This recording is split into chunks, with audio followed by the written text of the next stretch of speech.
Okay, I guess we better slowly start our day. It's a long day. We're having 8 sessions today. These are the speakers. Our first speaker, I will introduce him shortly.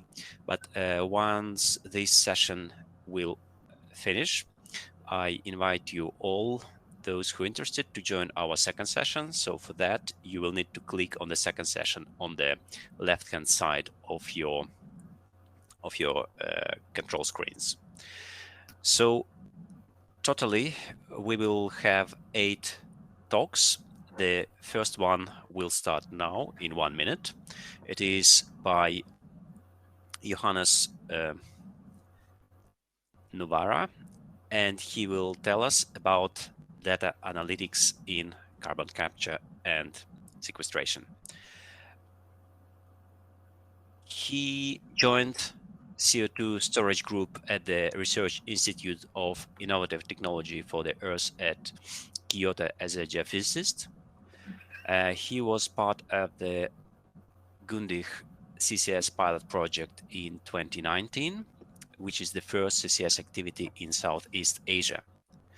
He supported the project as a geophysicist for proposing geophysical techniques for monitoring. Then he worked with the Valk Geological Institute to propose a novel method for seal capacity assessment. He has been giving data analytics training with SPE to students and professionals since 2020. He is actively working with state-of-the-art data analytics and machine learning in CCS.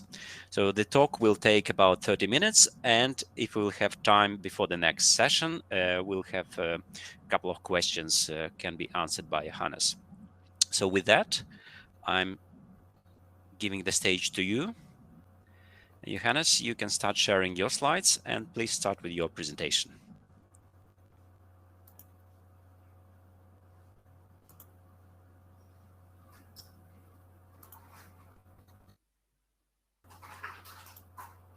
Okay, I've shared my screen, so you could see it right now, right?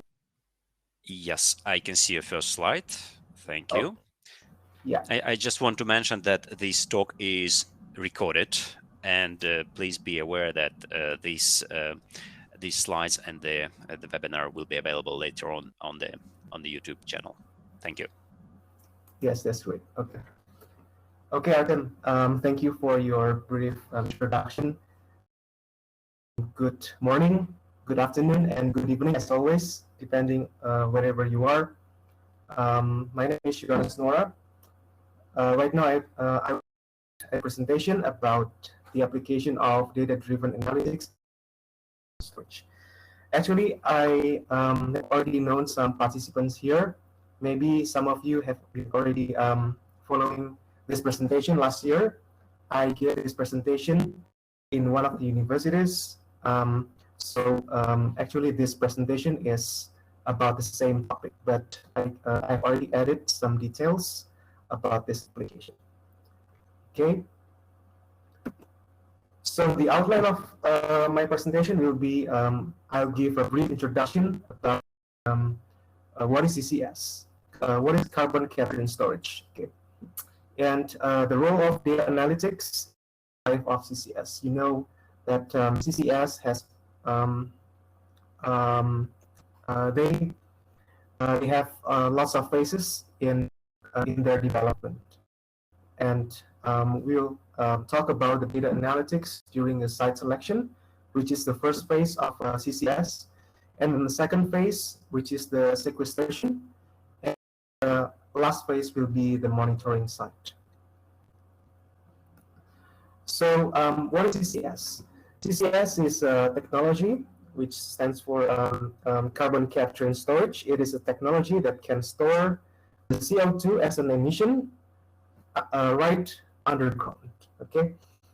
Actually, there are lots of techniques in how to store CO2. Like we know, for example, or sequestration of CO2 using plants or microorganism.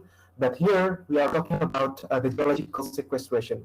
It means that we store into the formation. We can store it in the hard rock formation, or sandstone formation, or as a deep saline aquifer. There are lots of options of storage here, okay? And in carbon capture and storage, there are three main points that you have to concern. The first one is capacity. Capacity is a measurement of volume, how much the CO2 can be stored underground. Okay. And point is the containment. How safe the CO2 will be contained underground. And the third most consideration is the injectivity. If you store the fluid inside the formation, you will inject the CO2 through the wellbore, right? So injectivity of the wellbore is the most important configuration when you inject the CO2, so that the CO2 will flow into the reservoir or into the formation without losing some volume of fluid into the other formation. Okay, or in other ways we can call it leakage. Okay. So there are lots of examples. Yohanes, can I interrupt you? Are you changing your slides? Yeah. Mm-hmm. Yeah. The thing is that we are still seeing your first slide. Oh, are really? you on two-screen mode? So how about now? It's still in the previous slide. I think the screen is lagging. It looks like you are not on the presenter's mode. At least I don't see the presenter's mode on. So perhaps you are sharing wrong window. Okay, so maybe you started sharing your PowerPoint, and when you switch to presenter's mode, it's a different window. So maybe you stop sharing now. Okay. And start. If you're in presentation mode, maybe you can start sharing that one or your entire desktop. So the points that I will start sharing again, right? And then I share the screen here. Oh, the entire screen, because there are three options here: entire screen, window, and Chrome tab. So yes, I will choose the first one. Yeah. Oh, okay. Yeah. So I guess that might be a problem. Oh, okay. Yeah. So let's try this. So it should be these panels, and then I will go to PowerPoint, and then this one. So this is actually the current slide. Yeah, so this is great. Now we are seeing on a full screen mode. Everything is perfect. Thank you very much. Oh, okay, great. Yeah, thank you for informing the problem. Yeah, okay. So yeah, basically we are talking about some examples of the successful existing CCS facilities. Although there are lots of pilot projects, as for example, I was involved in one of the pilot projects in Southeast Asia, so it's not already commercial. But here in this screen, you'll see some or three examples of commercial CCS facilities. The first one is Sleipner CCS, North Sea. Maybe you know about you know the name, the Sleipner CCS, and then Quest CCS in Canada. Quest is actually the storage of CO2 from it is actually the Boundary Dam project. It's a power utility project where electricity is generated from coal. So there are lots of coal. So that's why the Quest CCS Canada in Canada they developed this storage to reduce the CO2 from the coal from the electricity generated coal. And then the third example is the Karpvik CCS Iceland. Well, this is interesting because in Karpvik's project, the CO2 is stored into the igneous rock. Okay, So in the slide 9 quest, you see that these two examples are the most common examples of sandstone reservoir and then CDC plastic reservoir. But in CarbFix, the CO2 are stored into the basaltic rock, which is basically it is igneous rock. Okay. And then how about the role of analytics in the life of CCS? We know that there are three most important considerations in CCS that we have already talked before. So there are three phases of CCS. First one, site selection. In the site selection phase, we usually do some storage selection and then some phase classification. And in the next phase, after we have already decided the best option for the storage, we go to the sequestration phase, which is we inject the CO2 into the underground, and then we do reservoir characterization and reservoir simulation. Okay, and then the third phase is the monitoring. Okay, the monitoring phase is done to ensure that CO2 is contained safely underground. And here you can see these points are the application of the data analytics in each of these phases. Okay, so for example, here in site selection, you can expect the application of data analytics in storage selection and phase classification. Okay, this is actually more automated. It means that the classification process of the lithophasius is more automated. Although actually it needs a human intervention, but there is a 50-50 intervention from the algorithm or the data-driven, and then the human intervention. Okay, and then in the sequestration phase, we can do proxy model reservoir simulation. More detail about this will be after this slide. Then in this phase, we can do some data-driven history matching. And in the last phase, we can apply data analysis to analyze the microseismic data, and then to create an image of plume migration, and then to monitor some well scaling, and then maybe some aquifer leakage. So first of all, we will talk about the data analytics in selection phase. Okay. So here, this is actually the theoretical foundation of how, actually not only CO2 but different fluids such as oil or water. The flow of fluids in the reservoir is controlled by the ratio of vertical permeability and the horizontal permeability.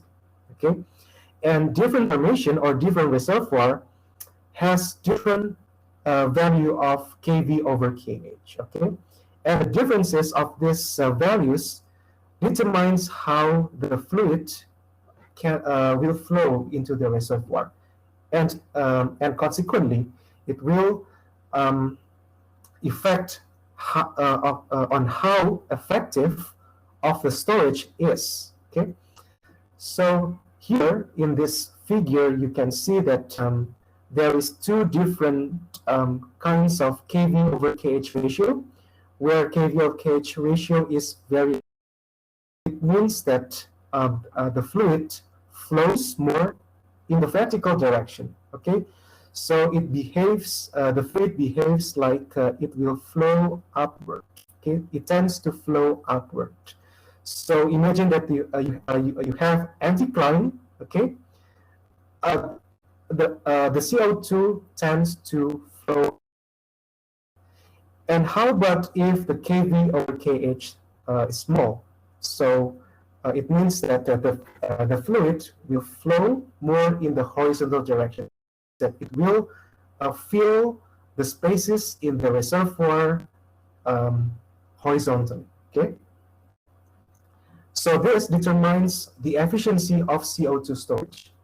How do we know that the efficiency is a factor of kV over kH? Okay.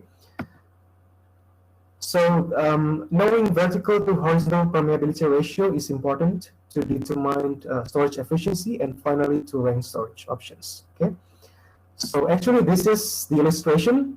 So if you have this anticline here, okay, and then this reservoir tends to have this kV over kH large, okay? So it means that the CO2 will flow outward here, okay? And then until some point, if it reaches some hydrodynamic condition, it will balance or up into an equilibrium level, somewhere here or somewhere here through some calculations, okay? And then for this reservoir, if the kV over kH is really small, it means that the fluid here, it will fill in the horizontal compartment. Okay, so it will fill horizontally rather than upward. Okay,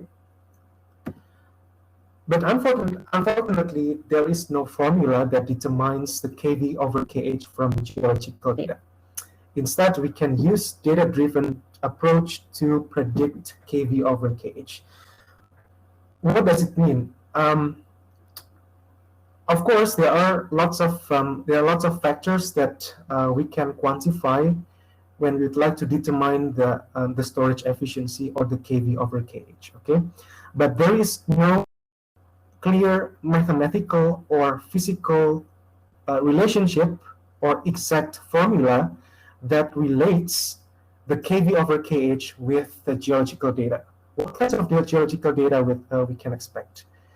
For example, like sortation or cementation or sortation or anything else related to the geological data. Okay, so we cannot quantify the effect using mathematics or physics. So that's why we need data-driven approach here. Okay, and there's one example. So in this field, we were trying to do data-driven analytics to determine the storage efficiency. Okay, and this is how the geological information affects on the kV over kH, or more precisely, the sedimentary controls on permeability. Here you can see roundness, and then here sortation. Okay, and then this is the cementation process. Okay, so the application of data analytics here is we can build a kind of artificial neural network that will predict the kV over kH from this geological data. For example, porosity, grain density, sorting, roundness, and cementation. Okay, so through this ANN, the artificial neural network, it will learn from data. Okay, and then after some trainings, it will converge into a solution when we can predict the kV over kH from this kinds of geological information. So that's how the artificial neural network works.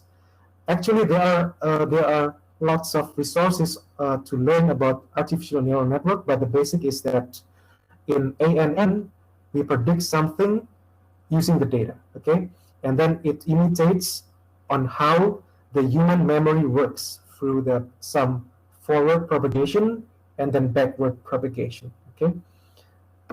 So using neural network, it can determine, for example, given this geological environment, we can determine which is the best location, okay? How to do that? For example, we have the core-based prediction here, okay? Core A, core B, and core C. Of course, from this core, we can get information about the sortation, about grain roundness, sedimentation, cementation, and from this data, we input this data into the artificial neural network. We train this data, and then we converge into a solution, and then we can predict the kV over kH from this data. Okay, I know that this sounds really vague, but Actually, this is a cool application, and the theory is itself it's a really difficult. But my intention here is just to give some outlines of how we can apply ANN to this kind of application. And then the second phase we know is the sequestration phase, when we have injected the CO2 into our reservoir. Okay. We know that in injection or in production in oil and gas fields, we run some reservoir simulation. Okay, and I know that you experience a long process of running those all maybe those all simulations can take long days to finish one simulation run. Okay, and then it prone to have some numerical errors. Okay, so data analytics can help us to accelerate the process of reservoir simulation. Okay, so it is not literally accelerating. Why? Because in data analytics approach, we need lots of data. Okay, so without data, for example, without 1,000 data, anything. Okay, so we have to get lots of data in order for the data-driven approach to work. Okay, so here, this is the application of data analytics, which is called the surrogate modeling. Okay, or you can or we use a proxy model. Okay, so in surrogate modeling, the method is using the same neural network, but we add more complex algorithm, which is called the reinforcement learning. Okay, don't worry with this term. Actually, reinforcement learning is a modification of neural network. Okay, and then using surrogate modeling, it can take seconds, of course, if we have all of the data perfectly, and then it will result. It results of 10 simulation runs as training data. So you have to run the simulation, and then your results will be your training data. And then based on this training data, you input into the neural network, and then you predict the result, and you use this as a surrogate model or the proxy model. Okay, and then but the limitation of surrogate modeling, or I think it is also it generally not only surrogate modeling, but also lots of others application in data analytics or machine learning, which is the inefficient optimization. Why? Because we know that we never come into the solution or the global minima. Okay, we sometimes can be trapped into some local minima. So that's why data-driven analytics, the limitation is that it can get some inefficient optimization. But it is not a great concern actually. It is we can fine-tune the model after the result from our model. So this is one of the smart proxy model, which is from research of Shahab Mohageh. This research is based in the Otway Basin in Australia, which is also a great site for CCS in Australia. Yeah, and then here you can see this is the comparison of the numerical simulation and the proxy model here.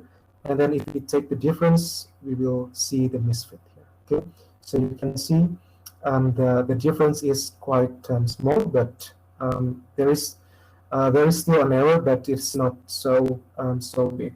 Okay, and the spatial temporal database was developed from multiple runs consisting static data, and then user-defined parameters, real data, and dynamic data. Okay, so we run this several times, and then we collect them as a training data, and then we run the artificial neural network, we get the result, and then we can quantify the results. Okay, so this is called the smart proxy model. last phase in CCS is in the monitoring phase. Okay, so actually this it used to be my research with in the application of the, distributed acoustic sensing, which is a technology that depends on the fiber optic measurement. Okay, it currently it is not a replacement actually.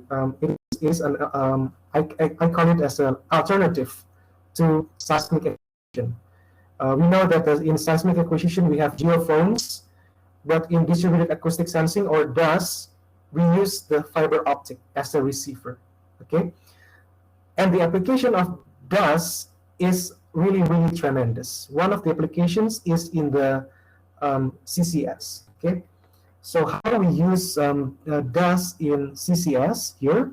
Okay, so we can use DAS to observe some microseismic or seismic activities from underground. Okay, so for example, here you see there is an injector, and the CO2 flows from the injector, and then it will flow down to the fault here. Okay, okay, and this cable detects any microseismic events in the reservoir. Okay, so if there is no event, the traffic light is green, it means that you can safely continue the injection. Okay, so this is monitoring. We monitor the reservoir using DAS by looking at the microseismic events. Okay, how if there is an event detected here? Okay, so automatically, if there is an event, we can see the event here in the DAS record. Okay, so here you can see the P arrival and then the S arrival here. So this is the incidence of an event. So if there is an event, the traffic light will turn yellow. It means that, hey, because you have to slow down the injection. Okay, you can continue the injection, but you can slow down or decrease the volume of CO2 or decrease the pressure or the injection pressure, so that yeah, you can maintain one and then you can avoid some more events. Okay, but how about events here? Okay, so of course you can also see here in this dust data there are events here, and then if there are lots of events, the traffic light will turn red. It means that okay, you have to stop the injection. Okay, because it will a larger accumulation of microseismic events, which maybe can lead into some geomechanical failure of the reservoir rocks. Okay, so basically, after we get the data from the dust, we can do some numerical inversion to find the coordinates or the location of our microseismic events. Okay, in geophysics we can do that simply with inverse modeling or inversion. Okay, so this is the basic, very basic workflow of inverse modeling. We start from the initial location and velocity model, and then we do the forward modeling from this velocity model until we get the model, and then we use a ray tracing to simulate the propagation of seismic waves. Okay, and then from this forward modeling, we can get a synthetic seismogram.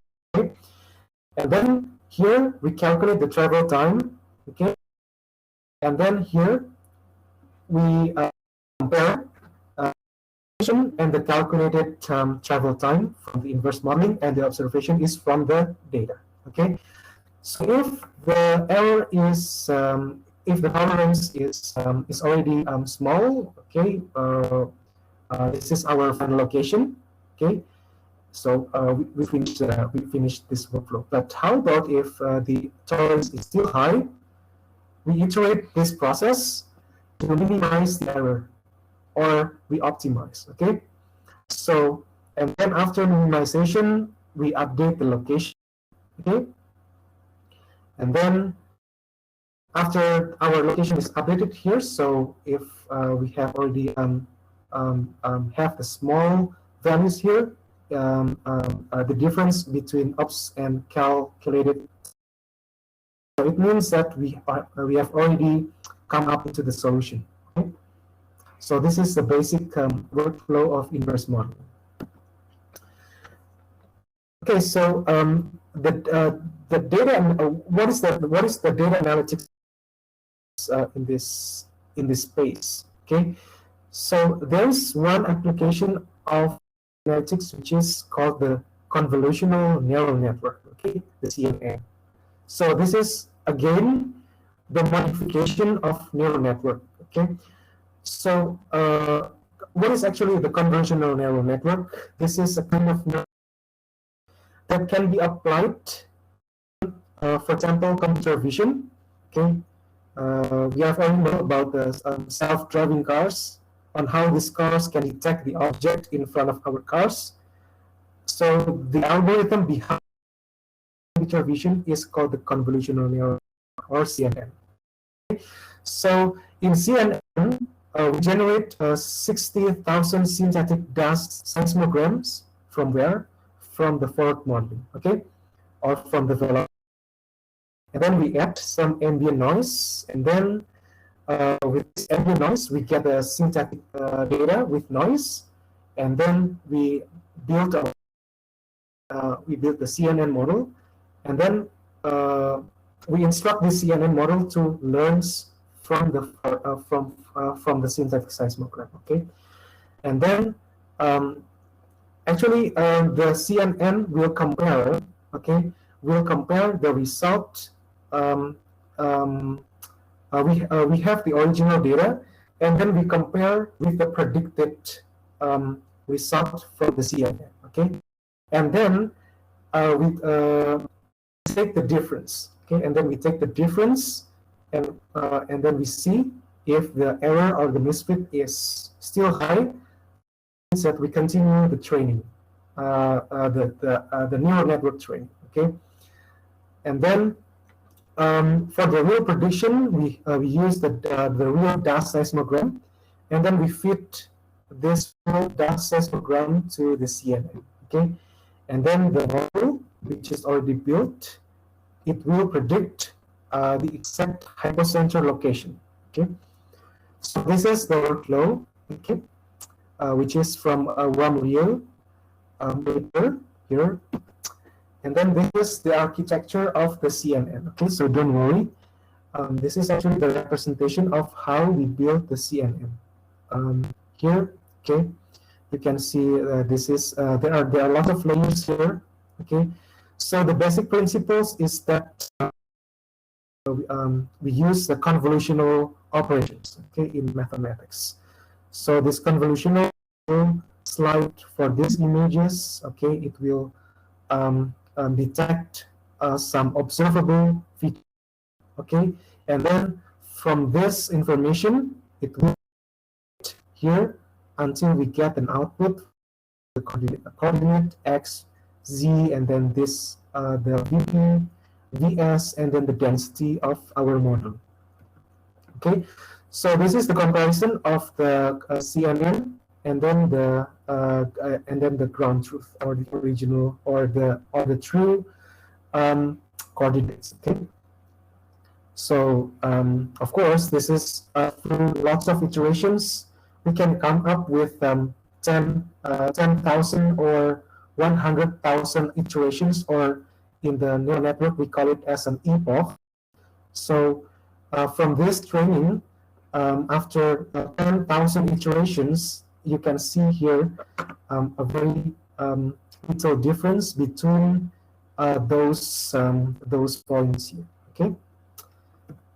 So in conclusion, we have already discussed about the application of data analytics in 3 phases of CCS. The first one is the selection phase, when we can use the ANN to predict the KV over KH ratio which in turn it can determine our storage efficiency of our CCS.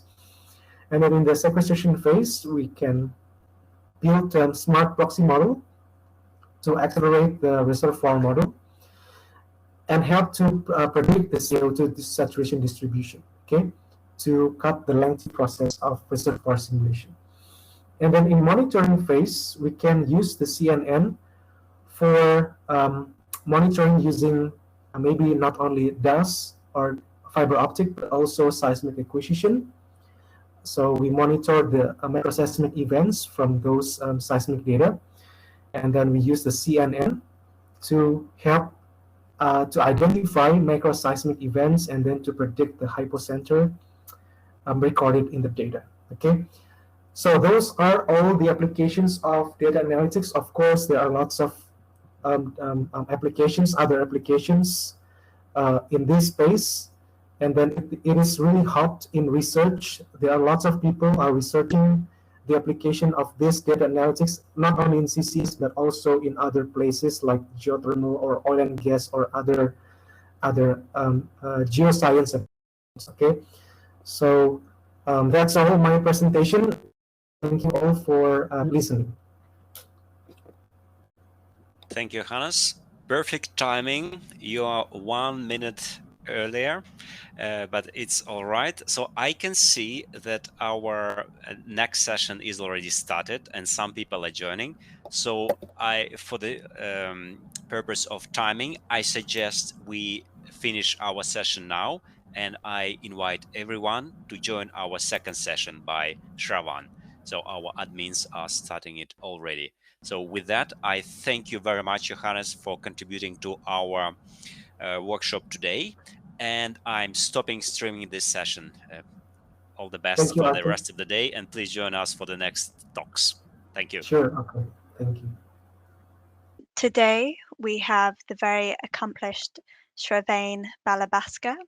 Shravane has 20 years of experience globally in enterprise asset management, spanning various industries in several plant operation roles. And after a successful consulting career in IBM as the European lead for mobile and IoT Center of Excellence, in 2016, he started Prognostic, an asset performance monitoring platform for industrial customers. In 2021, based on business validation and a personal desire to fight climate change, he launched CarbonAnalytics.com, helping companies tackle climate change through industrial decarbonisation. He is also an early stage investor and mentor for emerging technology companies, and he's based out of Cambridge, United Kingdom. So today, Shravane is going to talk about measuring GHG emissions across scope 1, 2, and 3, a route to industrial decarbonisation. So before I pass over, just to remind you that this talk is recorded and will be up on our YouTube channel. So please put any questions you have in the chat box as we go along, and hopefully we can get to them at the end of the session. So thank you very much, and I'll pass over to Shravane. Thank you so much, Kerry. I really appreciate it, and thank you everybody for dialing in. I'm sure the previous session was very good. So I hope to meet the demand of the requirements. So yes, welcome to our session. Before I kick off, could I just double check everybody can see my screen? Okay. So yes, again, I can see. I confirm we can see. Yeah. Fantastic. Thank you so much. So hi again, everyone. Thank you for having me. It's a pleasure and honor to be presenting to this group of attendees. As Kerry quite nicely put it, Shravane Balabasqer, I'm one of the founders of and CEO of CarbonAnalytics.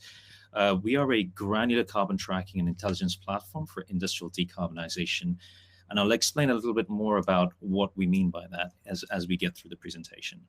My background, as she mentioned, 20 years of experience in enterprise asset management, so predominantly most of my career working with heavy asset intensive companies, looking at factors that age assets and based on the usage patterns, understanding the degradation profiles, and then building modeling in terms of consumption of how these assets consume energy over time, and what the relational patterns are in terms of the operational cost of running such assets.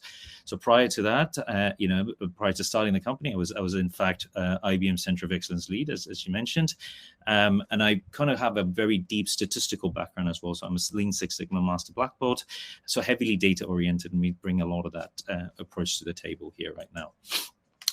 So the topic that I'm looking to speak today is about measuring GHG emissions across scope 1, 2, and 3, and it's a route to industrial decarbonization.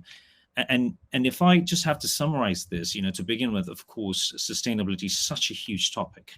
And for me to cover even a spick of that over the period of next 30 minutes would be highly unlikely. So I've done my best to kind of portion that into sections and to try and address them in 3 different parts as much as we can. The first thing that we're going to cover is the problem statement, which is effectively what's the current situation, what are we facing, not just as a global threat, but what does this mean in terms of industries and economic values, and what does that mean in terms of value chains, and the challenges that we face to solve that. It's and the necessary actions that we actually need to look at and start taking. But what does this mean to the industries? How industries are currently dealing with the problem? And what are the regulations that are in place that we can expect to happen? And what kind of new demands can we see that will then follow soon after that? And then finally, in terms of our approach, and what I mean by our approach is that CarbonAnalytics' approach, which is a way in which that we think that we're solving the problem that would require us to go into the weeds of the problem as opposed to looking at it from very much of a surface. So that is not just looking at corporate emissions, it's really getting into the depth of the process and the assets that's driving these emissions, and having a really truthful discussion in terms of combating what is for us is currently an existential threat. So instead of just greenwashing, really getting into the details to be able to exactly understand where things are coming from. So the problem. So as a global threat, we are facing climate change, and it is, as I mentioned, the largest existential threat that we face as civilization. Though these problem statements are known, I would like to emphasize on the importance of running through them. According to some of the leading organizations like NASA and NOAA, which is the atmospheric CO2, has been at the highest level since pre-industrial era. So before industrial revolution, the information is now starting to come out. We know about it. It's out there, but we are now recognizing that it's at the highest level that we are facing.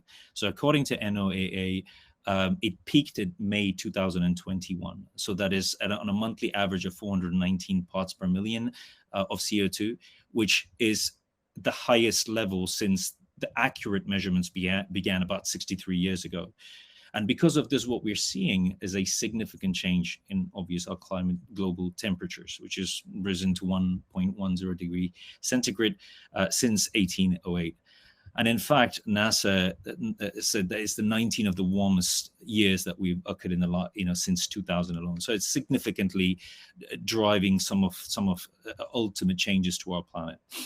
And this has been ultimately due to the increase, this is kind of driving other issues that we're facing. So ultimately, things like sea levels rising. In fact, NOAA between 1993 to 2020, the mean sea level, I think, has increased in quite a bit in most parts of the region, and in some ocean basins, it's gone as high as between 6 and 8 inches. So it's a grave problem. However, it's not just one that is coined on ecological basis. It is much more than ecological. It is also an economic problem. And we all know about the ecological dire situation that we currently face. But what is interesting is that how much of an economic problem is it going to actually drive?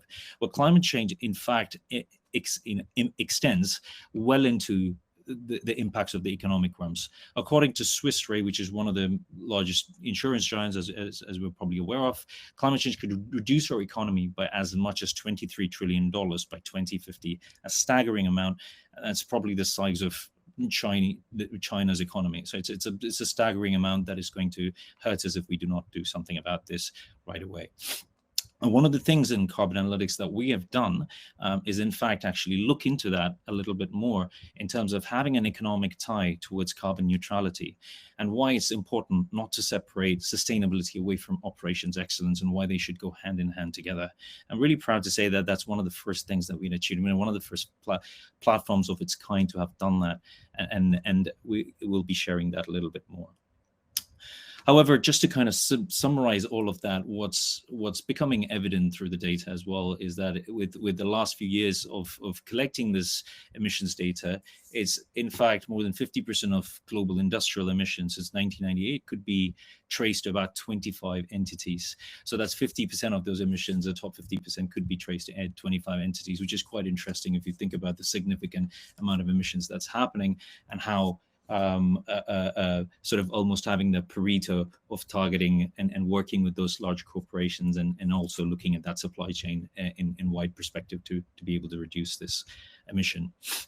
But then things are changing. So in the UK, certainly it's drastically changing.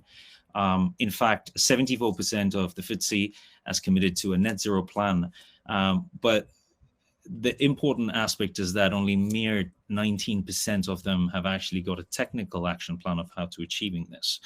And so therefore, it always comes back to saying, well, we know the emissions, where do we start looking and how do we reduce that? And that's really the problem. So you can't really measure what you can't see. You can see at a high level, but you really don't have a clearer depth of the visibility. So, and it's not just there. I mean, there is an increase in regulations. There's been a 400% rise in regulation in addressing climate change, and it's only expected to increase. And what we can see is that it's moving in that direction. It's quicker rather than later that industries and businesses need to adopt this in order to be able to fight climate change as a whole together for us to achieve the necessary targets. What is also interesting is that it's not just the emissions in itself and the situations of how economies or what we are facing. Capital is actually moving away from that. The principle, the PRI, for example, the framework perhaps groups half of all professionally managed money globally, brings together 23,000 institutional investors, bringing, I think, managing more than 80 trillion assets of its kind.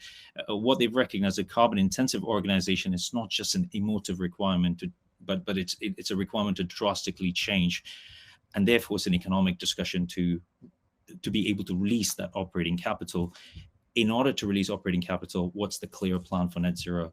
BlackRock is a great example, and the driver for them to move their capital away from assets which doesn't have a clear net zero plan means that if you want to release operating capital to ensure that the organization is running correctly, having that additional net zero view and that roadmap would effectively be the right way to move forward.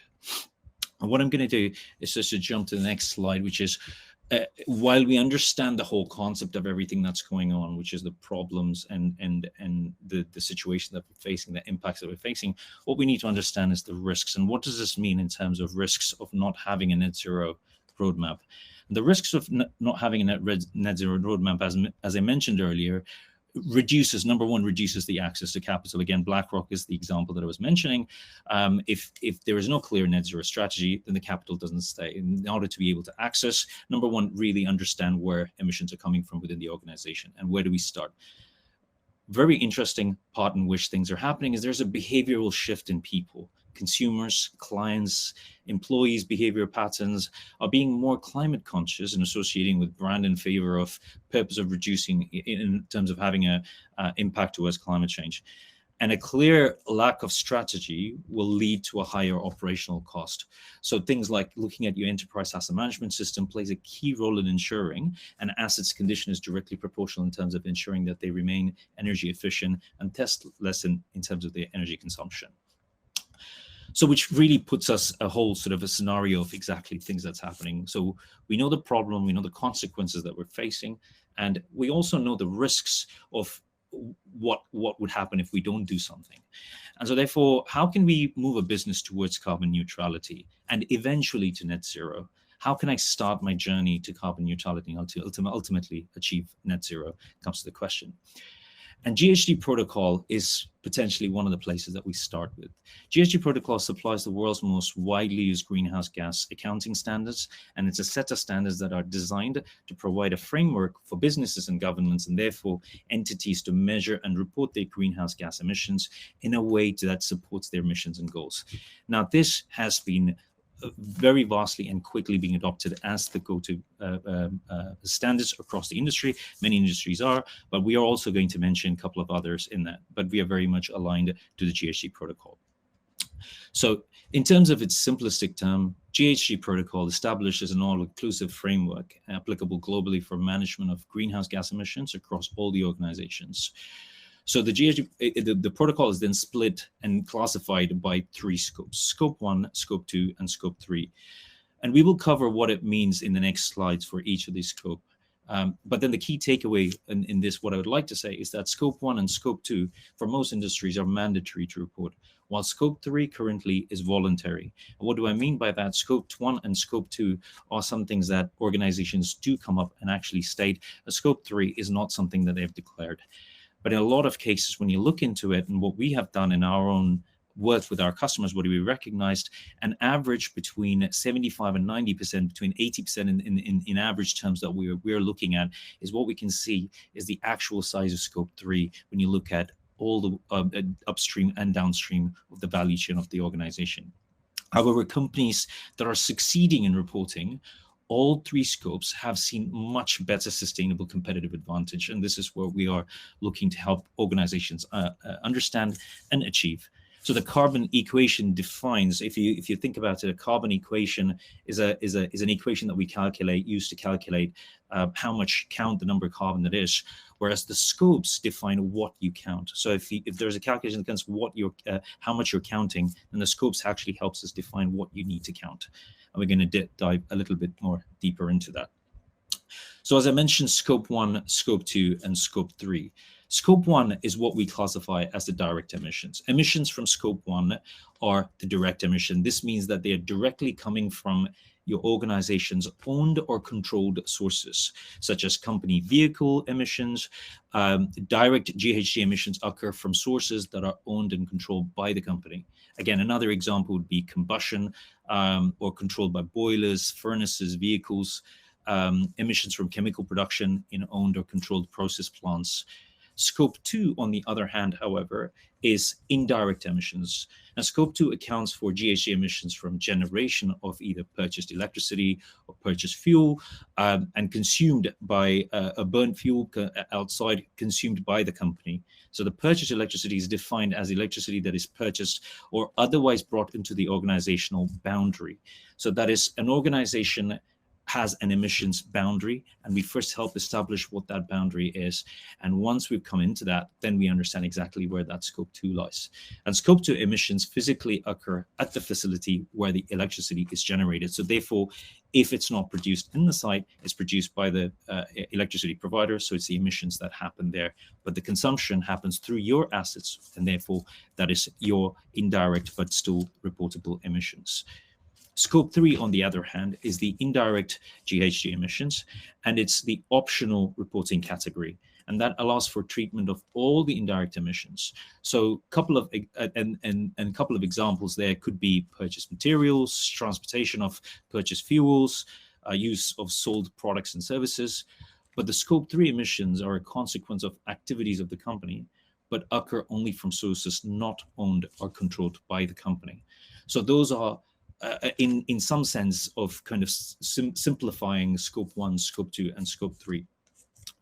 But the issue that we face when we are discussing that with an organization is actually the full visibility of an organization. So while GHG protocol gives us a defined way to measure greenhouse gas emissions, carbon pricing is coming in and it's getting mandated. Further regulatory requirements come into play. The problem there still lies is that there is a lack of visibility into an organizational supply chain footprint. And what we like to do is to actually bring that out on top. We classify that problem into 2 sections. We mentioned Scope 1 and Scope 2, and we mentioned Scope 3 separately. And so therefore we split that into 2 camps. The key problem being Scope 1 and Scope 2 currently is reported at an organizational level. But achieving carbon neutrality requires a flexible model that captures granular scope 1. That is, in fact, 73% of emissions come directly from assets that are consuming the energy. So if we do not look at how those assets are performing, then how can you address exactly where to reduce that emission? So therefore, looking into that asset and process level is going to be absolutely crucial. And that's where we kind of get into solving the solution. The second part to this is scope 3 across the value chain, the downstream. So carbon footprint has to be aligned in some kind of this model while we're looking at scope 3. But the issue that we face is that there isn't a system of accessing data all the way through that supply chain. And I'll cover that in a little bit more detail. But what we can see is the largest component of emissions within an organization, which is scope 3, is also the least measured and least reported because it's a voluntary reporting basis. And therefore, what that happens is that it masks the general footprint of exactly what the true size of the problem is. And when an organization goes about setting targets without understanding exactly what that full emissions category looks like from scope 1 to scope 2 and scope 3, your targets would be skewed, and therefore what you're intentionally setting out to achieve potentially will not be something that we can make. So therefore, ironing that out while it's still voluntary at an early phase is much more of a recommended approach that we have spoken to with our customers. In terms of granular scope 1 and 2, achieving carbon neutrality requires a flexible model, as I mentioned, but then it's the understanding of the depth of the process, and understanding the depth of the process to be able to have a full handle on emissions. So operational assets and not financial data. So that is not financial data, electricity spend data. That's typically some things that would happen. What we do is we look for energy consumption in terms of using sensor values to understand exactly how an asset operates. What is the current that passes through that asset, and understand what that is to be able to then say, what does this mean over its age? And because of the age of the asset, how is this asset going to perform in terms of its emission, but also on its other operational efficiencies? And therefore, that flexible model needs to be set up in the way that it can still scale in a shifting landscape of ESG. But what we can see is that as carbon pricing gets mandated and comes into play, this is going to go through the value chain. So unless we actually understand exactly which process are driving that, it's going to be a cost that's going to carry towards your end customers or end clients. So therefore, really break it down. So the depth of the process, the assets, and being able to exactly understand which areas in real time that emission is coming from to be able to make the right operational/financial decisions to stop or transition, or perhaps even get rid of an asset to then replace it with a less carbon intensive asset to ensure that you're environmentally friendly and achieving your targets. So the bigger problem, which is the 80% of the scope 3, which is the least reported on, I'd like to explain a little bit more. Asset intensive sectors like industrial have a high amount of emissions coming indirectly from across their value chain. So we currently, predominantly, most industries actually rely on financial estimates, as I mentioned, for corporate disclosures and reporting voluntary markets. So an organizational footprint is not quite accurate. It's just a spend-based data, and therefore it's the best case estimate and not the real emission. For process and asset intensive companies, it's crucial to get an in-depth granular understanding. So in fact, if you look deeper into each of these organizations and you look at that supply chain, as I mentioned, that 80% of the data doesn't come through. So as regulations get driven, this cost is going to come up. It's going to start surfacing. What does this mean? This just means that we're not able to look at data across that supply chain to see the real issue that we are facing. So for example, I'll take an industry that we had worked with, an industry like automotive, and to produce a car, a battery accounts for about an estimated 40% of emission of a production of a vehicle battery, and you follow it across its supply chain. What you do is you go back all the way up to its source, which is the other industries like mining. So you'd go from the end use, which is the OEM, to the battery pack manufacturers, the component delivery, and then battery cell, and then the refineries, and then you go right all the way up to the mining industry. How do you get the data from across all of that stream? So you go all the way up to mining, and what's evident is that there is a crucial but a simple flow of the data infrastructure that is missing due to lack of standardization. we act as that pipeline that bridges that information from one end to another. So the real problem that an organization faces, the largest component is least measured on, we kind of have this aspect that we would be able to move that data from one end to another. And what could be an interesting analogy for climate change, if data is oil, then we are the guys who are piping that information from one end to the other end of that supply chain. And how do we effectively do that?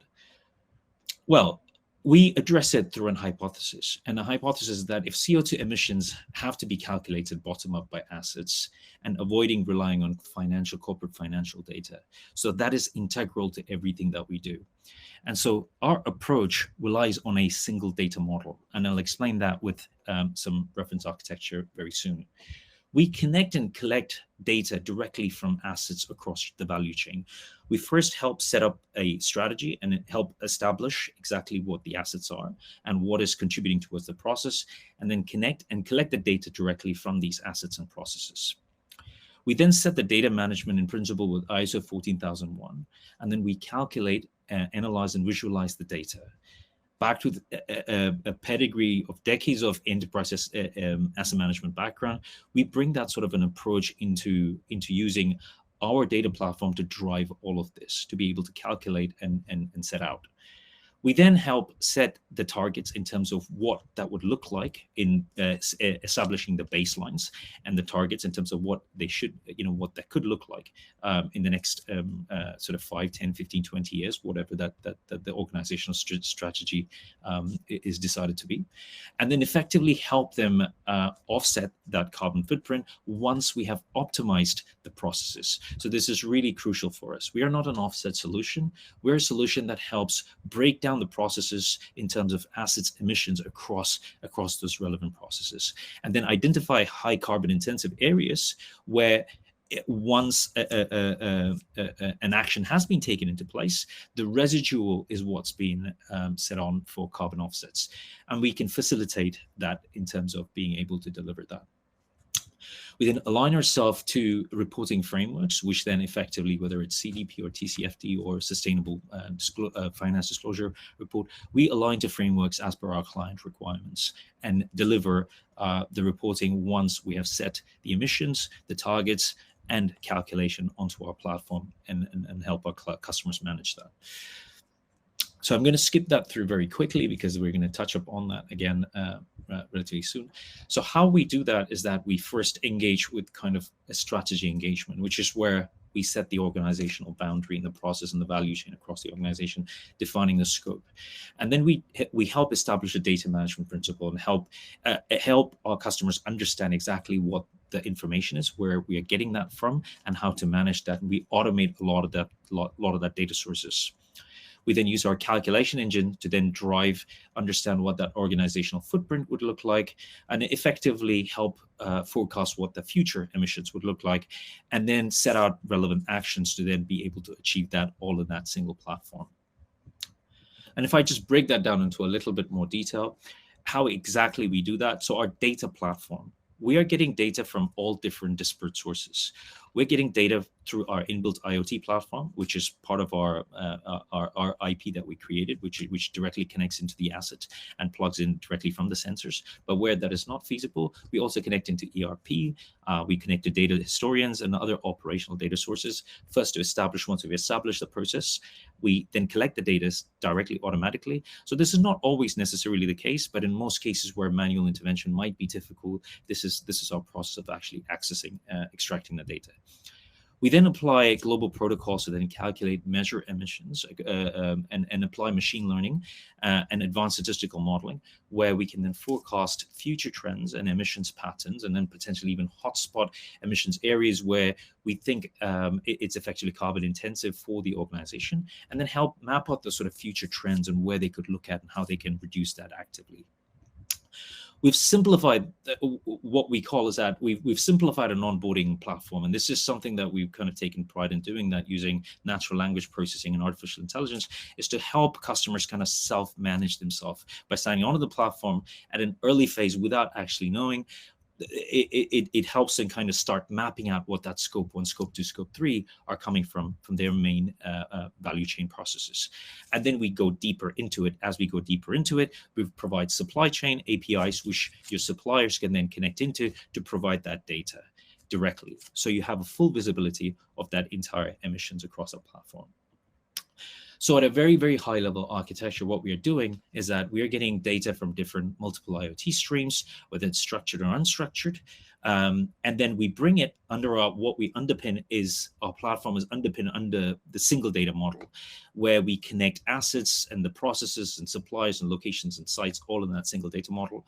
And then we use multiple global factorials, as I mentioned, including regional and industry factors, and calculate and visualize these emissions by business units, regions, with analytics deployed on SaaS models, so it's easy to operate anywhere.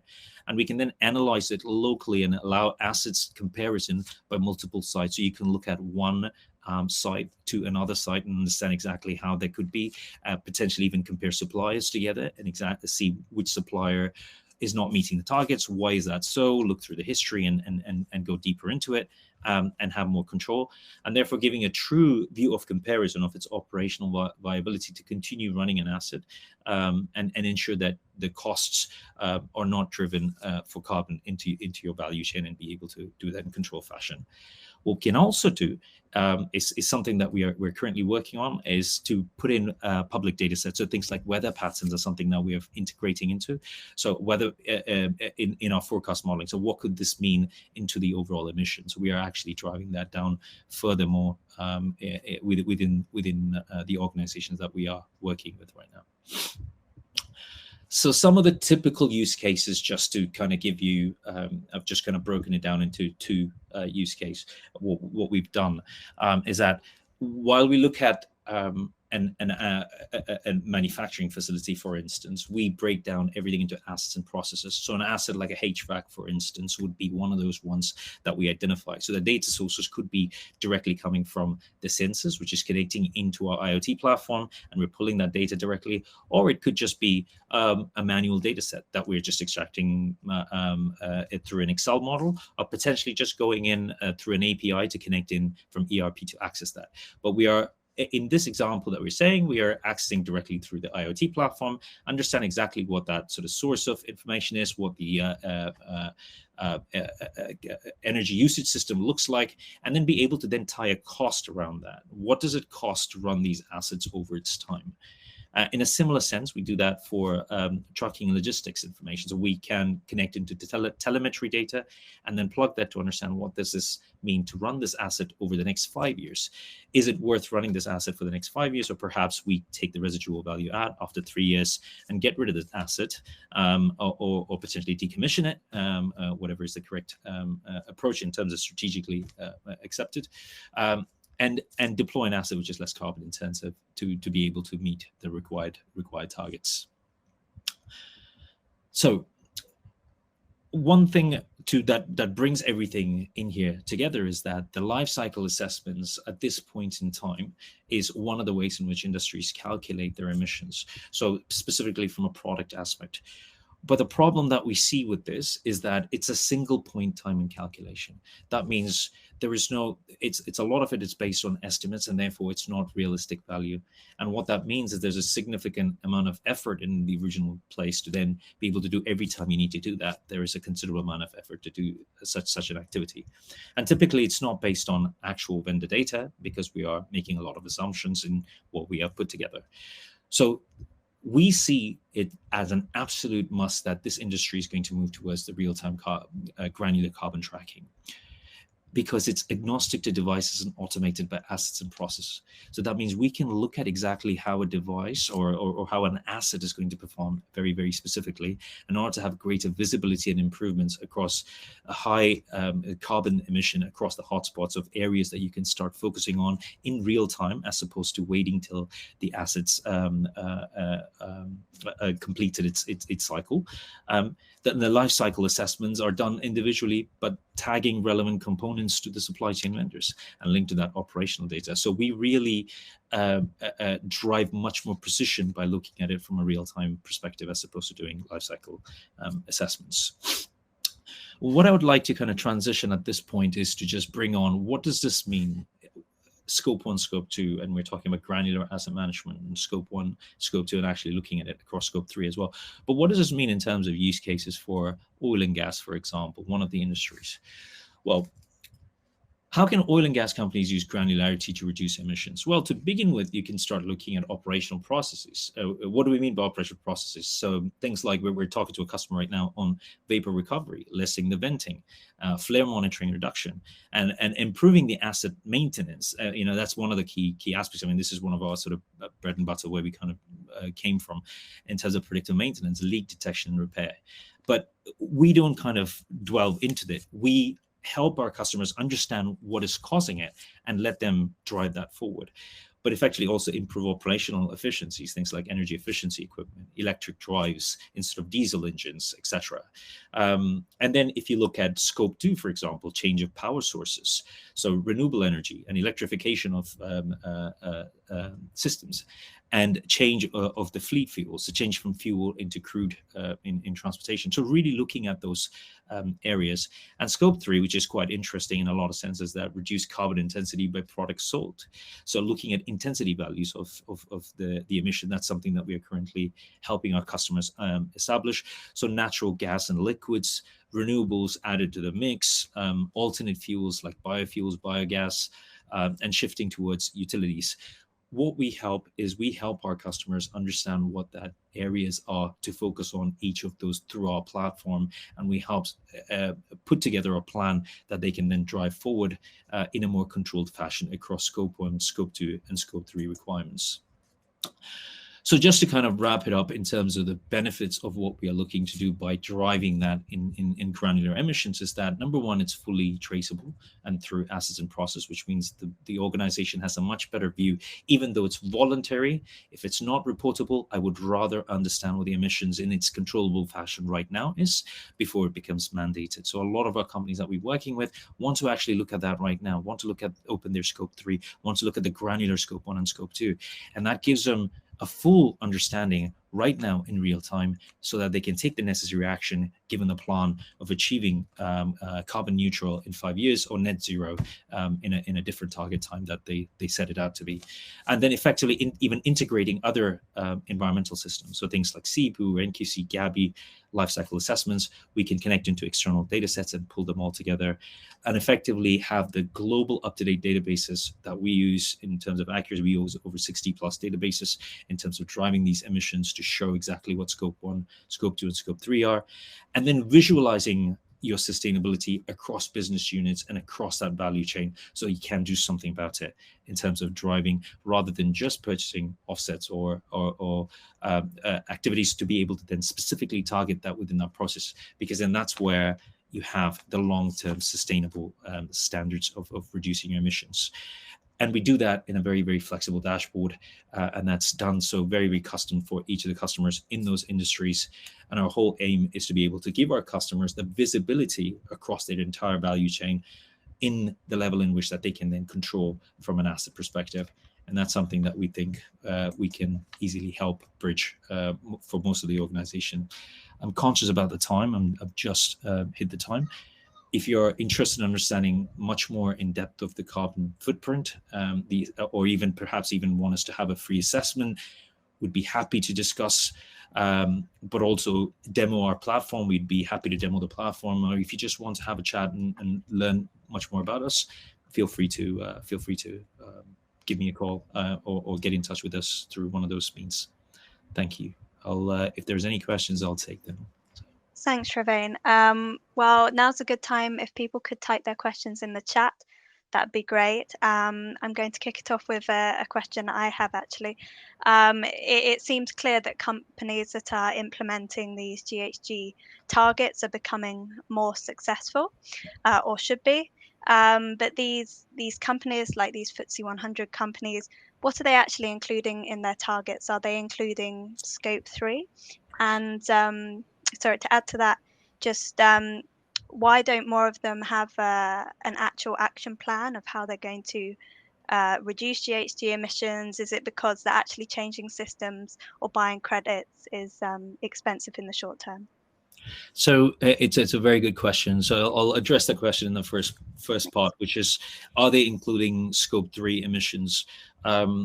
It really depends on the individual cases. We've seen across organizations which have set targets but not looked at their Scope 3, and then we kind of went, right, have you looked at the Scope 3 emissions? And then when they understand what the Scope 3 emissions are, it's a much bigger number. So therefore, but there are organizations that we worked with where we helped them establish the Scope 3 emissions initially, and then, but it's not declared. It's for them to know what it is, and then for them to kind of deploy the right supplier strategies, both upstream and downstreams, to be able to work and come up with something that effectively ties in with their goals. So we have seen both camps, and industries really vary upon that. For example, automotive is very, very high in terms of adopting Scope 3 very quickly because of the whole transition on the EV side of the market as well. That's something they are driving for. And we're working with a couple of really large players, German automakers in that space, who are looking at this with every bit of nook and cranny across their organizational value chain. To some extent, they've even set targets when it comes to scope, some of the sort of in control scope, which is Scope 1 and Scope 2. They've requested their entire supply chains to go, go electrify the factories, which we, in terms of renewable energy. And we said, well, that's just quite literally possible because we don't have the demand, you don't have the demand supply capability for the demand that you'll be generating. So it is one that we, I suppose, as an organization, entities, we're kind of trying to come together and understand. But right now, it's helping everybody establish what that full Scope 1, Scope 2, and Scope 3 is looking like. In terms, I think the next question, if I understood correctly, was around the aspect of how they are planning to achieve it, if I understood that correctly. Yes, exactly. And because I think you had a percentage of the FTSE 100 companies that actually had an action plan, and it seemed very low. And is it because that it's just expensive in the short term? Yes, I think it's more so of actually the starting purpose of actually getting a full visibility. That's what we've come across. A lot of the organizations have done a lot of reporting over the last, perhaps 10 years since this is, it's been there. So we're not starting from ground zero. There are some data available, but it's just not in the depth of what we need, and the quality of the data just doesn't support a clearer understanding of how they need to go about strategizing in terms of getting to a net zero plan. So therefore, in a lot of sense, what we're doing is that we're helping them first set their baselines up and help them understand exactly where that value chain lies and what the boundaries of their emissions look like, and how are they going to actually collect the data across their supply chains. And while technology existed, it's probably much more prevalent right now to be able to connect, 50 different suppliers through a simple APIs to pull information didn't necessarily exist. We now know how we can access that data. We now know what sort of data is going to be required because we've standardized that in the process for that OEM. So in a lot of sense, it's not the negation of not wanting to do. It's about just just trying to figure out exactly where things lie before they can get started. Okay, thank you. And talking about monitoring, so there's a question here by Chana Maren.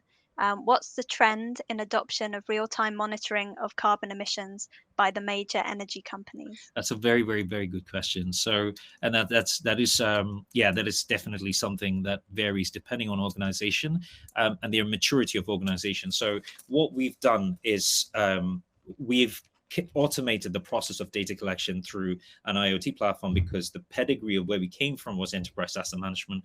So we connect through sensors, and we applied different protocols to be able to pull the data directly. However, that is a Rolls Royce of a solution in a lot of sense. And to begin with, most of the customers, what they want to do is just to get an initial baseline to see exactly where they come from. And then we help them establish across that value chain what are the key aspects and what can we automate, what can we pull out without manual intervention. And for those, if there is an additional investment required, that would be addressed. But predominantly, most of the time, we are plugging in directly things like building management systems. We're just extracting directly information from there in terms of power consumption. Is something that we can pull in directly. The adoption rate tends to vary. We've piloted quite a few solutions. There's still in a lot of discussion in terms of scaling for other areas. We are currently in position of actually working with one really large provider, but it's not for them. It's actually for their customer's factory, funnily enough. So we are piloting. It's kind of like a three-way stream that we're doing to trial with them. So. Okay, thank you. And let's close out with one last question from Hugh James. So his question is, why is net zero the goal? The goal should be to reduce total GHG in the atmosphere and oceans, not one particular annual contribution. So maybe this is, I don't know if we haven't really covered it in the talk today, but maybe this is touching on carbon negative technology like direct air capture and things like that. I don't know if you can comment on this. Yeah, absolutely. I think, yeah, you're welcome. So I think it's the realms of control of what we are doing at the moment in terms of our technological capabilities is currently in the net zero that we're focusing on. But that is not to say that we're not working in the background on looking at it as a wider perspective, but we almost kind of break this down into three stages.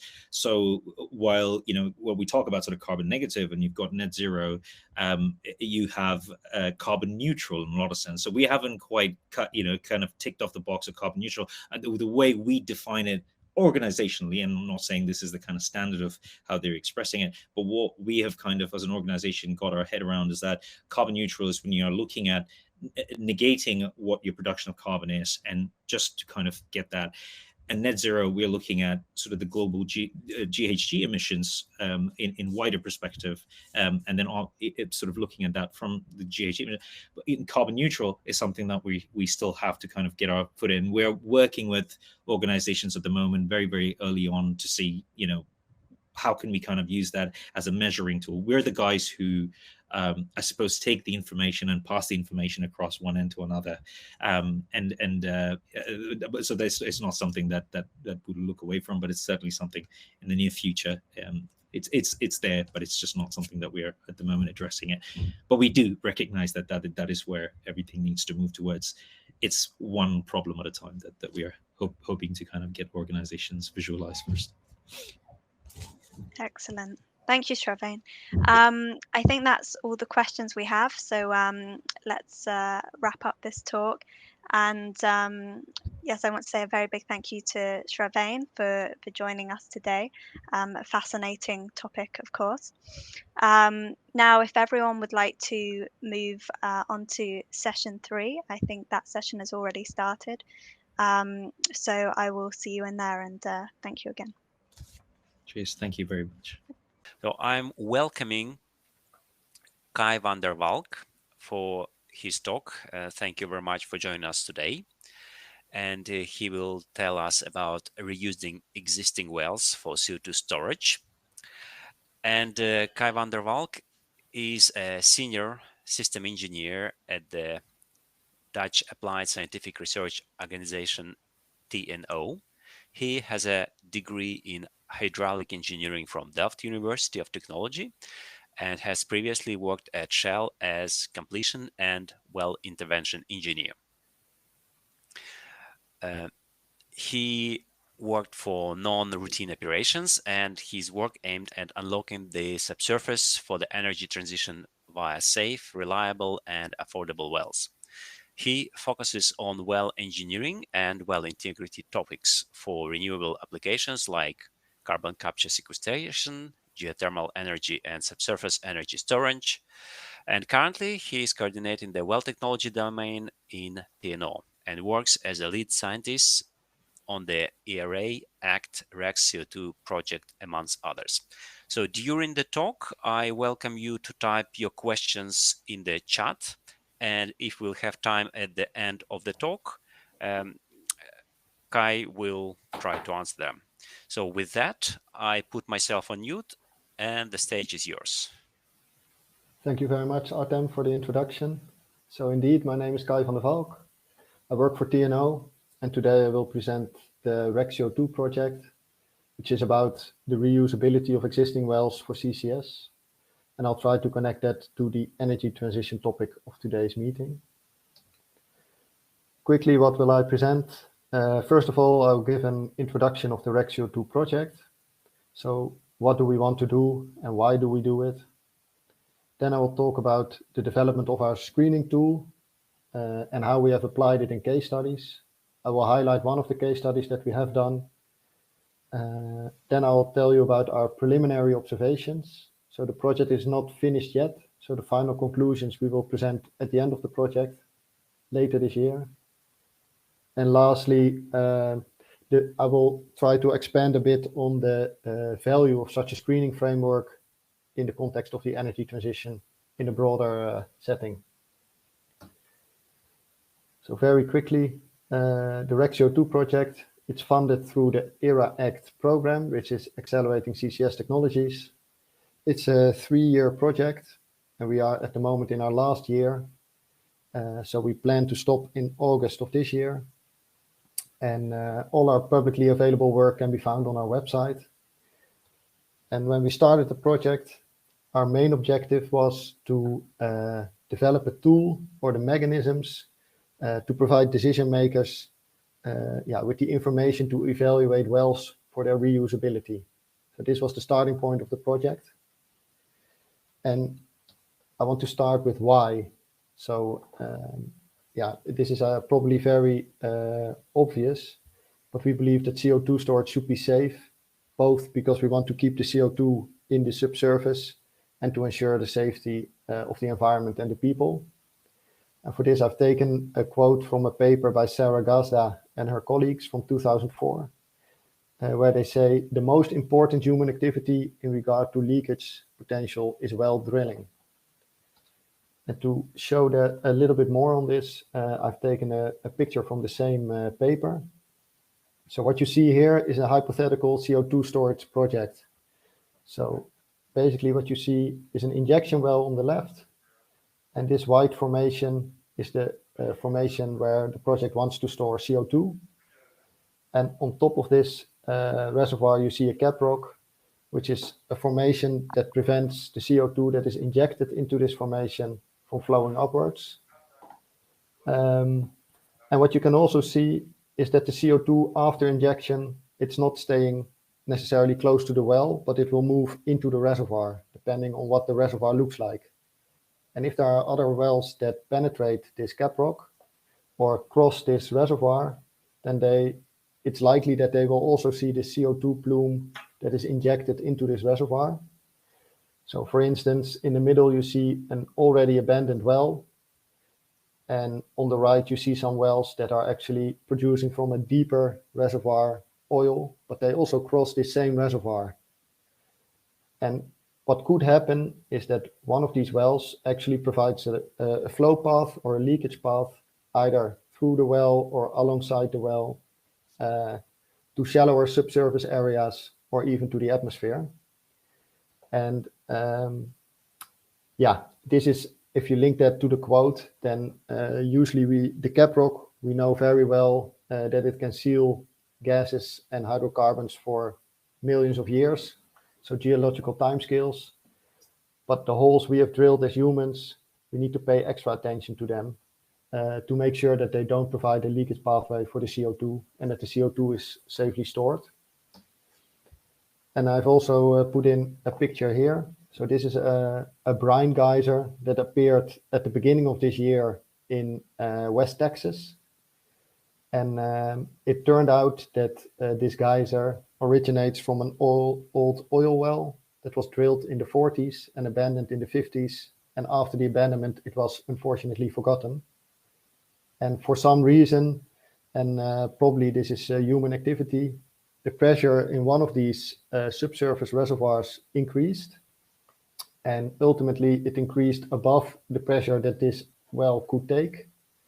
And therefore, the well barriers failed, and we got this 100 foot, so 30 meter high brine geyser. And you could imagine that with CO2, something similar could happen. And therefore, it is important that we know the status of all the wells that come in contact with the injected CO2.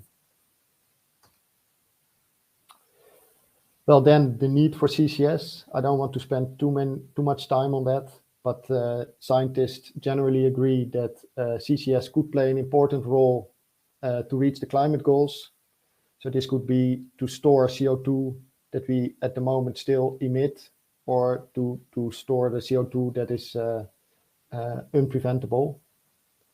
And the International Energy Agency, they've also provided us with some scenarios. And in their sustainable development scenario, they have the ambition to keep the climate change or the temperature rise below 1.5 degrees Celsius. And for that, they project that the CCS industry should grow from 40 million tons per year today to over 100 times the size, to 5,200 million tons per year in 2050. So that's a huge increase. That's a really steep growth of the CCS industry that we have to reach. So at the moment, many hydrocarbon fields, they approach the end of life.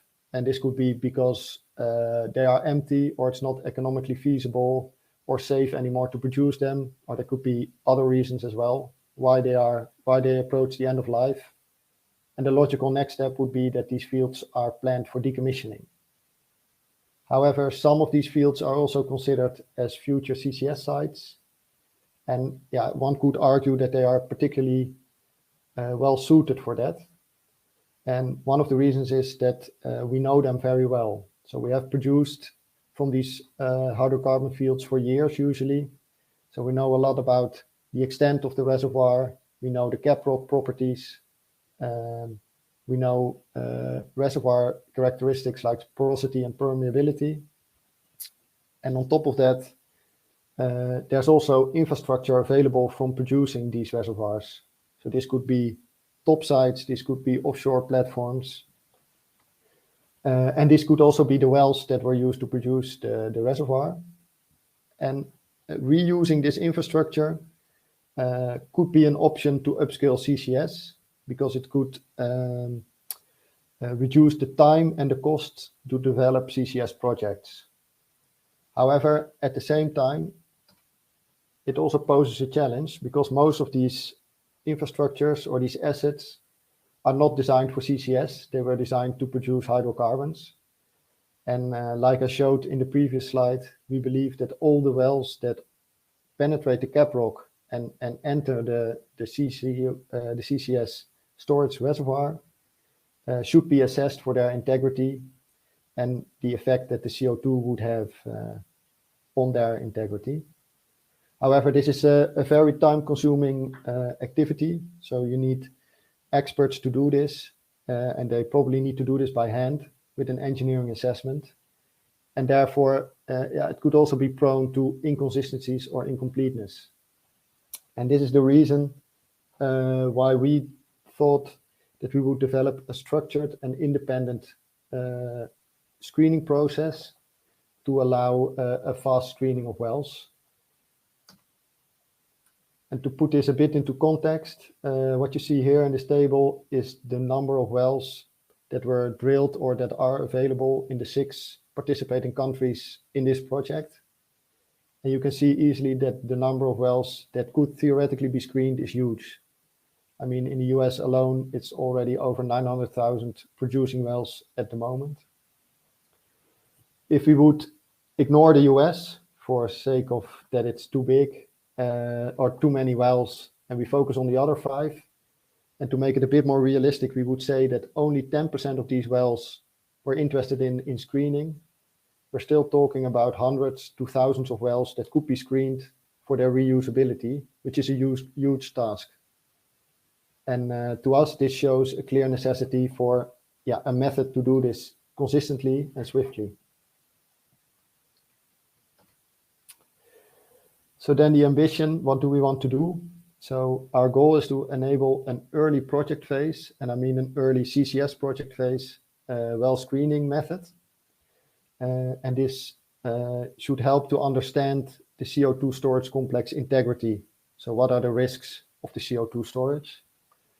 And basically, and I've said it already a few times, this means that you should screen all the wells that come in contact with the CO2.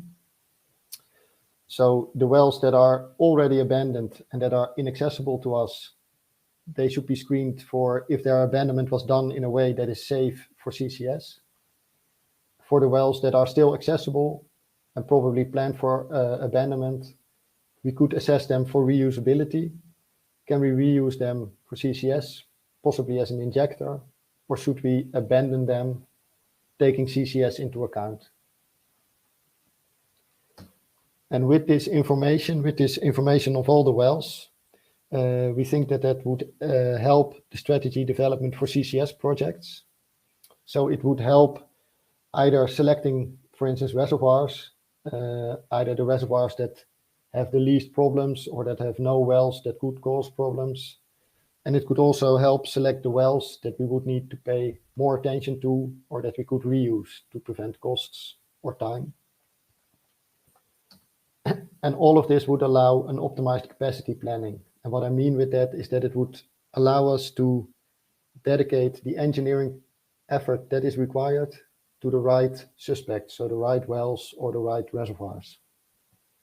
And all of that, we hope that it helps to facilitate a safe well reuse and also ultimately an uptake of the CCS in the coming years so that we can make the climate goals that, that we agree to.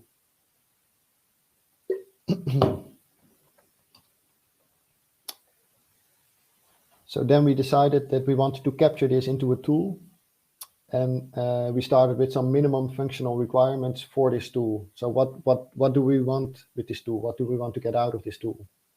So on the right, you see a picture of a well. This is what a well schematic usually looks like. This is from an ISO standard. And it's good to mention that it is not to scale. So the depth here would be roughly typically 3,000 meters, but the diameter would be possibly something like 7 inch, which is somewhere between 30 and 50 centimeters. And in green, we have highlighted the boundaries of our system, which basically shows that we look at wells. We don't take the reservoir into account, and we don't take the surface structures or the pipelines into account. We really focus on wells and the well integrity. And what's important to mention is that we want to screen wells with the currently available data. And we realize very well that this could be data that originates from the time of drilling. It could be 10, 20 years earlier. But why we do this? Gathering new data has a cost and also takes time. And we want to dedicate those efforts to the wells that are most likely to either be reused or to cause problems, so that we direct these efforts to our best suspects. Second, we want the tool to be universal, so it should be applicable anywhere and intuitive, so easy to use. You don't need a degree to use the tool. It should be swift, so it should be fast. At the moment, we're screening wells in under an hour when the data is available. It's a standalone offline tool. This was a specific request from the industry partners. So this prevents that sensitive data is uploaded to a cloud. You can run this tool offline on a computer, and no data has any connection to the internet. And lastly, we focus on well integrity. And we based our tool or our assessment framework on reference project standards and guidelines. And if you want to know more, this is quite well described in our deliverable reports 2.1 and 2.2, which are available on our project website. So then well screening. So basically we say you need to screen every well, and you need to screen them for 5 topics, 5 pillars we call them. So that is the risk of out of zone injection. It's the structural integrity of the well. It's the well integrity. And then we talk about the primary and the secondary barrier envelopes. And lastly, the material compatibility. CO2 is a different chemical or a different substance compared to natural gas or oil. And we want to compare if the materials are still compatible for that. And to screen the wells, we have developed decision trees for each of these 5 pillars. And these decision trees were created in such a way that they are relevant for any well design. So it shouldn't matter if you have a subsea well, an offshore well, or an onshore well. The framework should be able to screen any well design. And then based on the answers of the questions, the answers are evaluated. So what I will show you now is an impression of these decision trees. It's probably hard to read, and we will publish them at the end of the project anyway, so don't focus on the details. But what I want to show here is how we've set up these decision trees. What you can see is that we've posed the questions in such a way that they have yes or no answers. And depending on the answer that you give, you are either directed to a different branch of the tree, or you will get a different traffic light rating for the question. A third option that we have incorporated is the don't know option, which is an option either because the data is not available to answer the question, or at that time you're not able to evaluate the data to give a yes/no answer. So this is one of the updates that we made. And at the moment we're still sharpening these decision trees, polishing them for the next phase. But what you can already see here is that it would be quite messy to use such a decision tree and go over them by hand, one by one for each of the wells. So what we have done is we've created a tool that actually incorporates these decision trees. So on the left, you see an impression, which is a screenshot of the tool when you start it up. And you see some buttons with tool initialization. Here's where you put in the project data. And then the well screening tab where you start screening the wells.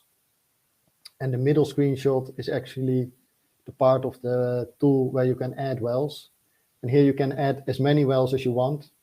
And you can indicate what the current status is of the well and how you want to or intend to use the well for the CCS project. And here we also advise to add basically any well or even any well leg that penetrates into the reservoir. And then on the bottom right, you can see what it would look like to screen for one well and for one of the topics, in this case, out of zone injection, what that would look like. So you see the questions, they are numbered. And on the right, you can either click yes, no, or unknown. And based on the answer that you provide, you get a traffic light response for that question. And at the bottom, you get a traffic light response for this pillar and for this specific well. So this is how we set it up. And this makes it way more user-friendly than going by hand over the decision trees. And then what would the results be of such a screening? Basically, you will get a traffic light response for each of the pillars, for each of the wells. And you can see, and it's intuitive probably, that green is a better result than red. However, and I want to stress that, red doesn't mean that the well cannot be reused or that the well is a showstopper. It's more an indication of the amount of effort you would need to put into it to make it safe or to make it reusable. So with green, you could reuse it as it is.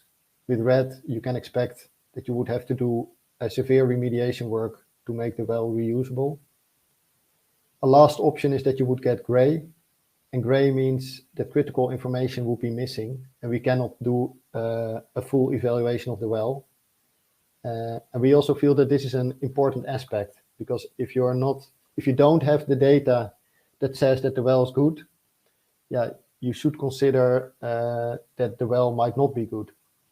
So this is how we set it up. And this allows you also to gather new data and come back to this well and screen it again with the new data. So after we've created this first version of the tool, which is now operational, we applied it to our case studies. And you can see here in the map some of the case studies that we've done. So we have at least one case study in each of the participating countries. They are represented by the stars. And what you see, and we really aimed for that, is that we have a wide portfolio of case studies. So some of them are onshore, some of them are offshore. We have different ranges of depths. We have different reservoir rocks, different reservoir types. And in total, this portfolio of case studies holds more than 100 wells that we could theoretically screen. What you can also see is that 2 of the stars are green. these are validation case studies. So these are case studies where either CO2 injection already happened by reusing a well, which is the French case study, or the Dutch case study where reuse of wells is the plan for a case study that is actually going to happen. And we put in these validation case studies because they allow us to compare the results that we get from the tool with the expert assessment to show the credibility of our assessment framework. And in the next slides, I want to highlight one of the case studies, which is the Dutch case study that you can see here. So that's the Portals case study in the Netherlands. And this is an actual project that, if everything goes well, should start injection in 2024. So this year, the plan is for this project is to take the final investment decision. Then construction should start next year in 2023, and injection could start in 2024.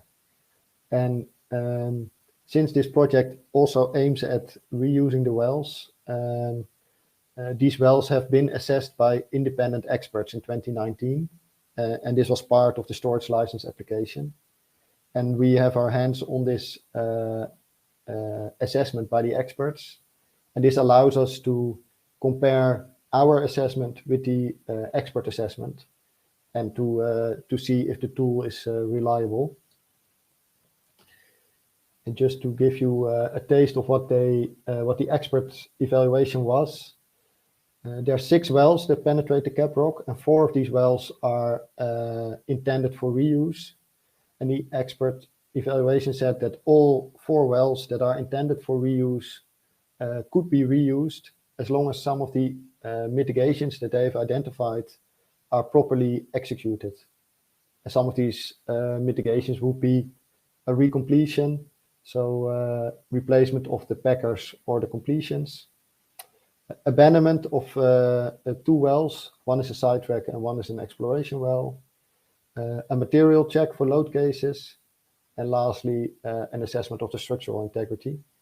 So the approach that we have taken is that we assessed the wells in this case study 2 times. One is in their current state without any remediations done. And then we've screened them a second time, assuming successful remediations. And these are the remediations that these experts have proposed.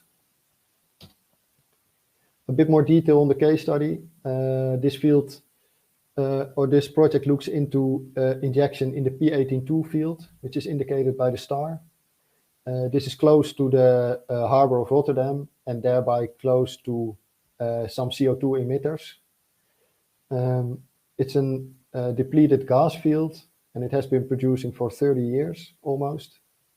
So the pressure in the reservoir declined from 375 bars to currently roughly 20 bars.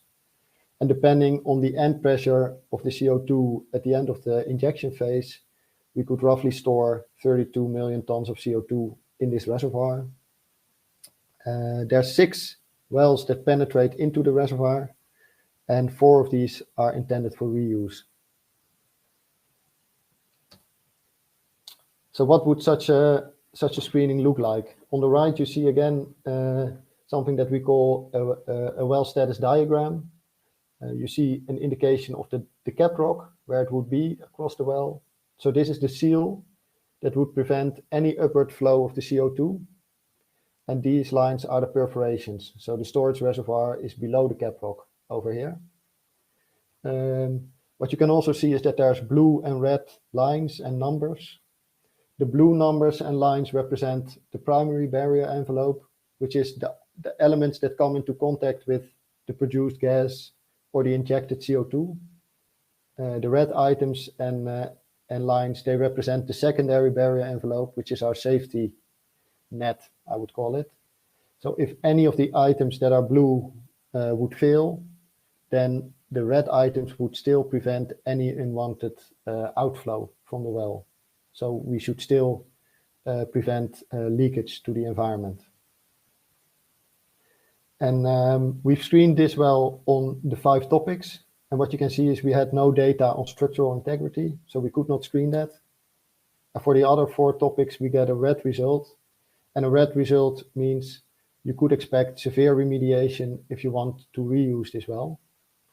The main reason for that were the cement quality of the liner, which is the cement quality in this part of the well. So this was not validated as a barrier at the moment, and therefore, this has to be remediated in one way or the other. And secondly, the materials that come into contact with CO2, so the blue materials, the steel and the elastomers, they are not confirmed to be suitable for CCS at the moment. However, if we take the proposed remediations into account that the experts have proposed, which would mean that we would replace all the blue items. So this whole tubing would be replaced. We would replace some stuff at surface, and we would also position this packer, which is this element here. We would position that at a different depth, but still across the caprock. Then indeed, it is likely that the well could be reused for CCS in a safe way. So in summary, the experts concluded that all the wells that are intended for reuse, which is 4 out of 6, could safely be remediated if the identified mitigations were properly executed.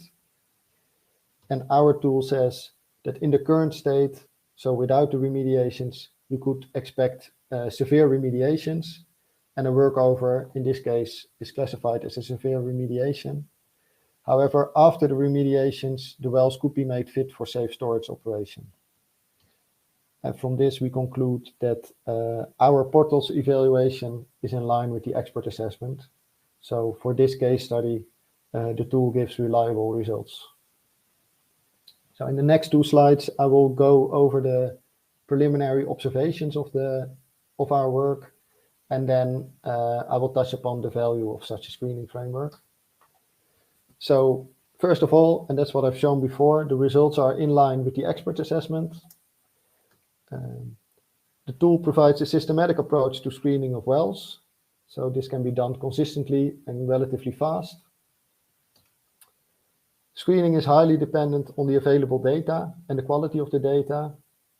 And we also strongly recommend that if there is an opportunity to get new data, that the operator or the project would do that. So either run new logs or do additional verifications so that we get a new status report of the wells. Lastly, the tool is user-friendly, so it's easy to use, and the traffic light results are very helpful because they give a first indication of what you could expect from each well. And the results would look like something like this. So this is from the portals from the Dutch case study. Here you can see 5 out of 6 wells that were screened prior to remediation and after remediation. And you can see that we screened each well for each of the 5 topics that we have identified. So this is what typically the results would look like for a whole project or portfolio of wells. Then to wrap it up, the value of such a screening framework, we believe that we can add value in the early CCS project phase by screening wells fairly quickly, in under an hour per well, as long as the data is available. And by that, we get a first idea of what are the opportunities and the risks related to wells for a CCS project. We can optimize our strategy, and we can allow to optimize our capacity planning. And just a few more words. What do we mean with the early project phase? So what you see here is a typical project execution framework.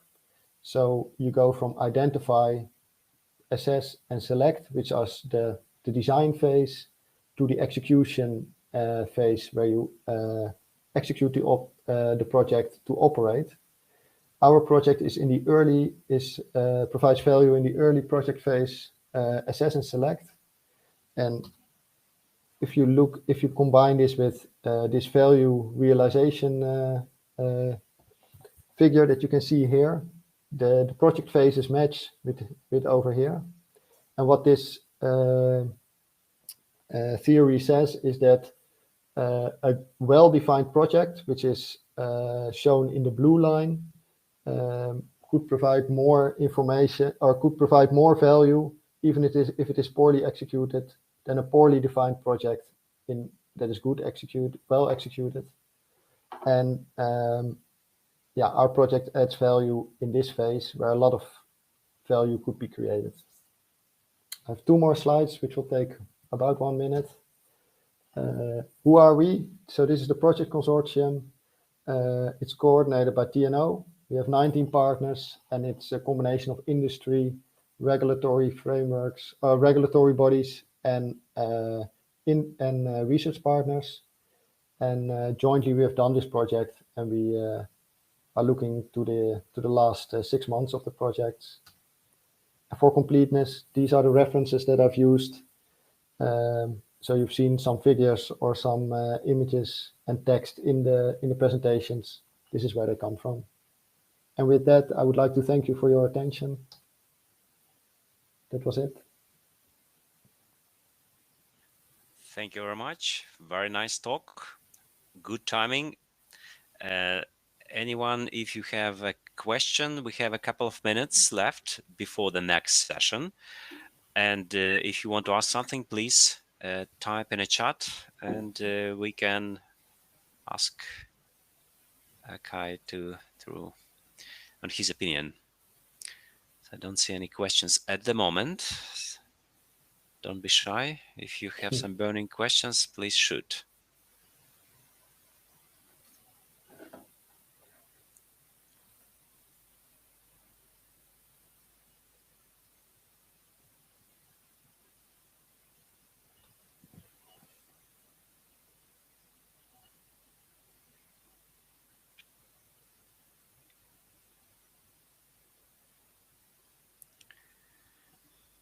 I can see 40 people are still in this session, but no questions in the chat box, not on my side. So with that, I think we better move to our next session. I thank you very much again. Thanks a lot for your contribution. Very smooth talk, very interesting. And oh yeah, here's a question. Are there any regulations that you are aware of that require CO2 storage wells to have CO2 resistant cement and casing? And is this factored into the review process? Yeah, so good question. And yes, there are some regulations that have specific rules for CCS wells. For instance, in the US, there's they classify these wells as class 6 wells, and therefore the cement that is used for these wells should be CO2 resistant. How we've incorporated it into this tool is that we have phrased the questions in such a way that the user should know what the regulation in his or her country is. So the question is phrased in such a way that we ask if the cement that was used is compatible with the regulatory framework in that country. So you would have to know what the rules are in the country where you use the framework. Okay, with that, I thank you again, and I invite everyone to move to our next session, session number 4, which will be given by at Hoskin, and I believe they are starting now. Okay. Thank you very much. Bye, everyone. See you in the next session. Okay, so thank you very much, everyone, for joining. I can see that we get a lot more people now joining. While we wait for others to join, we can start with the presentations. So, well, thank you very much, everyone, for joining today to this session for the Energy Transition Series. Now, in our 4th session, we're going to have Ed Hoskin. He has worked at Ikon Science for 12 years. And he has been working in all the geoscience departments of the company. He started working with the physics team, and then he also worked with the geomechanics and well borehole stability projects. And he has a lot of experience working with different basins across the globe, such as the subarctic, the North Sea, and as well the Northwest basins in Australia. And today he's going to be presenting a case study example to repurposing wells for CO2 storage in the North Sea. So thank you very much and welcome, Ed. Hi, thanks very much for the introduction. And yeah, hello everyone. So yeah, my talk, if you saw the previous one from Kai's, it follows on from Kai's in a sense that I'll be going into some of the specifics of the overall talk, but he was explaining about the whole REC CO2 project. So I'll be talking specifically about work package 4, which is part of the project looking at country-specific case studies to assess the reuse potential of wells for CCUS at potential storage sites. And I should also say this work was completed with by me and John Williams from British Geological Survey. So we completed this work as for TNO as part of the whole REC CO2 package. So yeah, what the talk will be about is the opportunity or challenge for repurposing wells for CO2 storage in the North Sea. So it's a brief outline of what I'll be talking about. So initially, I'll just look at the challenge that's coming up for decommissioning, particularly in the UK continental shelf, the oil and gas wells and fields that will soon need to be decommissioned.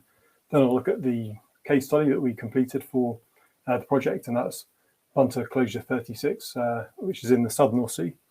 And I'll look at the data availability, geological suitability, and then we'll look at the calculating the seal capacity, and then selection of potential reuse wells, and then a few conclusions. So just to set the scene initially, in the sort of coming years and decades, decommissioning of oil and gas wells worldwide is going to be an increasingly important issue as fields and basins reach their productive end of life or end of productive life. Considering just the UK continental shelf itself, from 2019 to 2028, they're estimated to be 1,200 wells, the order of 1,200 wells across 230 fields that will need decommissioning. And yeah, on the table on the left, we can see whereabouts those wells and fields need to be decommissioned. You can see the one with the most wells and well, most wells at least is Central North Sea. Most fields is in the Southern North Sea and ROC, and the total is 1,200 odd.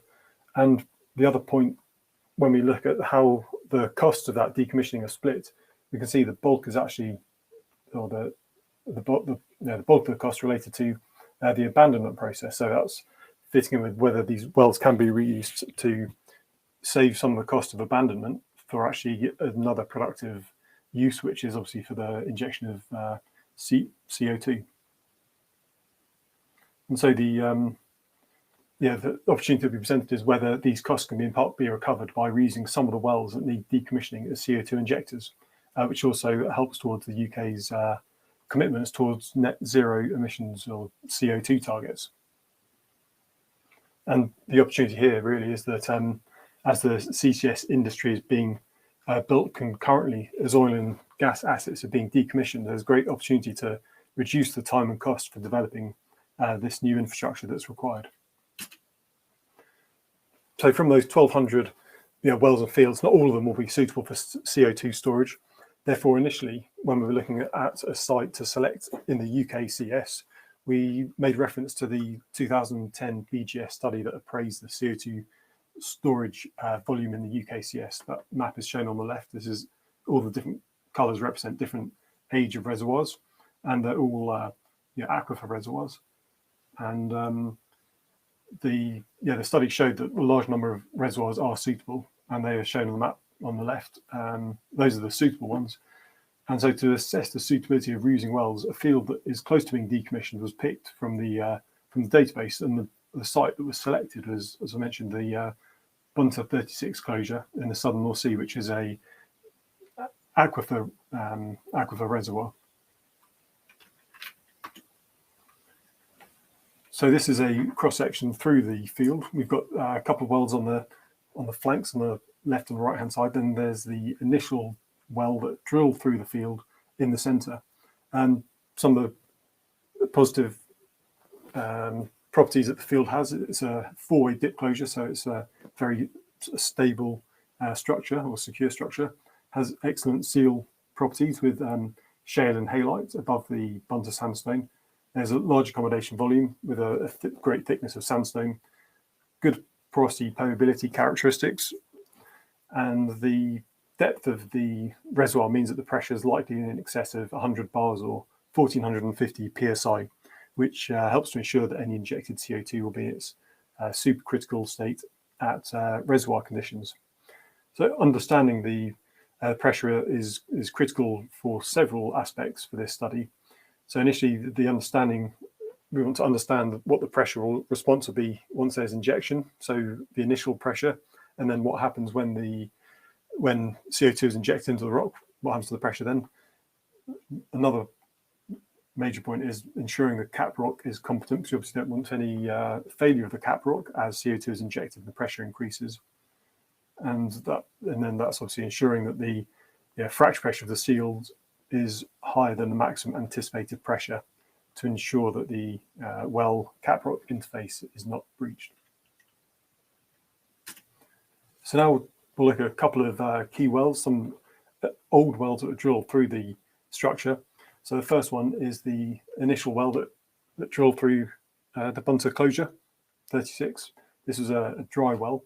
I can see it's a quite a shallow well, so it's only 1,000 or so meters, 1,500 meters below the seabed. And this is the section in question. So we've got the bunter sandstone as well as the Haysborough group above with the halite and the shale and the rock halite. And this well, it was drilled in 1968 through the crest. And unfortunately, there's no pressure measurements from this well, so it's very sparse or data poor well. So initially, we're somewhat then looking for, because this is the main field well, we then had to increase the search to see if we could find any information that would tell us about the strength of the seal rock and also the what's the pressure in the sandstone reservoir. So the next well that was drilled, this was actually drilled just outside the bunter 36 closure, and this was targeting the Carboniferous coal measures. So this is the discovery well for the Schooner gas field. So unfortunately, the bunter, because it was dry, didn't have any hydrocarbons, it was not of interest for any pressure measurements to be taken from there on in effectively. So all the wells that drilled to explore and appraise the Schooner gas field, they sort of scooted through the bunter sandstone without taking any pressure measurements. And in this basal section where we're approaching the Schooner, even if any well that's drilled into the bunter sandstone in this closure is to be reused, this deeper section for the producer wells and appraisal wells, this would need to be abandoned in any case, even if this bunter sandstone was used for purposes of CO2 injection.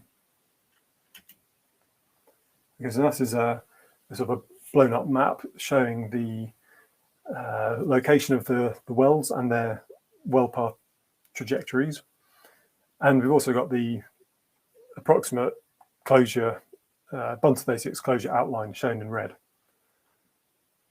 And so the main challenge that we're facing now is there's no measured pressure in the bunter sandstone, which is obviously an integral part of understanding whether this reservoir is going to be able to, and the seal will cope with CO2 being injected.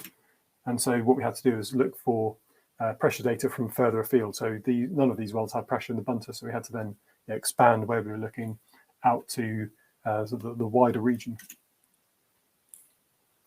And so what we did was, look at wells further afield. As you can see on this base map, there's a number of wells further afield, and one other consideration is also the extent of the reservoir outside of the closure. So if there is any CO2 that is going past the spill point when it's being injected, what happens to that CO2? And we can actually see when we look further away from just the closure that one of these wells actually has bunter sandstone outcropping at the seabed. So that's potentially positive in view of if there's any increase in pressure in the reservoir, then it does have an escape valve. So rather than fracturing the top of the formation, which is which is less controllable, it will at least escape up dip and exit through where the sandstone outcrops on the seabed. And so that provides a conduit for the overpressured aquifer to equilibrate to normal hydrostatic pressures if the injection is exceeding the capacity. So now looking at some of those wells in the vicinity or the region of bunter 36, we have them plotted on this pressure depth plot. So we now got a number of pressure data.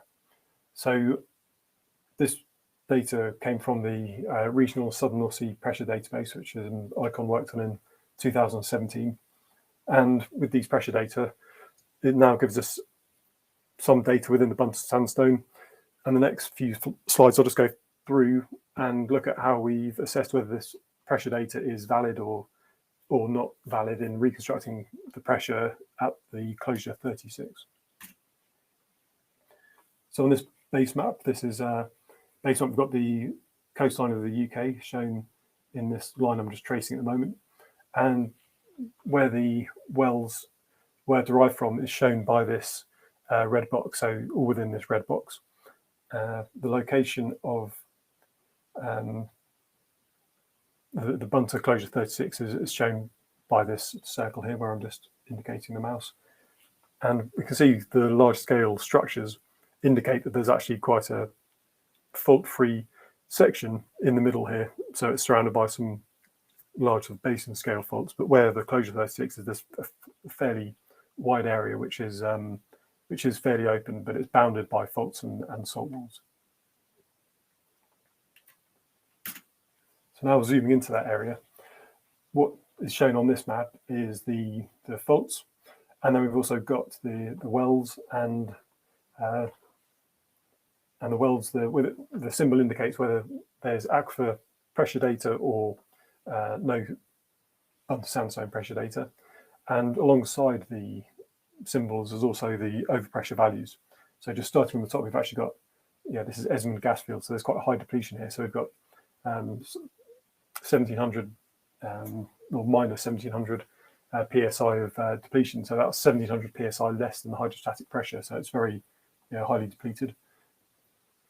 Moving around, we've now got some wells closer to bunter 36, which is shown here, and these are showing pressure in the order of 200 psi overpressure.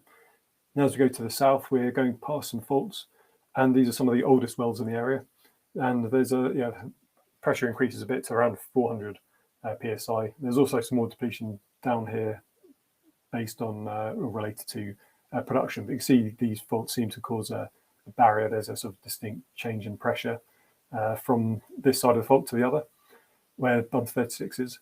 And a couple of wells, I'll talk in some detail about these two. These two wells, one was drilled in 1990, and one of the most recent wells drilled was the Endurance well, which actually is a CCS test well, and that was drilled in 2013. And there's some quite interesting pressure differences between those two wells, and I'll talk about those in a couple of slides. And the age of well penetration and pressure measurement is also added to the map to determine if there's correlation between age of well and pressure. So are the older wells higher overpressured, more recent wells depleted? And there seems to be a reasonable correlation with that. So up at the top, we've got some of the most recent wells. That was where we had the very high depletion, the Esmond gas field, and some of the older wells through here in the 90s and 80s. And you've got the older wells down here, which seem to be separated by the fault. But two of the most interesting wells in terms of correlating what's happening to the reservoir pressure for closure 36 are from the two wells highlighted here. So I'll just click onto the next slide. So the two wells are most recently drilled in the region. So 4225D3 is the most recent well, and it was primary aim as an appraisal well for CO2 storage. So on this left-hand side, we've got its pressure measurements compared to the well 4225-1, which was drilled in 1990. And between those two wells, there's a pressure difference of 12 psi. And it's thought that this pressure difference is caused by depletion and pressure being reduced because of the Esmond gas field depletion. So there seems to be a material impact of that large-scale depletion or high level of depletion at the Esmond gas field down to the well, the endurance well that was drilled to the south by 20 kilometers.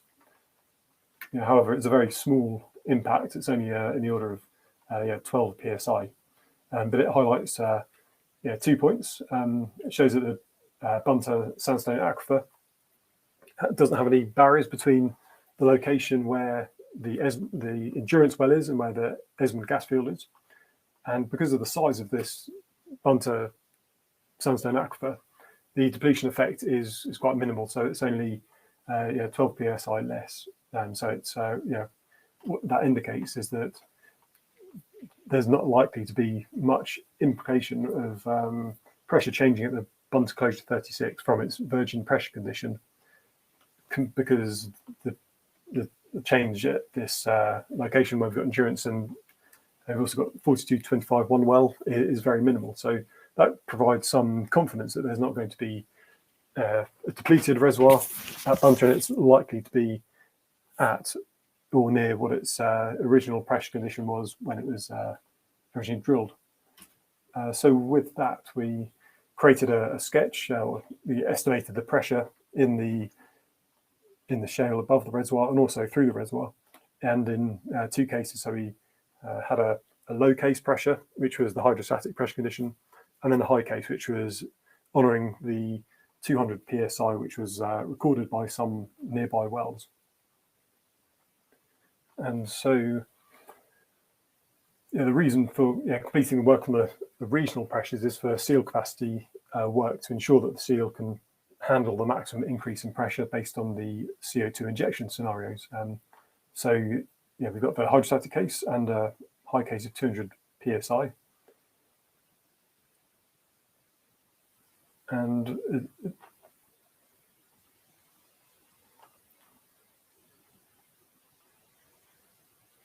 And so once we have the pressure conditions calculated, we also then used a fairly basic method for calculating the fracture pressure. So it was Matthews and Kelly's method. Again, there was very little data to actually test the fracture pressure. But fortunately, that endurance well, they did actually measure some mini frac tests in the Rotliegender shale and also in the salt and in the sandstone. The ones that are of most interest are obviously the Rotliegender shale and the halite. And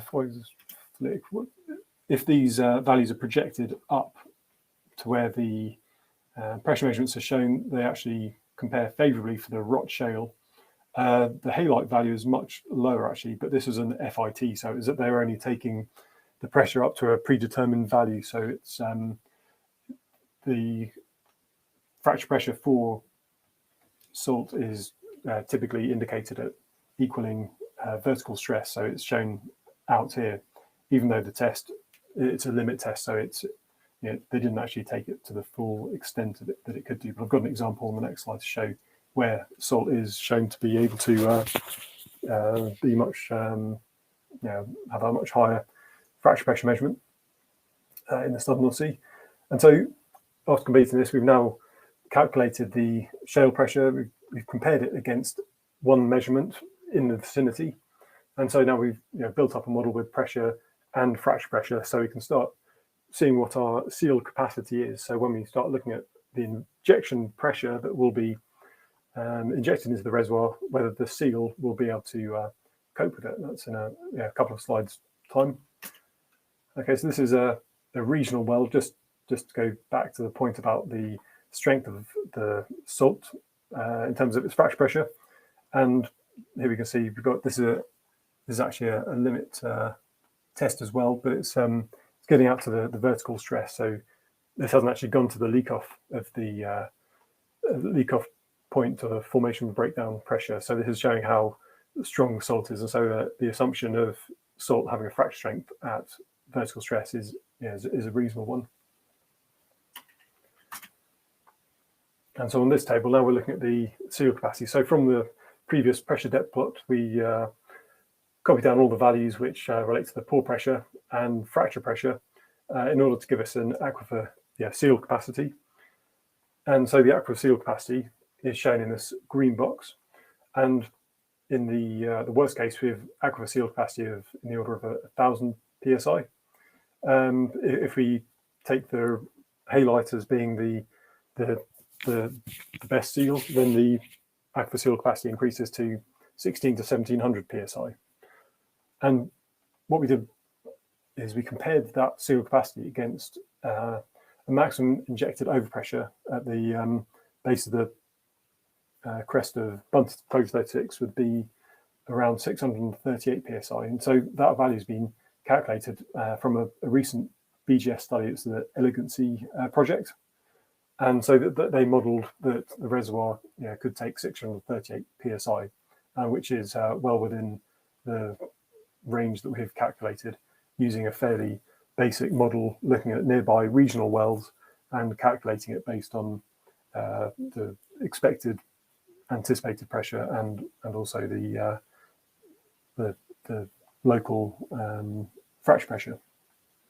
So it's a sort of corroboration of two studies to show that there seems to be an adequate site for CO2 injection and storage. So the next part of the study was just looking at all of the wells that were drilled through the crest of the structure and which are still available to be potentially to be reused. And so some of the wells have already been abandoned. So some of the earlier exploration and appraisal wells, so in red, those have got no possibility of being reused. Ones that can still potentially be reused are ones in green. So these are the producer wells. So some of them have been shut in or completed, but they haven't been completely abandoned yet or decommissioned. So these are all the ones that are available to be used. There's probably more favourable ones that are more recent ones because they're less likely to be degraded. But now on the next slide, we'll look at what those wells look like across the field itself. Okay, so this is a schematic through the field, and we've got the top crest of the reservoir shown in black, and we've got the well penetration trajectories going through. And what we can see in this sort of yellow line is the top Bunter sandstone markers. And we can see the top Bunter sandstone is deeper towards the left of the image, and then it rises towards the crest on the right-hand side. And so some of the important considerations when we consider which wells are best for reusing in terms of injection, or is that not all the wells are going to be suitable for injection. For example, if an injector well was used towards the base of the structure and towards the base of the spill point, because of the viscosity of the CO2, there's potential that the plume will actually migrate outside of the closing contour. So some of the better wells to use may actually be towards the mid or the midpoint.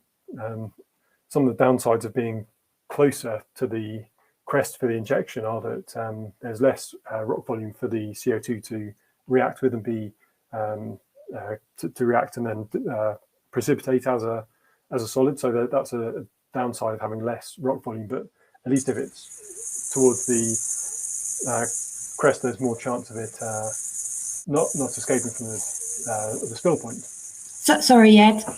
You have 2 minutes, so maybe we can have some questions in the end, and we can move to the next session. Okay, sure. Yeah, I think I've got 2 slides to go. So okay, thanks. That's okay. And so, so there's not all the wells are suitable for injection. Some are actually better for monitoring. So perhaps ones closer to the spill point, the ones which are improved for monitoring, whereas injection ones are better at the midway through the field. So the casing consideration of reuse, when we're looking at all the different wells, they had quite a lot of different casing setups. So there's actually reusing the wells in the Bunter to sandstone formation actually requires quite a lot of workover if there are multiple strings of casing. So in consideration A, some of the older wells actually had a more simple casing string setup. So there's only one casing string to go through and no need to remove any existing casings. In B, we've got the production casing need to be cut and removed above top of cement to enable access through the reservoir through the intermediate casing. And C requires more substantive intervention, such as milling or perforating with large charge sizes. And so that's a sort of key consideration that the high-level screening criteria for identifying potential effort required in repurposing wells is one of the main things is looking at the casing strings. So perhaps in some cases it's actually easier to drill a new deviated well from existing well bores rather than reuse some of these wells with the high number of casing strings. Okay, so final slide, just the conclusion. So despite pressure data from regional wells surrounding Bunter Closure 36 showing overpressure ranging from 76 to 416 psi overpressure, as down to depleted wells, which is minus 1700 psi. Hydrostatic pressure or low overpressure conditions were considered most likely as well. Risk of seal failure is thought to be low when compared to the predetermined CO2 injection capacity, and seal capacity is calculated to be in the range of 1000 psi or up to 1700 psi, depending on which pressure and sealing property case is used. Reuse of wells which target deeper oil and gas reservoirs present a complex issue at saline aquifer sites. The number of casing strings that need to be perforated or removed to enable access to the intended storage reservoir provides a key indicator of the effort involved in repurposing wells. And aside from a single well, the depth of TO's top of cement is adequate to ensure that sufficient cement is present. However, the quality of cement is unknown and should be verified as a barrier element. So there's some mixed sort of cases for reusing those wells in the field. And I'll be pleased to take any questions. Thank you very much for the presentation. Well, yeah, I can make you some questions from the chat. We have some minutes, maybe for one question or maybe maximum two. I can see who James, he's he's concerned about the seal efficiency. And as well, he's asking for the limits. What's the limit? What limits a storage capacity if we are to exceed it? Is he asking? I can't see the any questions actually, but the limit is the seal capacity effectively, or if there are any faults, and there happen to be some quite small faults at the top of the structure of Bunter Closure 36, but these faults have very minimal offset, and so they're not thought to be at risk of being a fault seal failure if pressure is increased in the reservoir. And also the salt is so thick that there's no juxtaposition of a fault offset against any other rock type. So the sealing capacity is probably the primary implication, probably the primary importance for understanding whether the reservoir will leak. And also I mentioned how the reservoir itself, the Bunter sandstone, is outcropping at the seabed. So if there's any excess injection into the reservoir, then it's likely it will just overflow the spill point before fracturing the seal. And we've seen that the seal is highly competent because it is halite. I hope that answers the question. Great, thank you. Yeah, and just the very last question before we move to the next session. Will all the wells intersecting the injection zone with the AOI required remediation to avoid leakage risk, even those not having not being reused? Oh, sorry, could you repeat the last part of the question? It's in the chat. Is the last question is made by Kari, and she's asking, will all the wells intersecting the injection zone within the AOI require remediation to avoid leakage risk? What was the last, sorry, just the second to last word? I couldn't quite make out the second to last word. Yeah, it's Something asking risk. for the if all the wells intersecting the injection zone will require remediation to avoid leakage risk. Okay, so if there's any leakage, the main issue with the wells is where they penetrate through the seal, and so that's the main weak part for the whole idea of reusing wells. It's has the older well been abandoned properly, such that when they removed all of the casing and they abandoned it properly at the top of the seal, that's the main weak spot potentially. And so some of the packages in the other work packages and REC CO2 did actually look into that in some detail. So you looked at the types of cement that were used.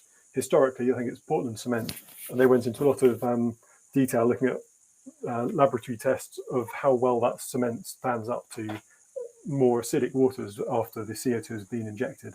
So there was quite a lot of work done on that, lab-based work in the REC CO2 work packages, not the one I was involved in. I think it was work package 2. So that might be somewhere that the person asking the question can find out some more information about that. But I think that's the main risk, is whether the well penetrations go through the seal and have they been remediated properly. Great. Well, thank you very much for your presentation and all your answers. I think we can now finish this session, so everyone has time to move to the next session, which will be starting in less than 5 minutes. Well, thank you very much, Ed. Yep. Thank you. See you in the next session. Thank you. Right. Bye. Many thanks. Thanks for listening. Bye. Everybody, welcome to section number 5.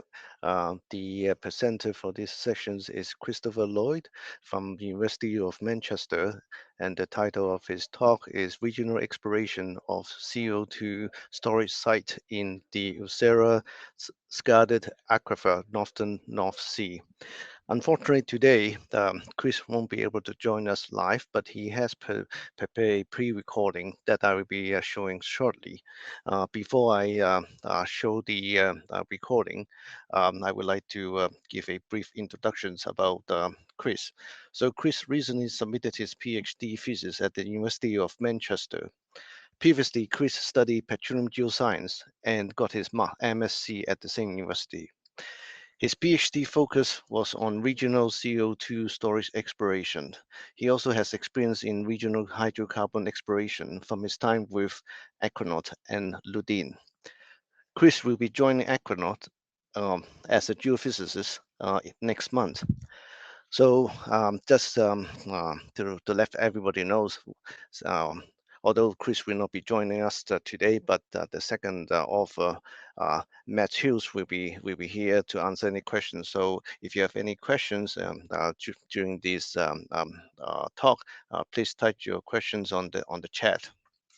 Okay, now we'll try to load his peer recording.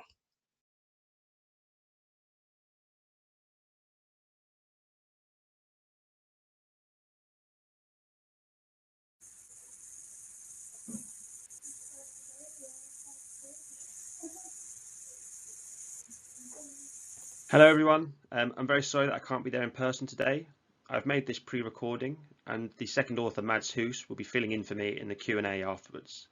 If there's anything extra that you want to know, you are welcome to contact me either via my email, which is linked here, or through LinkedIn.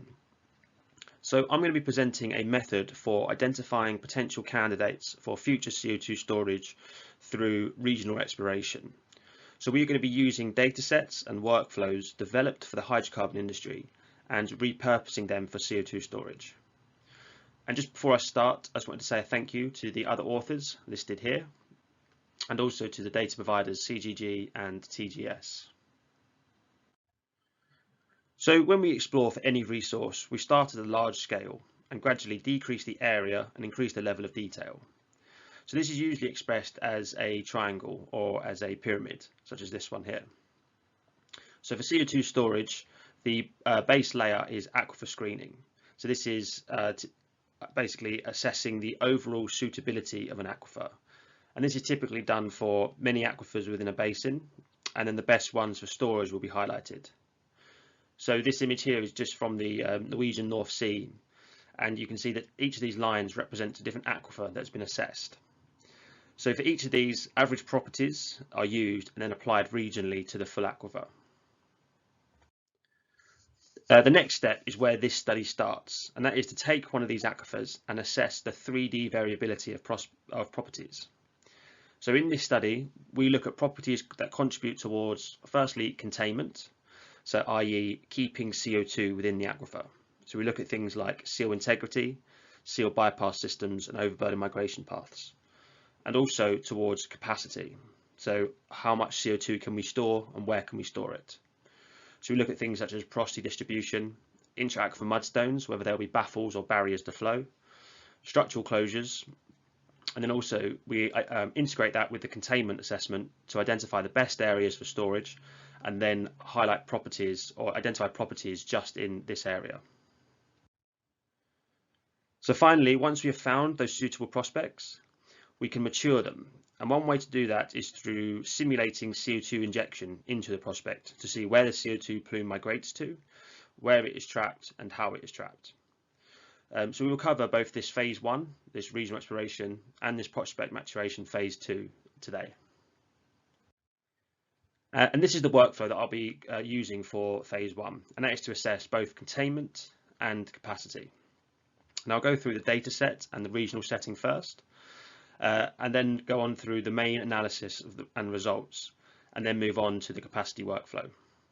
So this process is tailored to our case study, but extra elements can be added or removed depending on 3 things.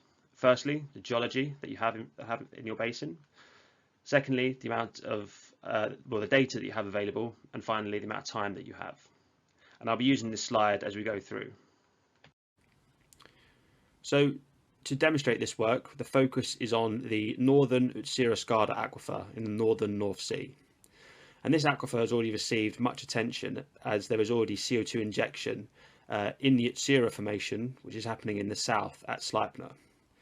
But most of the research has focused in this area. So today we are trying to identify additional prospects for CO2 storage in its northern section. So for our analysis, we use the CGG broad size seismic survey of the North Viking Graben, and that gives us our limits of our study area. And the seismic is coupled with 141 exploration wells, primarily from Norway, but there is a couple from the UK in this little slither here. And we also have an interpreted lithology column provided by TGS through their Fashi's map browser. We also had access to an FWI velocity cube, and we use that in the capacity workflow, which I'll come through a bit later on. Before we go through the analysis, the first step we had to do was define our stratigraphic framework. So we are looking at 2 different intervals. So we're looking at the reservoir itself, shown by this blue arrow, which is the Utsira, Air and Skade formations. And these are part of a large deltaic complex coming off the East Shetland platform. And overlying this, we have the Naust formation, and this forms the containment interval, or the seal and overburden, shown in this orange arrow. And the Naust formation consists of large cliniforms prograding from both the east and on the western basin margins.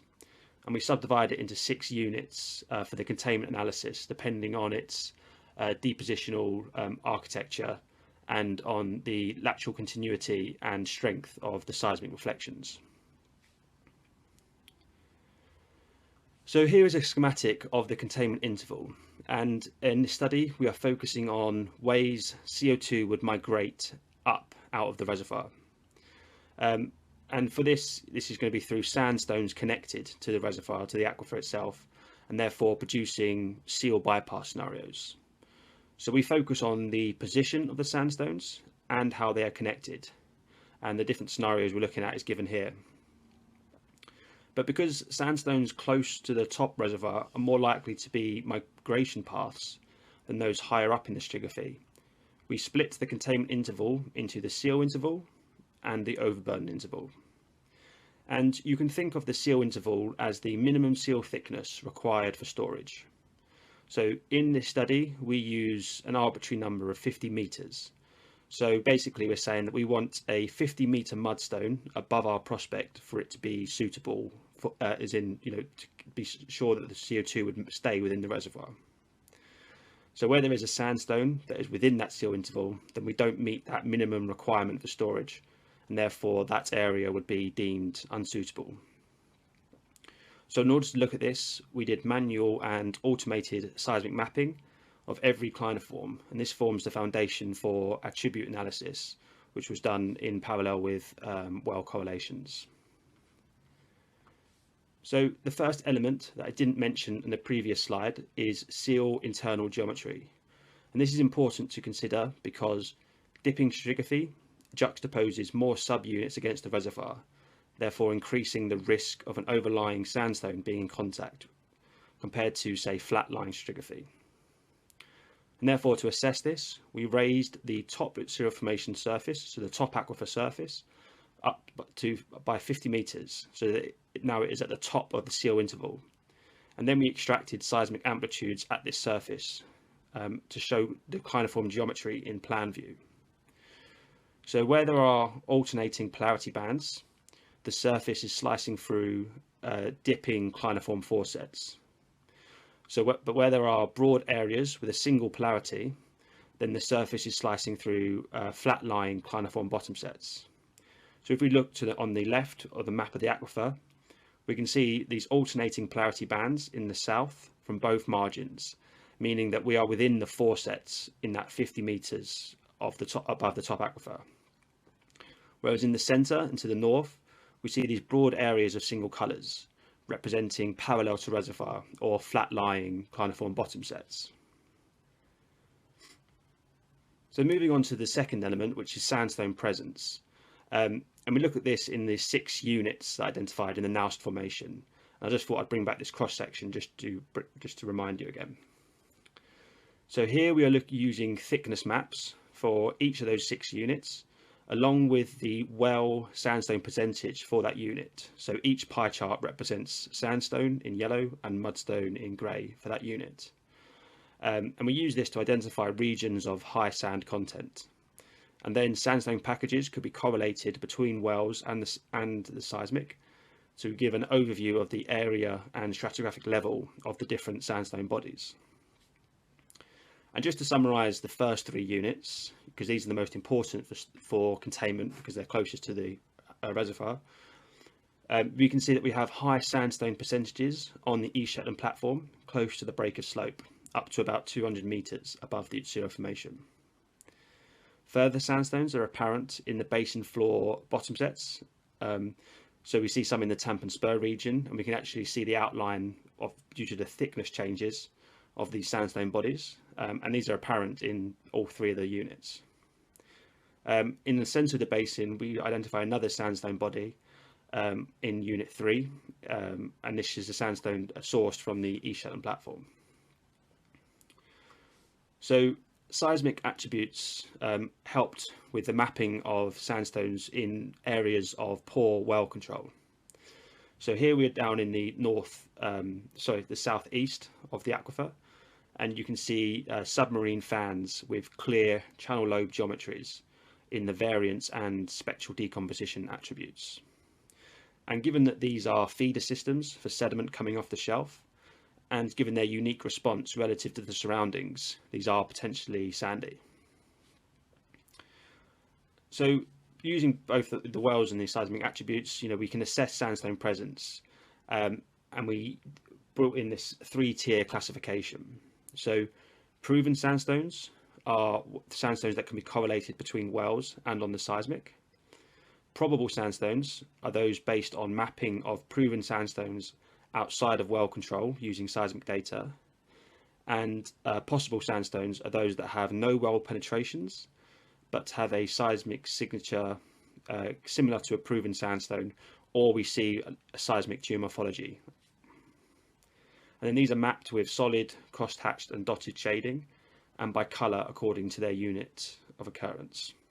And then just to summarise this map, the greatest sandstone presence is towards the west, on the shelf and on the proximal slope to the East Shetland platform, and then at the base of slope in the Tampen Spur region.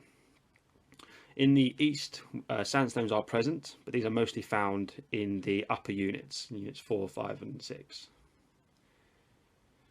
For sandstone connectivity, we mapped the relative position of sandstones and their intervening mudstones. Where mudstones thin below seismic resolution, connectivity is interpreted. So we considered the connectivity between the reservoir, the seal interval, and the Oderburn interval sandstones. So this is just an example here in the from the East Shetland platform down to the Tampen Spur region, and it shows that we could map sandstones through all three, through cliniform faucets, going up, back, up dip towards the East Shetland platform. So that was just a brief look at the different elements that we assessed for containment. And the next step is to basically bring these together to create a map we can use to identify the best areas for containment. So for this, I'm going to introduce our containment confidence risk matrix. And the containment confidence matrix is similar to a common risk segment map that we typically use in hydrocarbon exploration. But here, positive values are in blue, and these represent high confidence of containment. So these are areas that we are confident that CO2 would remain within the aquifer. And negative values are in red, which represent low confidence. So this is areas that we would expect leakage out of the aquifer. A score of 0 is neutral. So this is where there is either no data or the feature does not affect containment. And I just brought back the conceptual sketch I showed at the start to show the scoring in 2D, just so you can see how it would all add up together, and also the map here of the aquifer itself. So for seal geometry, we assign a score of 0 to the regions with parallel to reservoir stratigraphy. Dipping stratigraphy is assigned a value of -3 because it's reducing our confidence, as you know, the juxtaposition of the sandstones. And the map here shows the distribution based on our earlier assessment. For sandstone presence, containment confidence is dependent on two factors. Firstly, the stratigraphic position of the sandstones in relation to the Utsira formation, so whether they are in the seal interval or whether they are in the Oderburn interval. And secondly, the evidence of sandstones relating to that possible, probable and proven classification. And these are given increasingly negative containment confidence scores. Through identification of sandstones, we can apply the opposite scheme for the identification of mudstones. And obviously these are then given positive scores because they increase our confidence in containment. So this map here shows just the seal interval sandstones, where, as we showed, they're mostly in the west. Whereas here is the map of the distribution of the overburden interval sandstones. And you can see that the overburden interval sands, their scores are a lot lower, i.e. a lot closer to 0. And that's because they are separated from the aquifer by that seal interval. So for sandstone connectivity, we apply a containment confidence score to the root of the connection. And scoring is based on which intervals are connected. So obviously the highest negative score is given to where we have a full connection through from the reservoir, through the seal interval and through the Oderburn interval. Where we just have a connection of either reservoir to seal interval or seal interval to Oderburn interval, these obviously reduce our containment confidence, but they don't go the whole way through the containment interval. The numbers isn't as bad. So finally, we can combine each of these maps and summarize the CC scores of these individual elements to produce an overall containment confidence map. So if you just look at the schematic here, you can see how much it varies over quite short lateral distances.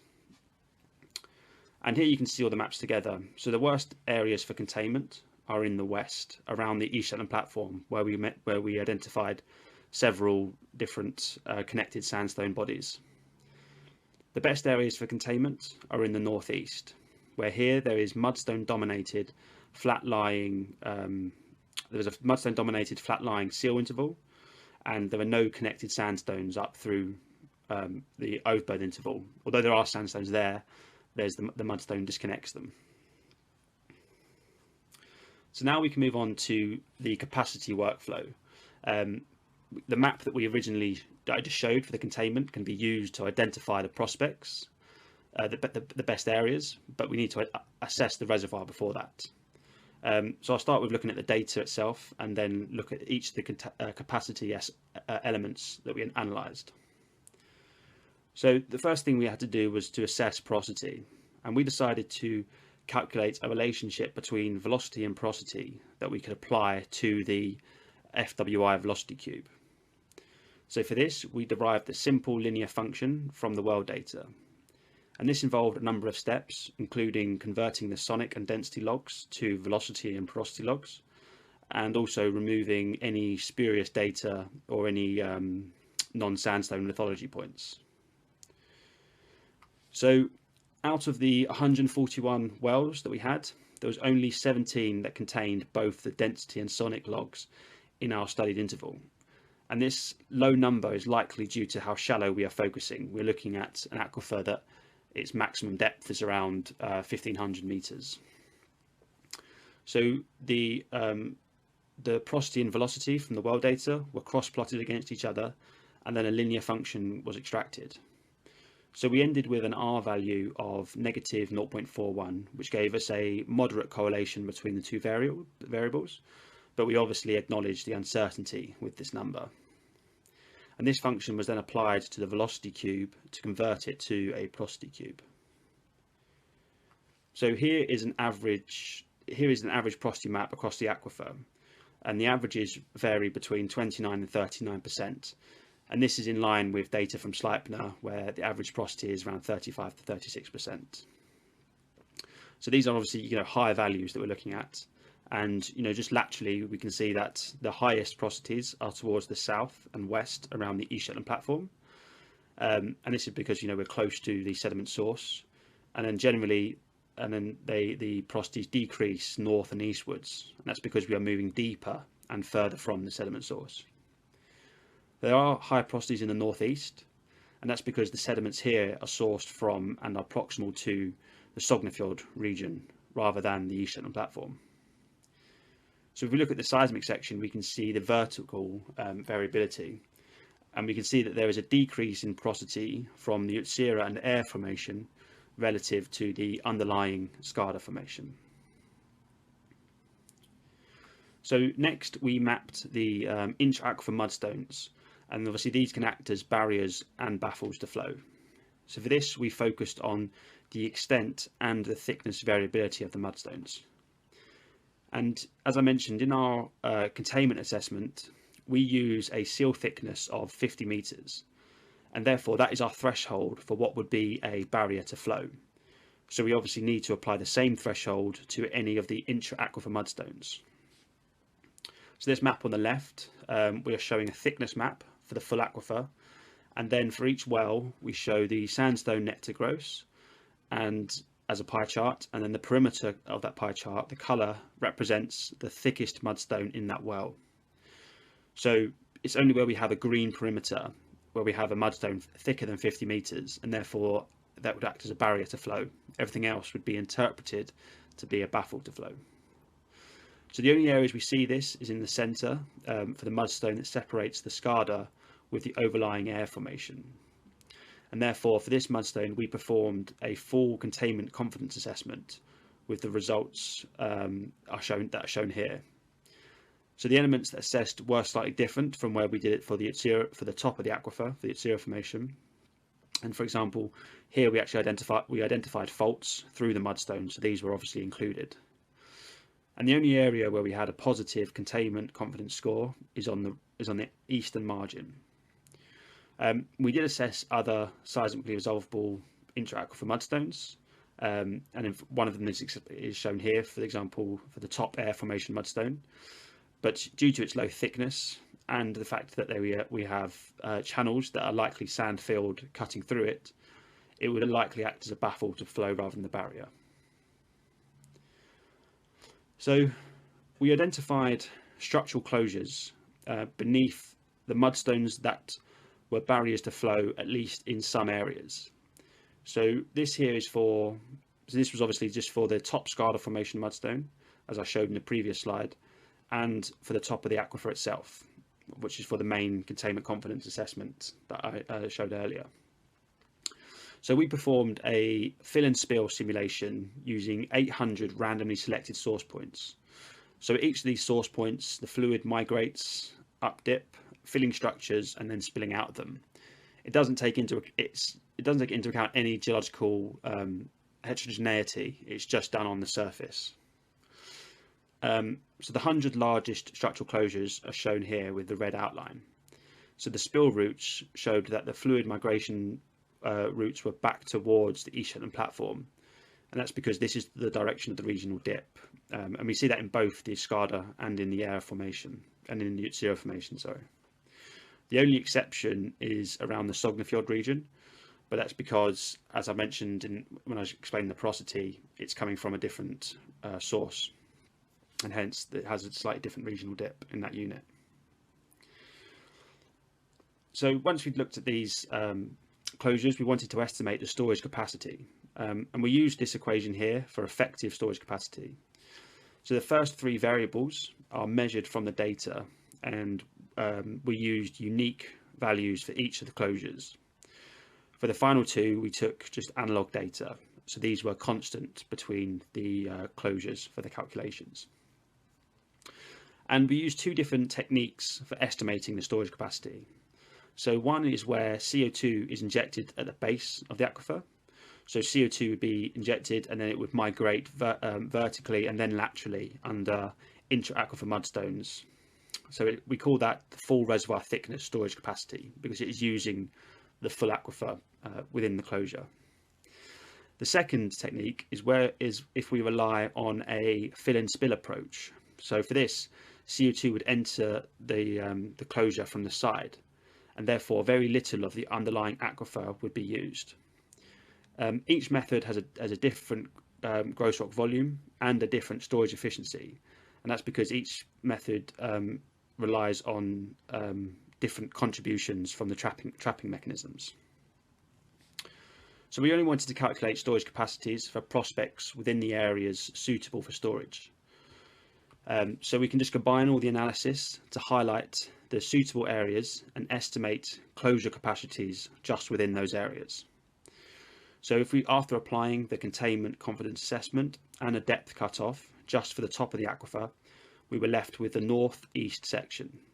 The same was done for the Skade formation, but that is not shown here.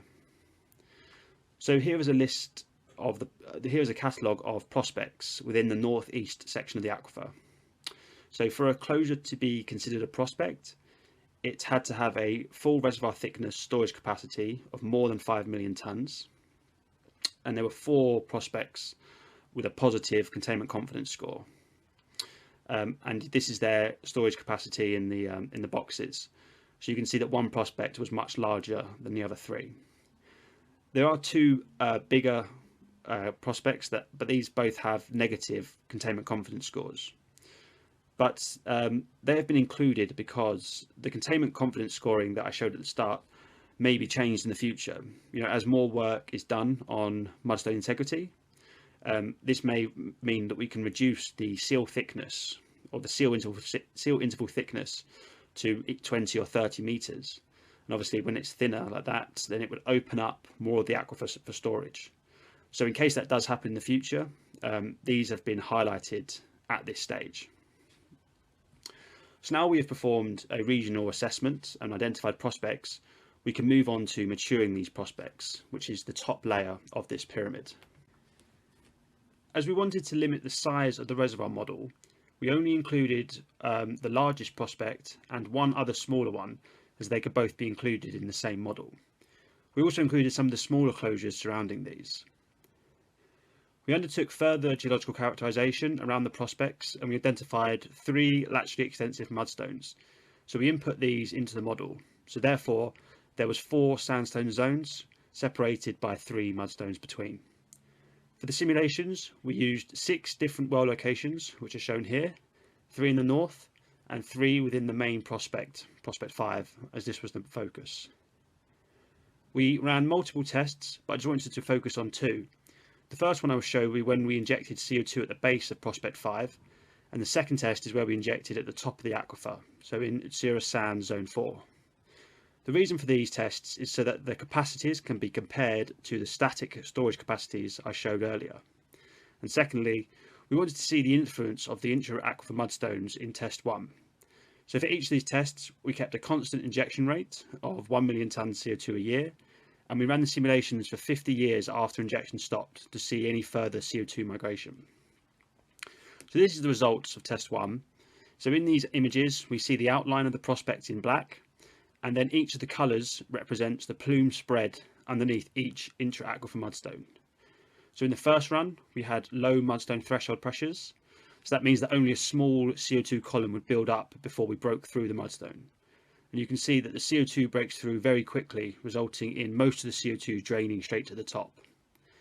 In the next run, we increased the threshold pressures of the mudstones, and you can see that we had much more lateral plume spread, which resulted in less CO2 making its way to the top zone. When we increased the pressures further, the CO2 did not break through the final mudstone, and there was a large plume at the top of zones 1 to 3. And just to say, this threshold pressure is still within the range of acceptable values, so we could end up with this situation. We then increased the amount of CO2 injected, and what we found was that we could store 70 million tonnes of CO2 within the prospect if the mudstone pressures are this high. So this really shows the influence the mudstones can have on storage capacity and why they need to be better understood before injection starts. So in the second test, we wanted to look at the fill and spill scenarios. So we injected CO2 into wells 1, 2 and 3, and we're hoping they would spill into prospect 5, where we did a separate injection just to see the capacity within prospect 5 itself. So when we injected CO2 using well 1, we filled 3 of these smaller closures, but unfortunately from here they spilled out of the model rather than into prospect 5. But what is interesting though is that although on their own these closures were too small to be considered prospects, we do have quite a high capacity when using all 3 closures, so that could be an option. When injecting CO2 from wells 2 and 3, once filling the structure, the CO2 spills into the same migration route as prospect 5, into the same migration route and then on into prospect 5. So this shows that if we were to use just the closure itself, prospect 5 can hold 34 million tonnes. However, if we were to inject from say prospect 3, still only using 1 well, we could actually store an additional 11 million tonnes before we reach prospect 5, bringing the total up to 45 million tonnes. So this is just my penultimate slide, and I just wanted to really highlight the difference in storage capacity between the static and the dynamic approach for prospect 5. So both techniques use very similar gross rock volumes, porosities, net to grosses and CO2 densities. The main difference is in the storage efficiency. So for our static calculations, we used the average between the acceptable range. But you can see that from our dynamic simulation, we were actually much closer to the top of that range. So this really shows the importance of trying to perform local calibration of the storage efficiency for the aquifer you are studying. And this is so that you can try and have a smaller range and less uncertainty with your static estimations. So obviously now, if we were to redo the static calculations, but use that higher storage efficiency to match the dynamic simulation, more of the closures would be considered prospects. So just to summarize, I hope I've tried to show you how we can go from regionally identifying the best areas for storage, finding prospects within those areas, and then maturing those prospects. There was a large overlap with CO2 storage and hydrocarbon exploration, so there's a lot of transferable skills. And finally, this work has highlighted the need to study the geological heterogeneity and to provide more accurate storage capacities of the aquifer going forward. This is what needs to be done. So that is the end of my talk. Thank you for your time, and please ask Mads any questions, or like I said, feel free to get in touch with me anytime if you have any further ones. Thank you. Hi everyone. So under the chat tab, you can see Matt has put a couple of paper related to this presentation, so where you can download them, and also Chris' contact also been listed in the chat. So feel free to go to the tab and check out those information. Thank you. Okay. So yeah, so I can start this session, I guess. Yeah, a lot of people are already in here. So this session, this is the sixth session of this talk, and the speaker will be Quincy Zhang. He will be talking on geophysics for CO2 storage in geological trap and in minerals. So before he starts, let me introduce him briefly. So Quincy Zhang is a geological advisor at TGS. He has 20 years of experience in energy sector. He holds a B degree in geological exploration from China University of Petroleum, and also he holds MS degree in geology from Colorado School of Mines.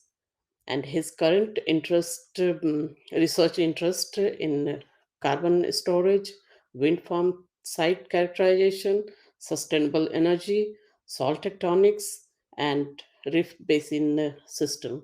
So Quincy, with that, you can take over the screen. You can start your session. Okay, thanks, Babita.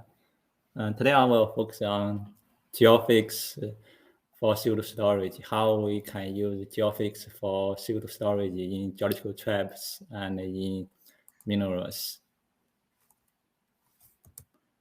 So for geological storage, normally we have two types of the storages. The first one is the conventional one we usually talk about. It's like oil gas reservoir. You need a trapping mechanism to keep CO2 underground, so seal integrity is the key. Geophysical technology we use for oil exploration production can also be used for this type of CO2 storage. Second type, CO2 mineralization, is quite different. CO2 is injected into rock, usually it's basalt, which can turn CO2 into minerals, and CO2 will permanently stay underground. So for this kind of storage, you don't need a seal. I mean, no trapping mechanism, conventional trapping needed. So the question is that what the geophysics can do for this kind of CO2 storage. This is something we will discuss. And the main topic today is how we can apply geophysical data and technology for CO2 storage in geological traps and in minerals. But before we go to details of CO2 storage, I'd like to discuss a little bit about CCUS industrial hubs, because in near term, the investment for CO2 capture and storage will be mainly focused on industrial hubs, which are emitting a lot of CO2. So for we know that last year, the US infrastructure bill included significant investment on carbon capture and storage, especially on creating regional hubs.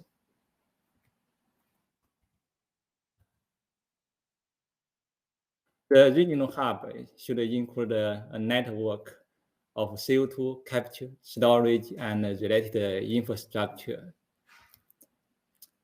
In US, there are 14 potential regional hubs. Houston is part of the large Gulf Coast hub. In Gulf Coast area, there are a lot of chemical plants, power plants, refineries, natural gas processing facilities. So there are a lot of CO2 emissions. Zooming into Houston area specifically, and here we have plenty of CO2 sources, also have excellent existing infrastructure and business. Something that's most important for us, we have the large local geoscience human capital, also excellent geological CO2 storage site in Gulf of Mexico Basin. So this example, it's salt, subsalt, the structures which can be used for CO2 storage. CO2 storage in geological traps is a mature technology. There have been many years study and practice. Here I will quickly show you 3 cases I have worked on to help to better understand the history of CO2 storage in geological traps. The first case is CO2 flood in Sackrac unit Permian Basin. I worked on this field back to 16 years ago. Sackrac unit had a long production and CO2 injection history. CO2 flood started in 1972. This is the original pressure of this field. During the oil production process, the pressure continued to decrease, and CO2 injection started in 1972. You see the pressure increase gradually, and to 1997, the pressure increased a lot. Although the CO2 injection caused a significant increase of the reservoir pressure, the CO2 flood has been safe and economically successful for last 50 years. Second example is Slump Field in North Sea, the current project we are working on. CO2 captured from nearby gas field has been injected into Utsira-Skade since 1996. The CO2 injection has been a technical and economic success, and CO2 stayed safely in the storage unit. Third example, the CO2 sequestration research in early 2000 I was involved in. And in US, DOE started to start some CO2 sequestration research project since 1997. For this project, the purpose was to evaluate CO2 storage capacity in Tennessee sandstone, in Teapot Dome field, and other nearby field in this area. It was an integrated study with data from oil field and also outcrops. We measured all the major sensitive outcrops in this area, constructed regional sequence stratigraphic framework with outcrops, seismic wells, also detailed reservoir characterization, including small rocks, fractures, sand laminates, which could affect CO2 flow and storage. So from the 3 cases, obviously you can see that CO2 storage in geological traps has been studied, tested, and applied for many years, and has been proven technically and economically successful, and is a safe and effective way to reduce CO2 emission. Next, I will show how we can use geophysical data and technology for CO2 storage in geological traps. First, the CarbonAnalytics tool for site screening. This project is in phase 1 stage. From this database, we can find all the information for carbon storage purpose. This volumetric view, different color represent the different storage capacity. Emitter analysis, like this is a gas plant. You can match this with surrounding storage sites. And geological formation view. And of course, you can use filters to filter the information you need. And this is a detailed view of this tool. Second one, for site characterization and monitoring, I show you a seismic example. So this is a baseline survey. The CO2 started in 1996. This survey acquired in 1994, before CO2 injection.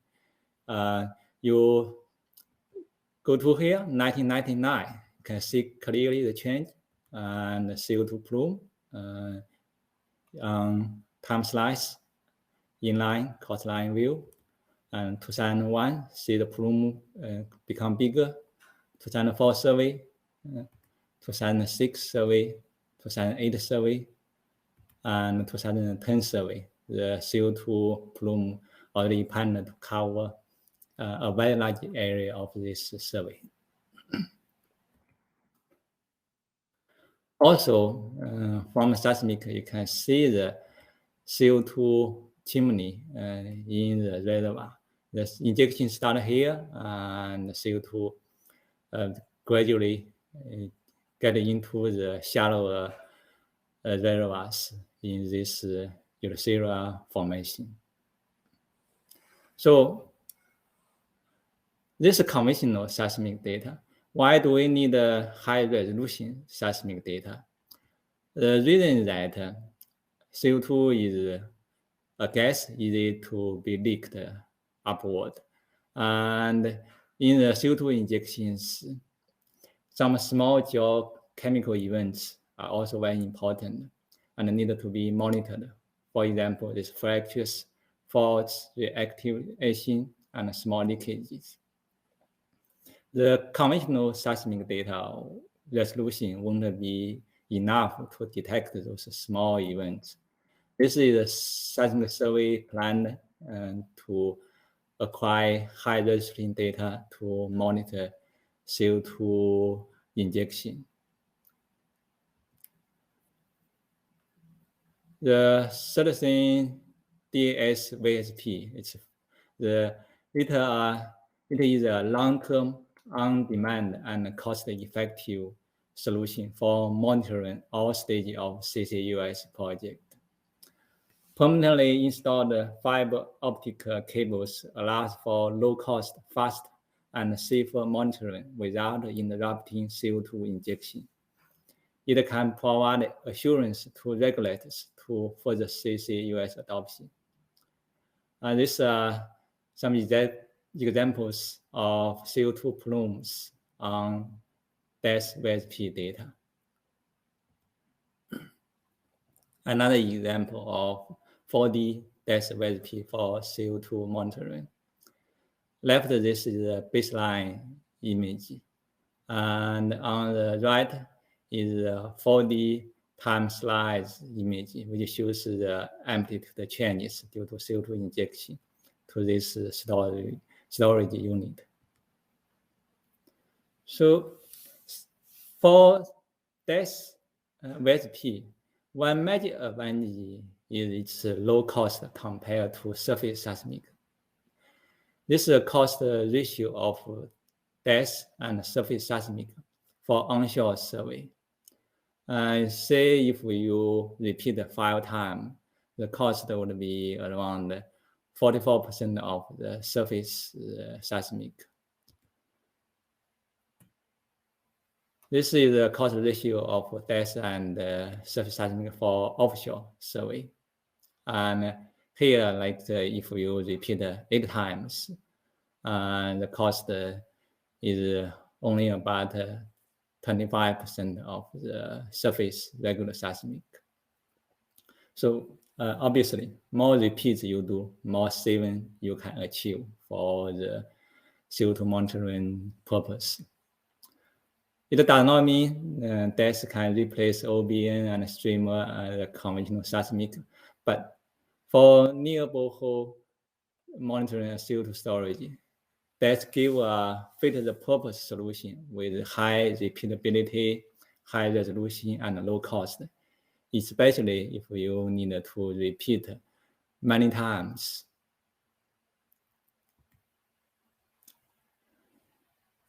Next, I will discuss about CO2 storage in mineral. Recent years, CO2 storage in minerals has got more and more attention. So current CO2 mineralization is focused on basalt area. This is how it works. CO2 and water are mixed and be injected into basalt. CO2 will react with rock and will form stable minerals. So in theory, that CO2 would permanently, safely stay underground.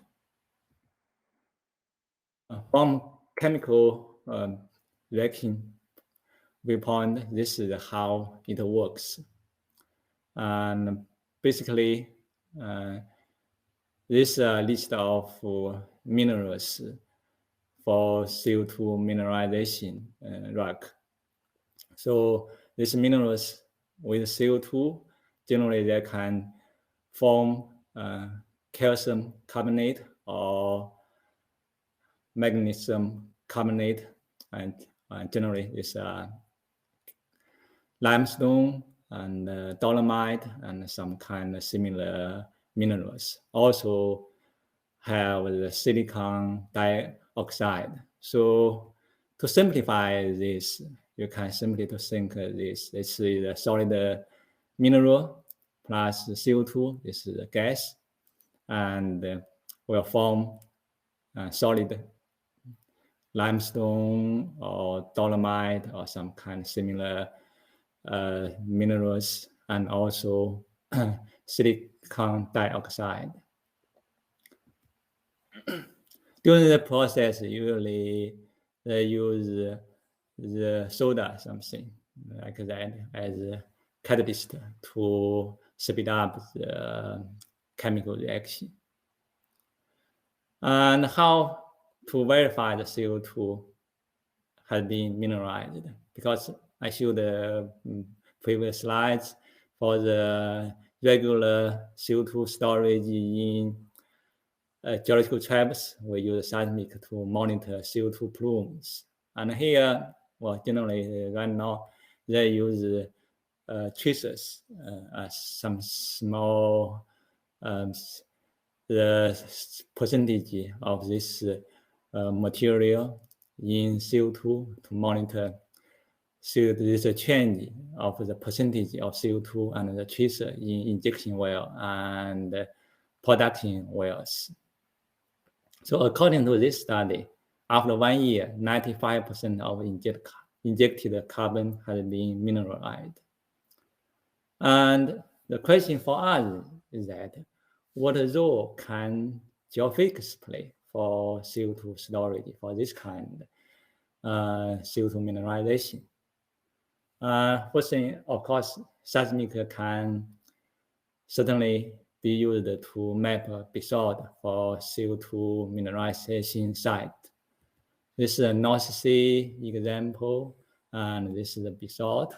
And the one thing we really interested in that, can seismic be used to monitor and verify CO2 mineralization? Because in previous slides, I showed that currently the company who do the CO2 mineralization, you will use some small material called tracer to monitor CO2 flow.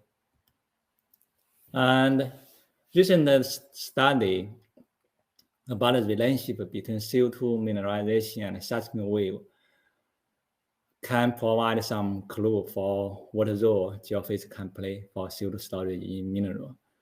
And this is a conceptual diagram, shows that effect of CO2 injection on wave speed as function of time.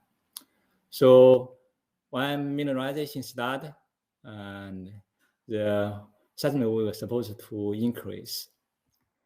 The latest labor study and shows the very strong relationship between CO2 mineralization and P-wave velocity. Here it shows that when CO2 started to react with the mineral, when precipitation started, you see clearly the P-wave velocity increased, have a very big increase. So that gives us some kind of information, say, can we use seismic to monitor the CO2 mineralization site? But this is a laboratory study, And in laboratory study, there are a lot of mineralization process very quickly. But in the real CO2 injection field, that may be very slow. Also, the percentage of the rock that tend to that react with CO2 may be not that significant. We don't know yet. So the hope is that very soon some company can start to do some demonstration project to acquire seismic to see that just like we do for the conventional CO2 storage project, we use 4D seismic to monitor CO2 flow and CO2 mineralization process. So, as a summary of this talk, industry hub will likely to be the major pathway for CCUS investment and opportunities in near term. And just keep in mind, right now the investment many look like focus on industry hubs. The very famous one like Teesside in UK, and also ExxonMobil and many other companies, they are doing the Houston hub.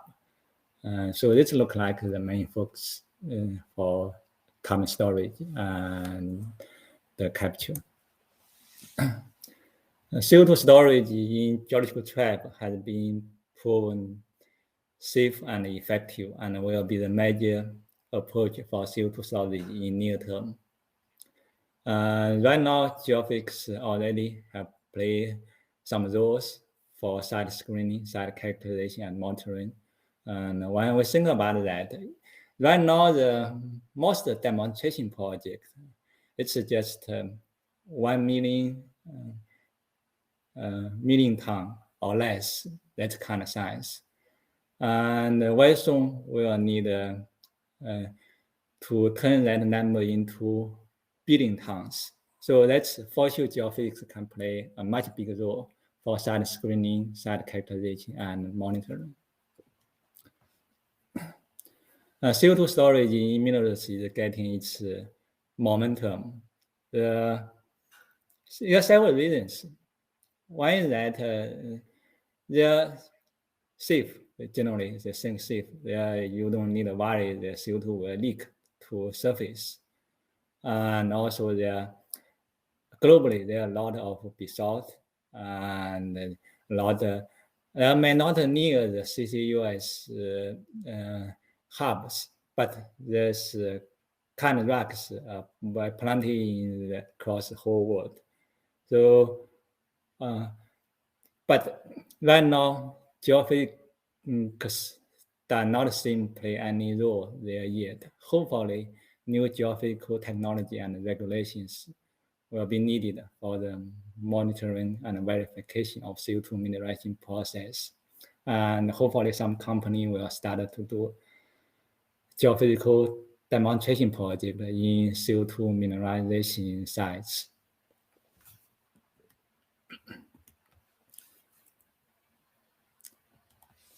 Here I'd like to thank the management of TGS, Magseis, Fairfield, and Halliburton for permission to share the data.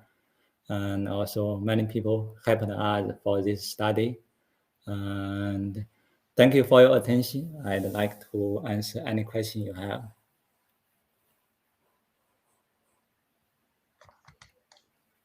I don't see any question, but I have my own question from Quincy. So do you have any idea that what are the geophysical technology or any other technology they are building up for CO2 storage in mineral? Because this so is a far, kind of no. it's not is going to do all these chemical reactions with time. It won't be instant, so there must be some time phase for that study. Yeah, this is the latest study about the relationship between CO2 mineralization and seismic wave. And they claim they're the first one to do that. So clearly there are no seismic, real-time seismic study. That this is a laboratory study. So I hope that some geophysical company can start to do demonstration project. Then we can have data. And like the geological trap storage, the thing about the Sleipner field, Equinor and many other companies, some other companies, they started to acquire seismic for monitoring in 1994. That's back to many years ago. That's for that purpose. But so far for CO2 mineralization, I don't see that effort yet. For the company who do that work, like this is a major one called Carbon Fix, and they just use this kind of tracer, so called F2. They mix the CO2 in injection well, and also they monitor the percentage of this in production well. That's to monitor how much CO2 had disappeared, assume that mineralized.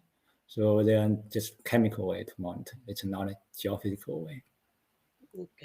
Okay. So I got one question from Matt.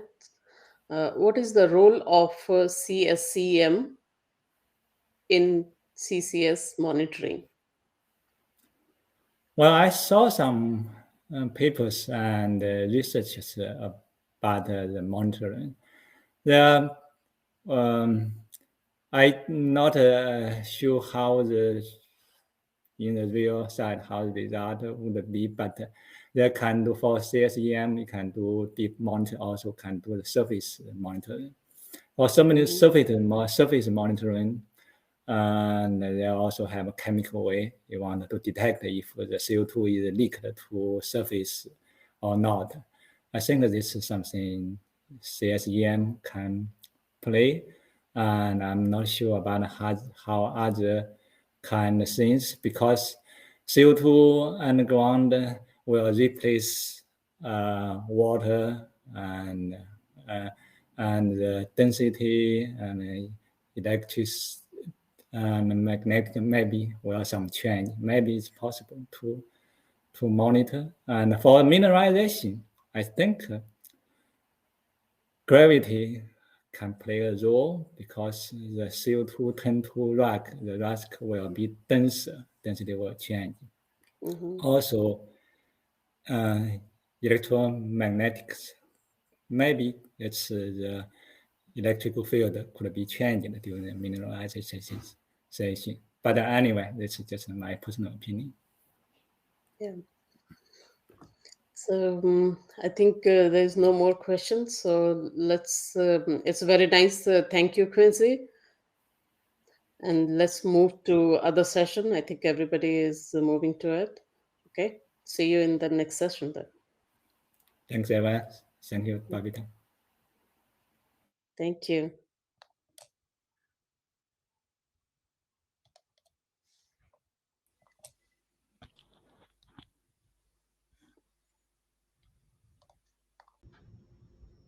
Okay, it is 5 minutes past. Everyone, welcome to this session.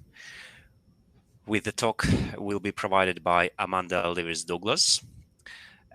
Miss Amanda Livers-Douglas is a principal geoscientist at the Energy and Environmental Research Center.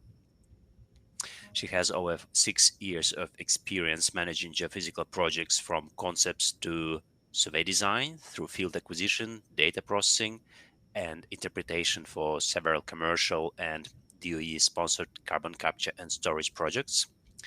Ms. Livers-Douglas served as a project manager for the project development and permitting phase of a commercial carbon capture storage project.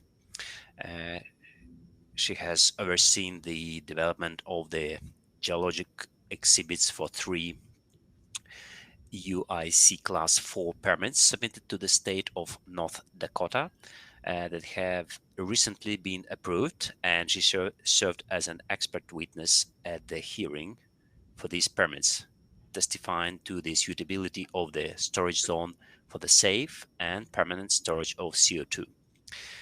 Ms. Livers Douglas holds a master's degree in geology from the University of Kansas and bachelor degree in physics from the Concordia College, Moorhead, Minnesota. I encourage you to type your questions during the talk in the chat box. And if we will have time at the end of the sessions, we will try to answer these questions. With that, I invite Amanda to start your presentation. The stage is yours. Thank you very much. Thank you very much for the opportunity to present today.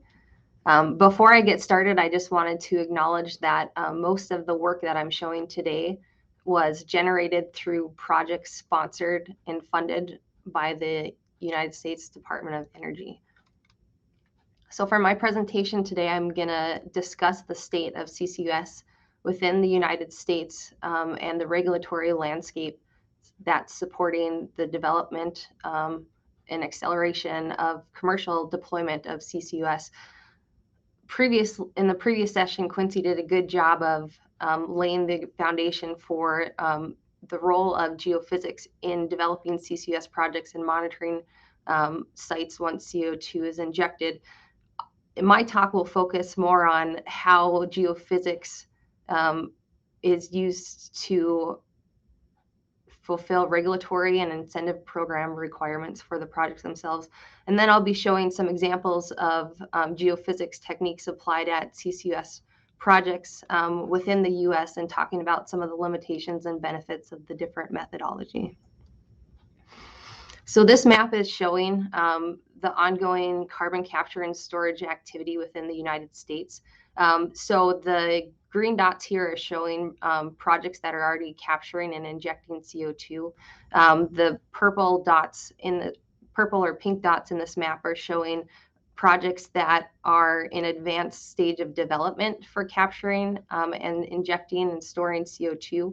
The dots for the projects are sized based on the relative amount of the CO2 that these projects intend to capture.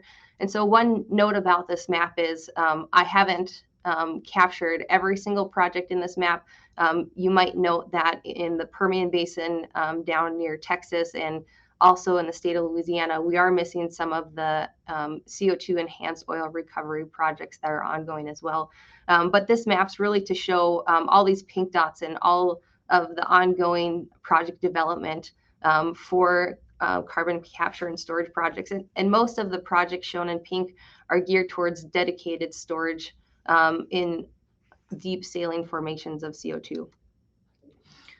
And so what's driving this increase in development of CCS projects are incentive programs that have recently been established within the US.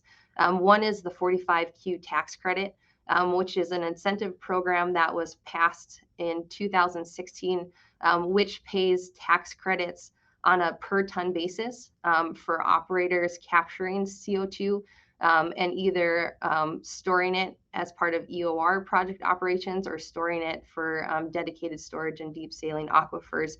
In addition to the 45Q tax credits, there's also low carbon fuel standards markets. So some markets such as the West Coast LCFS markets and California in particular are paying a higher per ton price for fuel that has a lower carbon intensity value. And so there's a lot of projects looking at this as an economic driver for pursuing carbon capture and storage within the United States. But currently there's a time window for 45Q. So currently to qualify for 45Q, projects have to begin construction or major construction of their operations by January 1st, 2026. This might be changing, but currently that's the time frame projects are looking at. And so this is what's really spurring the development of these projects. And so in terms of the development of these projects, as Quincy mentioned previously, geophysics plays a large role in assessing the storage capacity at a site. in terms of site screening, site characterization, and feasibility. Right now, currently, 3D seismic is the gold standard geophysical method to apply to look at potential sites for CO2 storage. And with the permitting regulations, a lot of the regulatory bodies, especially for UIC Class 6 wells, which in the US, those are CO2 injection wells for dedicated storage, are classified as Class 6 wells. And in order to apply for a permit for a Class 6 well, you have to prove to the regulator that your storage reservoir and overlying and underlying confining zones are appropriate for safe and secure storage of CO2.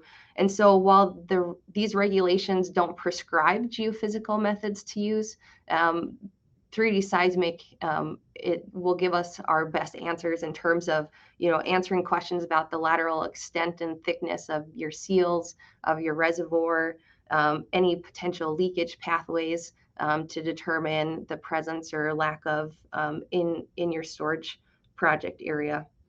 In addition to that, the incentive programs such as the low carbon fuel standards market also require you to demonstrate that your site has the capacity to store the CO2 you say it can, and it will be stored in a safe manner. So with these projects, characterizing the site and proving it up is one portion of it, but another portion is having in place a long-term monitoring plan. So all of these different regulatory bodies and incentive programs require you to monitor the CO2 during injection and for a period after injection stops. And so with this, again, they're not prescriptive in the type of method used or even that it be a geophysical method. A lot of them in terms of the Class 6 regulatory requirements, it's for indirect monitoring. And so they don't prescribe exactly what that indirect monitoring is. And with that indirect monitoring, it's to monitor the plume itself. Some of the LCFS markets like California also require you to monitor any potential induced seismic activity. So that's an additional level of monitoring where my presentation today, I'm going to be focusing on monitoring the plume itself and not necessarily any induced seismic activity. So as I mentioned, currently the gold standard for characterization is 3D seismic, but there's several geophysical methods available in terms of applying methods to monitor CO2 once it's injected. And so in terms of developing and designing a monitoring plan, there's lots of considerations to take into account. And so some of these I'll talk a little bit about when I step through examples and talk about limitations and benefits of the different methods. But one unique thing I wanted to point out from our experience permitting Class 6 wells in the state of North Dakota and working with commercial operators is that land owners and disruption to land use has turned into one of the largest factors when looking at monitoring methods to use. In these projects where they're capturing CO2 from like a coal-fired power plant or from an ethanol facility, they have a lot of stake in the community. In North Dakota, you're required to lease the pore space you're injecting CO2 in. And in North Dakota, that means paying the actual landowner, not the mineral owner, for the rights to that pore space. And so when you need to sign on and lease the landowners, making sure that your proposed operations won't impact them turns into a big deal, especially in these rural communities where, farming or ranching are a large part of their economy. And so reducing the impact to the land operations, getting out there, doing your geophysical survey before planting starts, making sure you're minimizing any damage to crops, that sort of thing has become one of the number one feedback we have received, from landowners and from these project developers. And so I'm going to walk through some of the different geophysical methods that have been applied to CCUS projects within the PCOR partnership region. And so what PCOR is PCOR stands for the Plain CO2 Reduction Partnership. And so this is a regional carbon sequestration partnership that was formed as part of the U.S. Department of Energy Regional partnership initiative, which is started back in the early 2000s. Today, there is 4 partnerships in existence, which I'm showing here on the map. The P-Core partnership region, shown in green, is led by the ERC, and we've been looking at how to advance CCUS projects in this region since the early 2000s in terms of advancing technology, looking at feasibility, storage potential, and now in the current phase of this partnership, we're working to accelerate commercial deployment of CCUS. And so as part of this partnership, the ERC has amassed a collection of over 100 partners that belong to the P-Core partnership. Partners include utility companies, oil and gas companies, service companies, government agencies, all sorts of different industries that have joined this partnership, all with the goal of advancing CCUS within this region. And so since the early 2000s, the ERC, along with our partners, have participated in some aspect of CCUS projects throughout this region. And so here I'm showing a list of all the different projects the ERC has been involved in related to CCUS within this P-Core partnership region. All the blue projects were directly funded through the P-Core partnership, and the orange projects were projects that have sort of spurred off and had outside funding outside of the P-Core partnership. But about 60% of these projects we've applied various geophysical methods at. And so I'm going to step through some of the methods and talk through the limitations and benefits in terms of, you know, how we look at geophysical methods to apply to project development and monitoring. So as I mentioned, geophysical methods continue, or 3D seismic continues to be the gold standard for interpretation. Here I'm showing a baseline, an amplitude map from a baseline seismic survey at an active CO2 EOR project in southeastern Montana. And here in the amplitude map, we were able to use this data to characterize the reservoir, sort of map out some of the reservoir heterogeneities, such as sandbars and channels and things like that. But when we went to the CO2 injection phase of this project and looked at repeat monitor surveys on the right, I'm showing a 40 difference amplitude map of a repeat monitor survey where we're looking at the changes in red and yellow due to changes in the reservoir due to injection. And so around all of the injection wells, which are denoted by the yellow triangles, we saw a change in the reservoir due to injection operations. And so with this, we could see that the CO2 and these changes in the reservoir actually illuminated additional heterogeneity that, although 3D seismic is the standard to characterize, this heterogeneity was below the resolution of the seismic. And so, you know, while that's the gold standard, you know, there are still limitations into what we can resolve in terms of you know, using seismic to characterize the reservoir, to update a geologic model and run predictive reservoir simulations.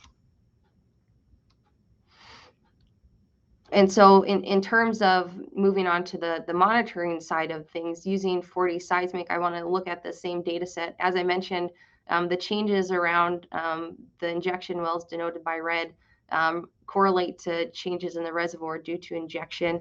But we also see down in the bottom left-hand corner of this display around some other wells, we do see a change in the reservoir, and there's no ongoing CO2 injection down there. That's actually changed due to water injection.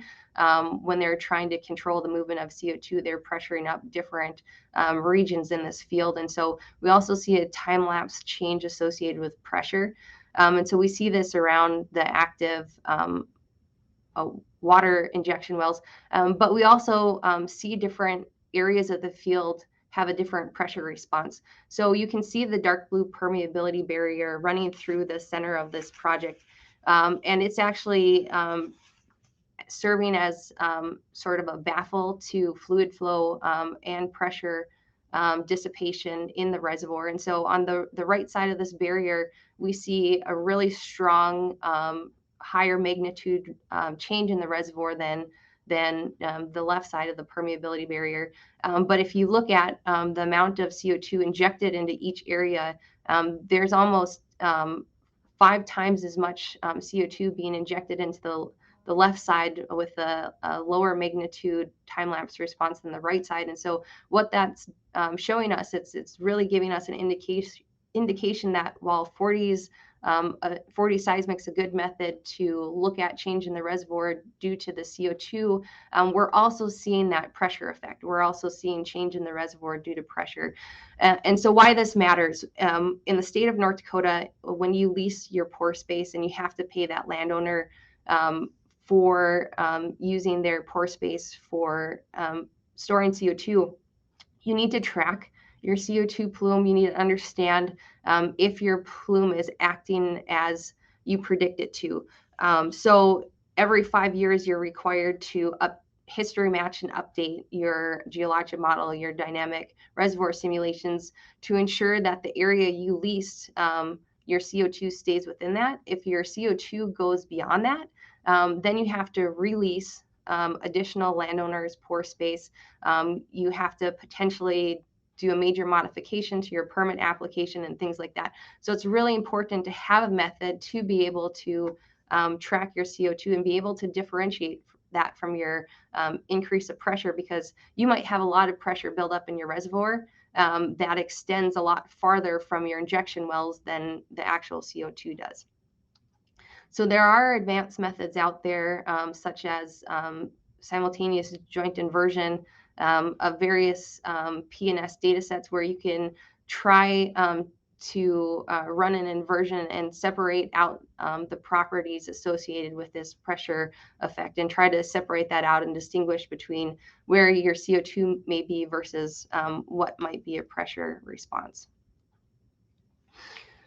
And so that's one example of where you're trying to separate out your pressure effect from your CO2 saturation in your reservoir. Another side of that is actually trying to take advantage of that pressure effect in terms of your monitoring method. And one way of potentially doing that is with INSAR. Here I'm showing another example of an INSAR study looking at the map on the right is showing the red areas are showing ground deformation or change in ground height during a time period where initial data set was taken prior to CO2 injection, and then a repeat survey was taken after injection had been ongoing for a year or two. And so we did see in this field, we did see a pressure response associated with injectivity. And so there's a potential for INSAR to be able to be used to help you monitor your plume. And so with this, we did see a correlation between ground deformation due to injection and injection rates. And so there was about a 52-day shift. So 52 days after, increase of injection, we saw an uptick in ground deformation. And so we were able to correlate that data. But if you look at the top right, we inverted the expected pressure difference in this model and came up with, an expected pressure difference map. But down below, I'm showing the actual 40 difference map. So we also ran 3D seismic surveys with our project partners in this same region at the same time as this INSAR data. And you can see that there's some good correlation between the INSAR inverted pressure response and CO2 injection, but in a lot of areas we don't see an increase in pressure that led to surface deformation associated with injectivity. So in terms of a standalone method, based on your reservoir characteristics, INSAR might not be a good standalone method as well. So going back to talking about impact to local landowners, in North Dakota, we had a lot of requests. You can only do seismic surveys for these couple weeks in winter to avoid crops and stuff like that. And that's fine for the most part, but with this increase in CCS projects within the state, that might mean that in the months of, November, December in the state of North Dakota, every 5 years, there's, 6 to 7 projects looking to go out and do repeat 3D surveys. So, not only are you going to have, that continued impact to a large area for each survey. But at some point, you potentially run into limited resources in terms of finding equipment and companies to come in and acquire all this data simultaneously for the various projects. So one solution to this is looking at sparse data acquisition. Can you get good seismic data to maybe not image the plume, but detect, the location of the plume, has it passed this point or not, using a sparse array.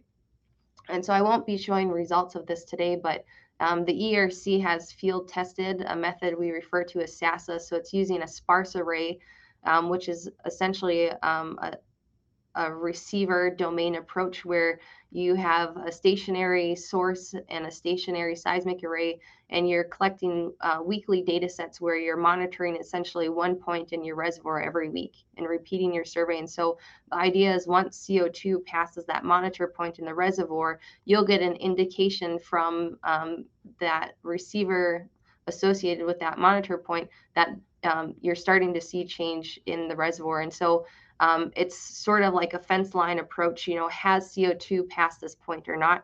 So again, where you're just looking to detect whether CO2 is past a point versus imaging it, sparse arrays might be a solution to reducing the impact to land use.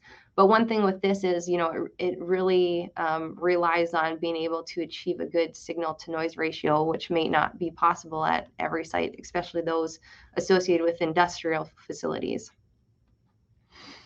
And so this wasn't work directly that the ERC did, but when we're talking about reducing the impact to landowners and having these repeat large seismic surveys, permanent arrays are another potential solution. And so these examples come from our P-Corps partners, the Petroleum Technology Research Council, and I just had to share their work because it's so fascinating and so amazing that they've had great results. So at the Aquistore carbon capture and storage site, just north of the Canadian border from us, they have an over 600 station permanent array where they've been regularly acquiring seismic data, and they've shown that although their array has a little bit more noise compared to a conventional 3D seismic data, that they do see good results in terms of time-lapse changes in the reservoir. And they've even been able to distinguish the change in the different zones. So there they have several overlying zones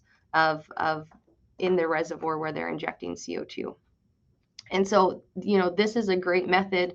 There's some minimal impact to landowners in terms of, they do have PVC pipes out there that denote, the surface locations of each receiver location. And so, if that was farmland, someone would have to farm around those pipes and make sure they're not damaging equipment.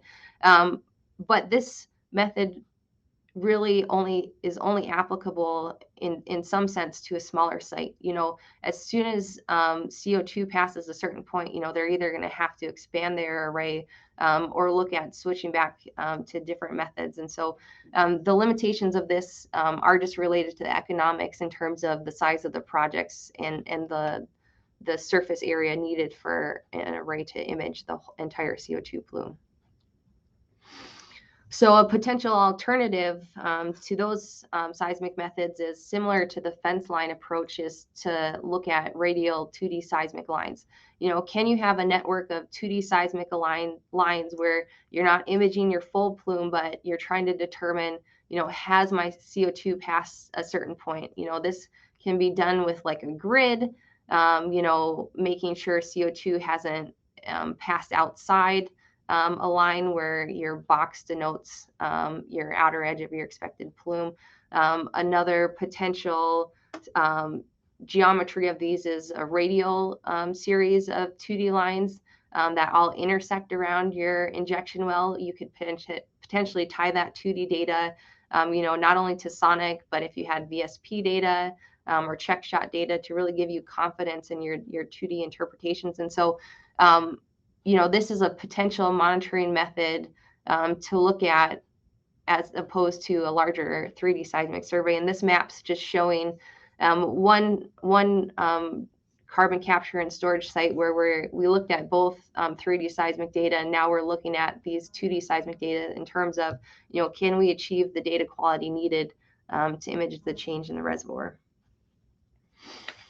And so Quincy mentioned this before, the use of VSPs. And so a lot of these dedicated storage projects are installing downhole fiber optics. And so part of the reason they're installing downhole fiber optics is to satisfy some of the direct monitoring requirements of regulation in terms of monitoring pressure of your overlying zones for any potential leakage of CO2.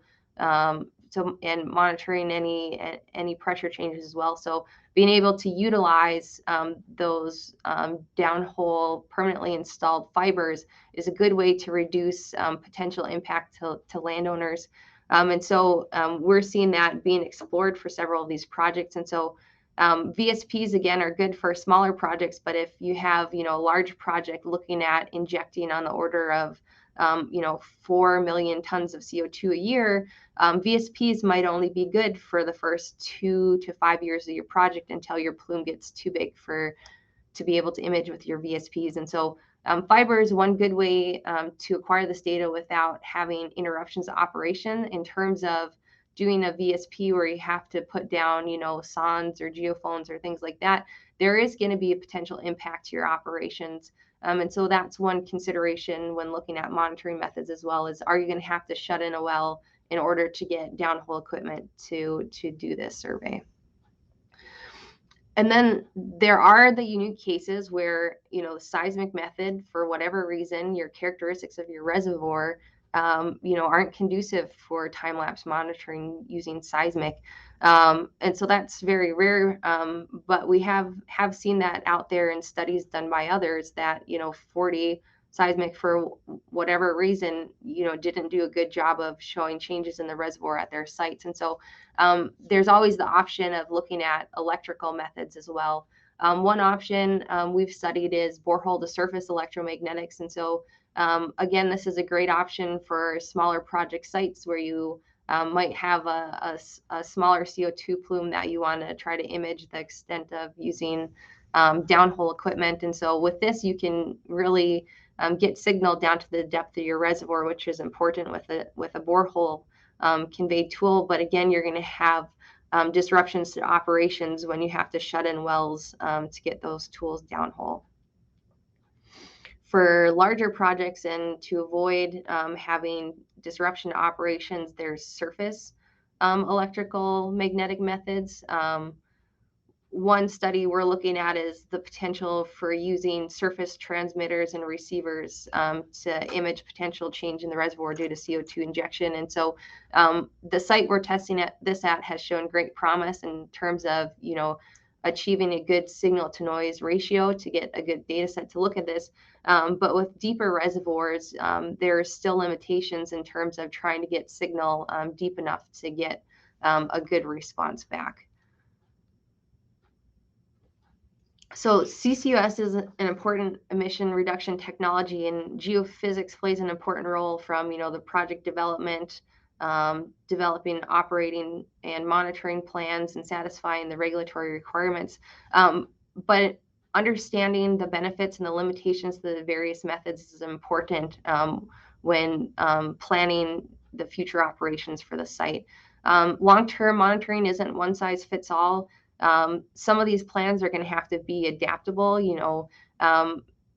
For instance, you might permit a plan to acquire a time-lapse 4D seismic survey every 5 years, but you might go into it finding out where you're testing radial 2D lines and decide to go that route of using time-lapse 2D lines to monitor a site and extend the period where you do repeat 3D surveys out farther in terms of economics and impact to landowners. But there's still an area to improve and advance technologies. There's still the opportunity to develop cost-effective, low-impact monitoring methods. And this is going to be really important when looking at the long-term viability of these CCS projects and monitoring them for several years. So with that, I just want to thank the various project partners that we partnered with for the work I showed today and help provide figures for this as well, or software donations and access to field sites. With that, I'll take any questions. Thank you, Amanda. We have a few minutes before the next session starts. And if anyone from the audience, please type them in the chat. I don't see any questions at the moment.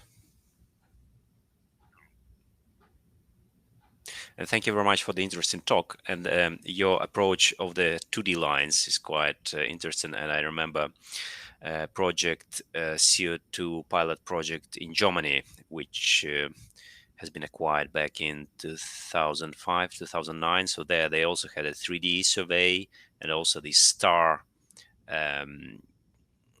acquisition of a number of 2D lines. So from the well. So it's quite similar to what you are proposing in your talk. So it's a CATSIN in Germany, CATSIN project. Yeah, and I mean, it has great potential. Prior to at the active EOR site in southeastern Montana, I showed prior to doing their time-lapse 3D surveys, they did a feasibility study using 2D seismic lines, and they got a pretty good time-lapse response that they were able to correlate with some of their predictive reservoir simulations and things like that. And so, if the ultimate goal is, detecting the plume versus imaging it, methods with sparser data sets like those 2D arrays show great potential. Indeed, yeah. All right, please, anyone? Questions? I don't see any activity in the chat. Yeah, Adriana Kamenesko is asking, which acquisition method has been used? Vibrosays, dynamite? Good question. So at a lot of the sites, especially sites near active surface mine locations, some of the first steps prior to doing site characterization with 3D seismic data has been to do a source test. So at those sites, they're surface mining the coal. And so they're stripping the first 200 feet of soil, and then they're backfilling it. So you have a bunch of this unconsolidated sediment in the first 200 feet. Or so of your near surface. And so the project we've partnered in are running source tests to look at, do we need fibrosize versus dynamite in terms of getting good quality signal to propagate in the subsurface. And so for some projects where they're looking at doing their surveys over reclaimed mine land, they've tended to do dynamite, and dynamite shots actually buried below that reclaimed mine area land and not within it, because a dynamite shot within that unconsolidated sediment, it really just attenuates the signal. And so we've seen both at both sites. At the Aquifer site, the folks, Don White and others, have a really neat paper out there where they tested both dynamite and vibrosize at their projects. And in some of our projects, we're even looking at stationary surface orbital vibrators as well. And I know one of those was tested at the Aquifer site as well. Yeah, for the single receiver, it's also quite interesting observation, interesting technique. Yeah. Question from Kalyan: for time-lapse data, do you use any specific processing technique or algorithms? So internally, in-house, we've done some of our own time-lapse processing in terms of working with the unique data sets, like that SASA data set, where we're actually processing in the receiver domain. And so with that, again, we try to look at, with each processing step, how does our NRMS improve in terms of repeatability and things like that. A lot of the larger time-lapse 3D surveys, we've partnered with service providers. In the past, we've used companies such as TGS and things like that, where they're applying AVO compliant methods, where we're choosing amplitude scaling and noise attenuation techniques that aren't really affecting the amplitude of the data. Okay, I can see it is 40 past, so the next session is starting. And a quick question from Fabian. He's asking if any publicly available INSAR datasets are existing. Can you answer it short? I don't think I have an answer for if that data set's available publicly. To my knowledge, I'm not aware of public data sets available. There might be some out there, but I'm not aware of any at this time. Okay, huge thanks. It was very interesting. Thank you for contributing to our workshop today. And I'm inviting everyone to join our next session. Thank you. Jon, starting speaking. Thank you very much. See you there. Welcome everybody in this session. This is the end of today's session. So our speaker is Professor John Glias, and he will be speaking about the future of CCUS in UK. And in little introduction about him, John Glias is a geoscientist with 40 years of experience in industry and academia too. He is currently executive director of the Durham Energy Institute. He has spent much of his past decade and more working on CCS for UK, including most of the recently supported process to select CCS clusters to develop carbon storage in offshore and depleted petroleum field and salinity aquifer as well. Very nice. Welcome to you, Mr. John. Just take over. You can take the stage over. Well, thank you very much indeed. And thank you particularly to Carla for the invitation to speak this evening or this afternoon, given I'm in the UK and many of you are in the US. So what I'll do is just take you through a potted history of what has happened in terms of carbon capture and storage in the UK. It has a long and quite difficult history, which is now coming good. And in order to start to examine that history, we'll start by just looking way back in the past and then get onto a timeline which brings us through the last decade through to what's happening at the moment, which is really quite exciting. So unfortunately, I can't share my screen, so I have to have the beautiful Carla changing slides for me. And if I could have the next slide, please. Yeah. So, you know, just setting the scene in the big time, quite clearly fossil fuels have enabled humanity to lift something like 80% of the global population out of abject poverty. The energy density is phenomenal. And many countries, you know, the UK is a prime example, have used those fossil fuels to grow the nation or the empire for good or for ill. And you can almost plot, you know, I had a little fun playing about on Wiki a few years ago and plotting the growth of what became the British Empire versus its production of coal. And well, there is a correlation, whether it's causal, it is, you know, I would say, at least in part, that energy surplus which was available allowed the UK to roam the world. Like I say, I'm not commenting on whether that's good or bad, but it was the first to really exploit that.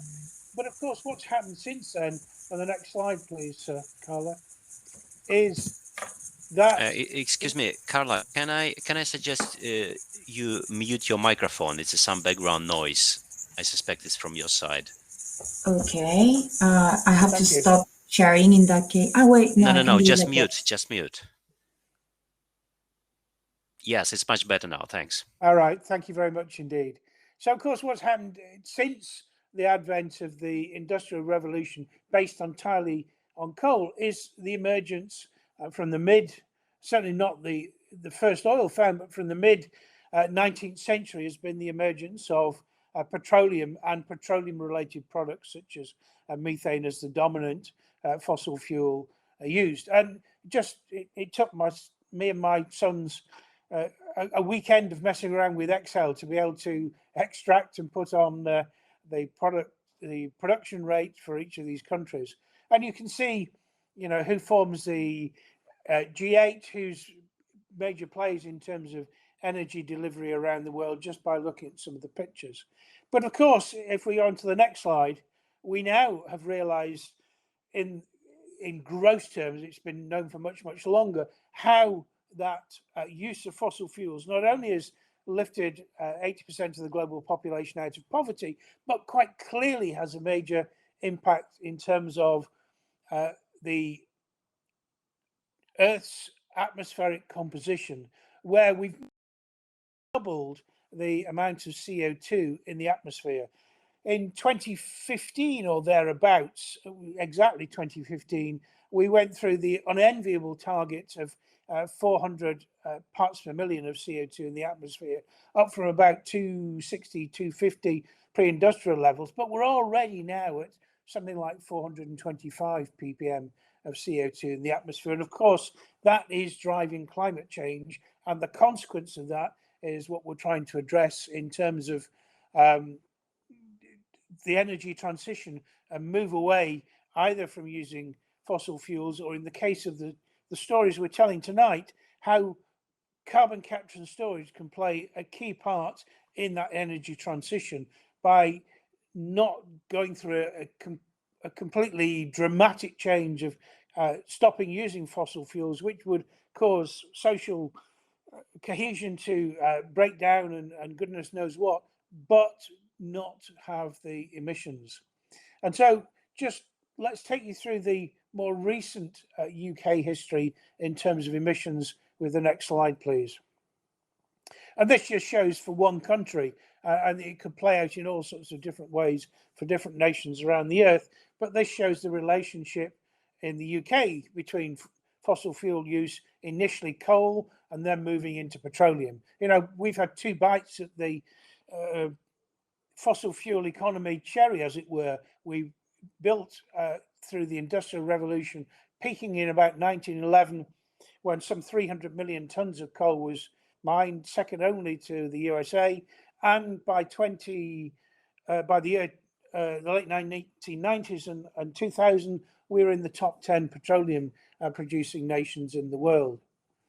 However, what's happened since then in terms of carbon emissions, if we look to the next slide, and there was a bit of a clue in the last one, which I'll emphasize in a moment. We've actually managed to drop our emissions quite substantially over the last few decades, and there's a mixed story behind that.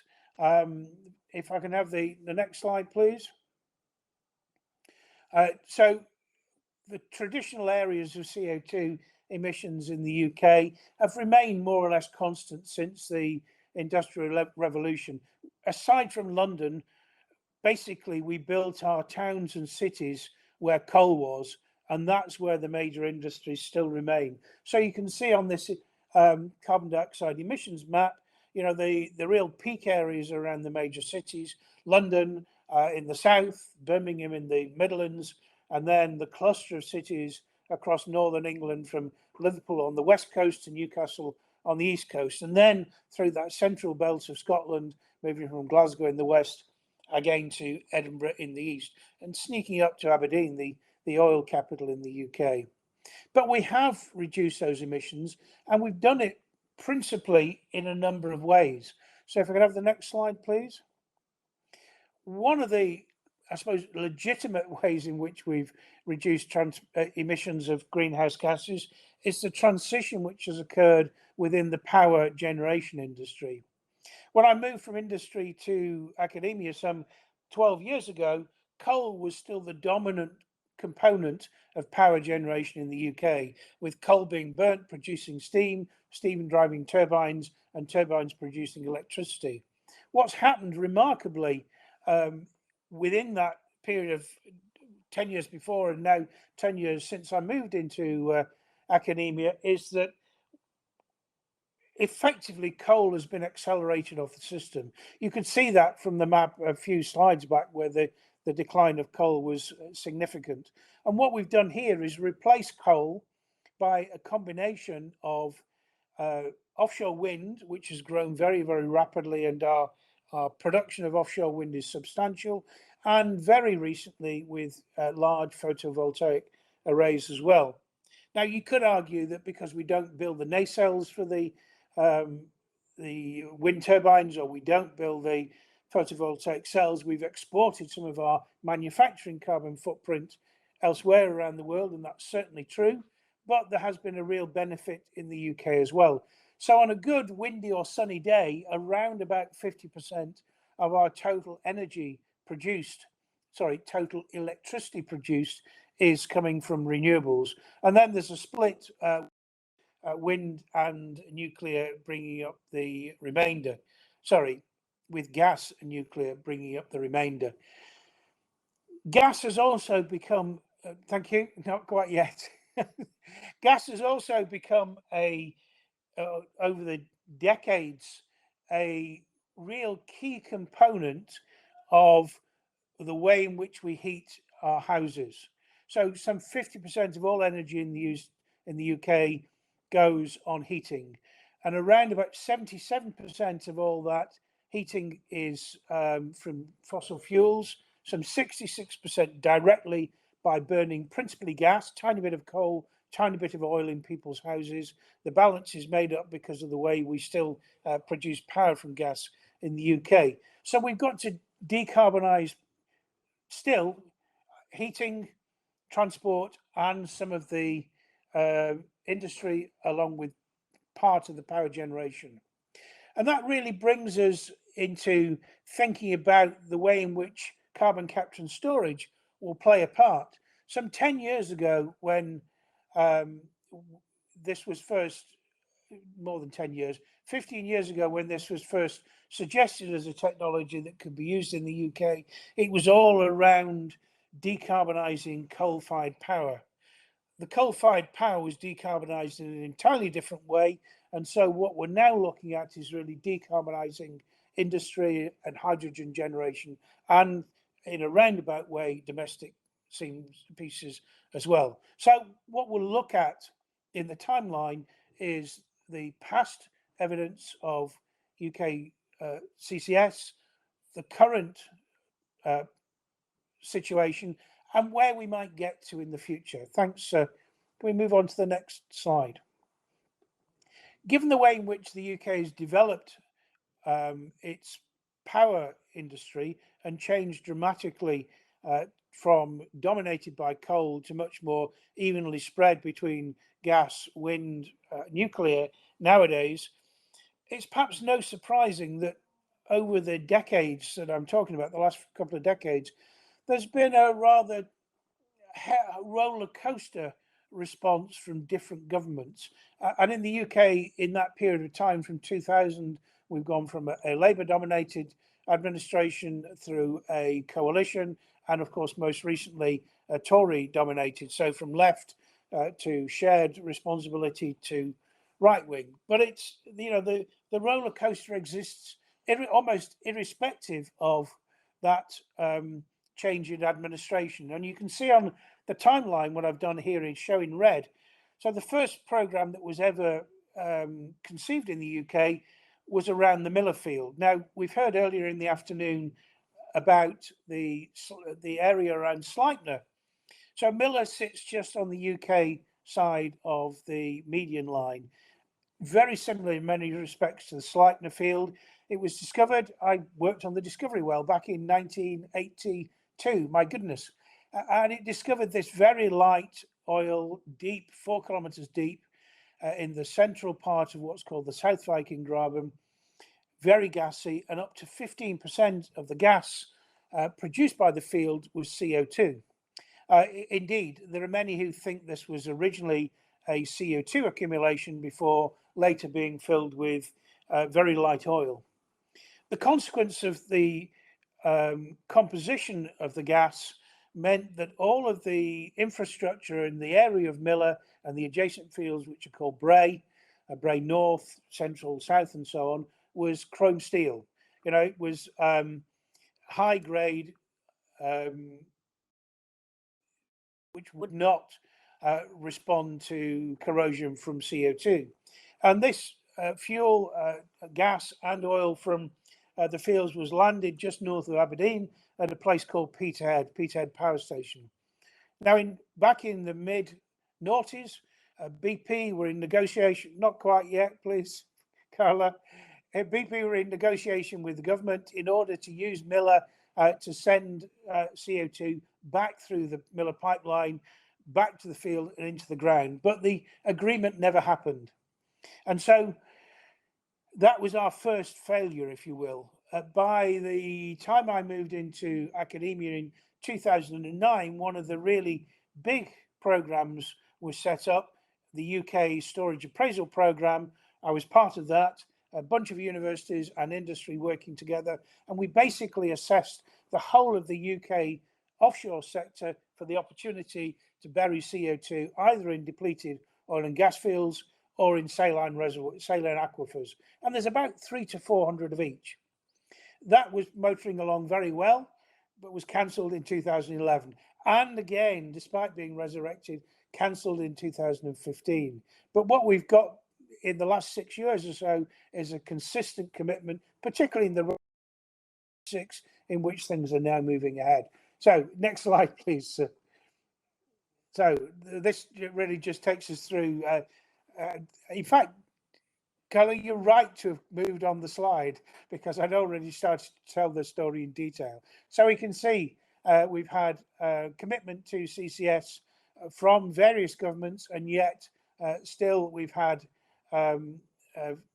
failures of being able to pull through. And this is the one I was most deeply involved with. I'd been working with National Grid Carbon, the distributor of power and gas in the UK, who put together an outstandingly good team to drill in 2013 an appraisal well in a big saline aquifer structure in the southern North Sea. The well was extremely successful. It drilled through the cat rock as well, allowing us to understand the integrity issues and the fracture gradient and so on of the shales in the cat rock, as well as the performance of the reservoir.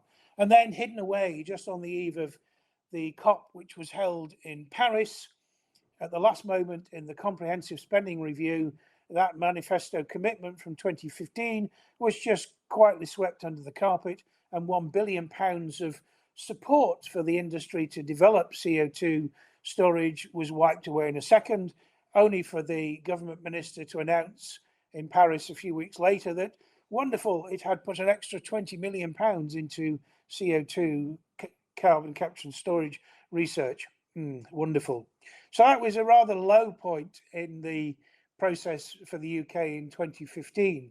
But if we move on a little bit from that to, thank you, to 2020, so 2 years ago, a number of things happened. And I think some of these are really quite significant. All of a sudden, CCS acquired a new letter, a U. And I rather naively thought U probably stood for unicorn, because no matter how much some of my colleagues in academia told me they could make aspirin, the global supply of aspirin from the UK's CO2 emissions, I had to, of course, point out that until we find some kind of catalyst to do so, the amount of energy you put into that system is going to exceed the amount of energy you get out. And therefore, you'll need still to burn fossil fuels to provide that energy balance to do things like that. But I was wrong, because, you know, narratives are a wonderful thing. And I was almost going to say the wonderful thing about Tiggers then, but that's a completely different story. The narrative changed, and it changed around one element, hydrogen. I think what happened here is that not just politicians, but a whole array of industry started to think about hydrogen. And in order to manufacture sufficient quantities of hydrogen to meet energy or other demands as an energy storage vector, you really have to produce that hydrogen by doing the reaction between methane and water vapor, the so-called water gas shift reaction or methane reformation, which produces CO2. So in other words, now we're starting to think about putting hydrogen into the gas grid for domestic properties, and therefore decarbonize those 21 million houses that have got gas boilers. You've got to take you've got to manufacture the hydrogen, you produce CO2 until we start doing green or gold hydrogen, and bury that CO2. So all of a sudden, this artificial generation, as it were, of a use, the use being generation of clean hydrogen, meant we needed to engage properly with CO2 storage once again. And I think that change in narrative made a big change. And so what emerged in 2020 were essentially 5 industrial clusters. There are different ones coming in now. The Northeast CCUS cluster, HyNet in Liverpool, which is, of course, gives the game away with hydrogen network. Zero Carbon Humber, the biggest power generator in the UK is the Drax power station. Used to run off coal, now runs off biomass. Questions there about the true carbon footprint of that in terms of imports. Teesside, the major area of manufacturing and chemicals industry in the UK, is in northeast England, not far from where I live at the moment. And then the South Wales industrial cluster. The same sorts of areas we showed on the map a few slides back. And these clusters were each evaluated last year, tail end of 2020 and last year, and then just ahead of COP 26, the announcements were made with the expectation that the US first storage would be occurring by about 2025. Interesting to note that's more or less 30 years after Norway initiated the Sleipner project. But nonetheless, let's take a look at some of these and the way in which they've evolved. Change which has occurred, whoop, you're too quick again. The one change which is very important here is that 2 of those clusters came together, Net Zero Teesside and Zero Carbon Humber, to form the what's called the Northern Endurance. I'll come back to endurance. I'll show you endurance in a minute. Northern Endurance Partnership. So next slide, please, Carla. One of the most ambitious programs in the is that in Scotland. Funnily enough, it was never referred to by its name in the assessment process. It was always referred to as the Scottish project. I don't know if that's akin to Macbeth, but who knows? So the Scottish project assembled some 40 partners, mostly in that central belt of Scotland, with a landfall or seafall at St Fergus, which is just north of Aberdeen. And these were the elements that they expected to tie into that. So first hydrogen production by 2025, and Scotland had already made a commitment to net zero by 2045. And the storage site which was selected is a very short-lived gas condensate field about 150 kilometers offshore, which was going to be used as the first site for storing the CO2. Very well characterized, and I'll show you a map in a couple of slides time or so. Next picture, please. So there's the cluster in the offshore area. You can see the rotated Scotland a little bit, but you can see the emitters in that central belt running from Edinburgh in the east to Glasgow in the west, and the sorts of volumes of CO2 that would be stored. The intriguing thing about, if we move on to the, no, we'll come to the maps in a minute. So the intriguing thing about the GoldenEye area is that it sits within a very large but confined sand fairway. It's deep in GoldenEye and gets a little shallower as it gets closer to shore, but it's very well characterized. It's got a number of oil and gas fields on it, which could act as nodes for storage. But overall, the volume of the sand and therefore the storage capacity is really very large. Next slide, please. HyNet is on the west coast of the UK, offshore Liverpool and North Wales. It started off with about 6 partners, bringing together both industry and academia. It's been working together very nicely for, well, getting on for 4 years now, and building evidence. And the construction has begun in 2021, last year, and they again are aiming for around about 2040 for net zero for their system. And the next slide, please. And this is the area, so you can see on the right-hand map, the conurbation of Liverpool, and the early storage sites are a suite of oil and gas fields called Liverpool Bay. In particular, the Hamilton field, which is the largest dark grey dot in the southern ellipse. That satellite field was developed in 1996.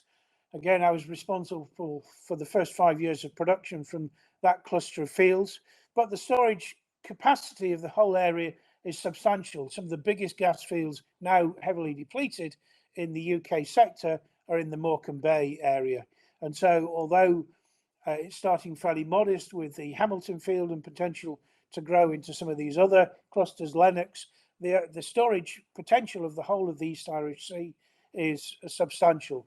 The reservoir here, unlike the Cretaceous of the North Sea Goldeneye, these are high net to gross, high porosity and permeability, fluvial Triassic sandstones, probably some of the most extensive sandstones in the whole of the UK, if not Western Europe. And indeed, they'll crop up in a minute the other side of the country.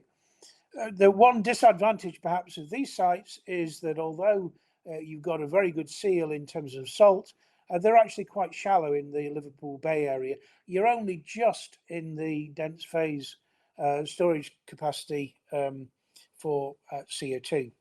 And next slide, please.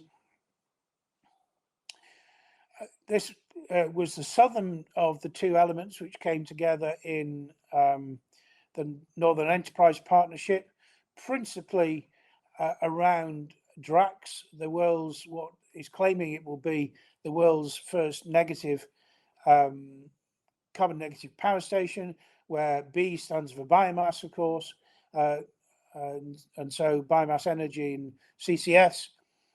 The power station is already running on biomass imported from North America, and they had a storage site, which I'll come onto in a moment, on the east side of the UK in the southern North Sea. And if we move on to the next slide, please.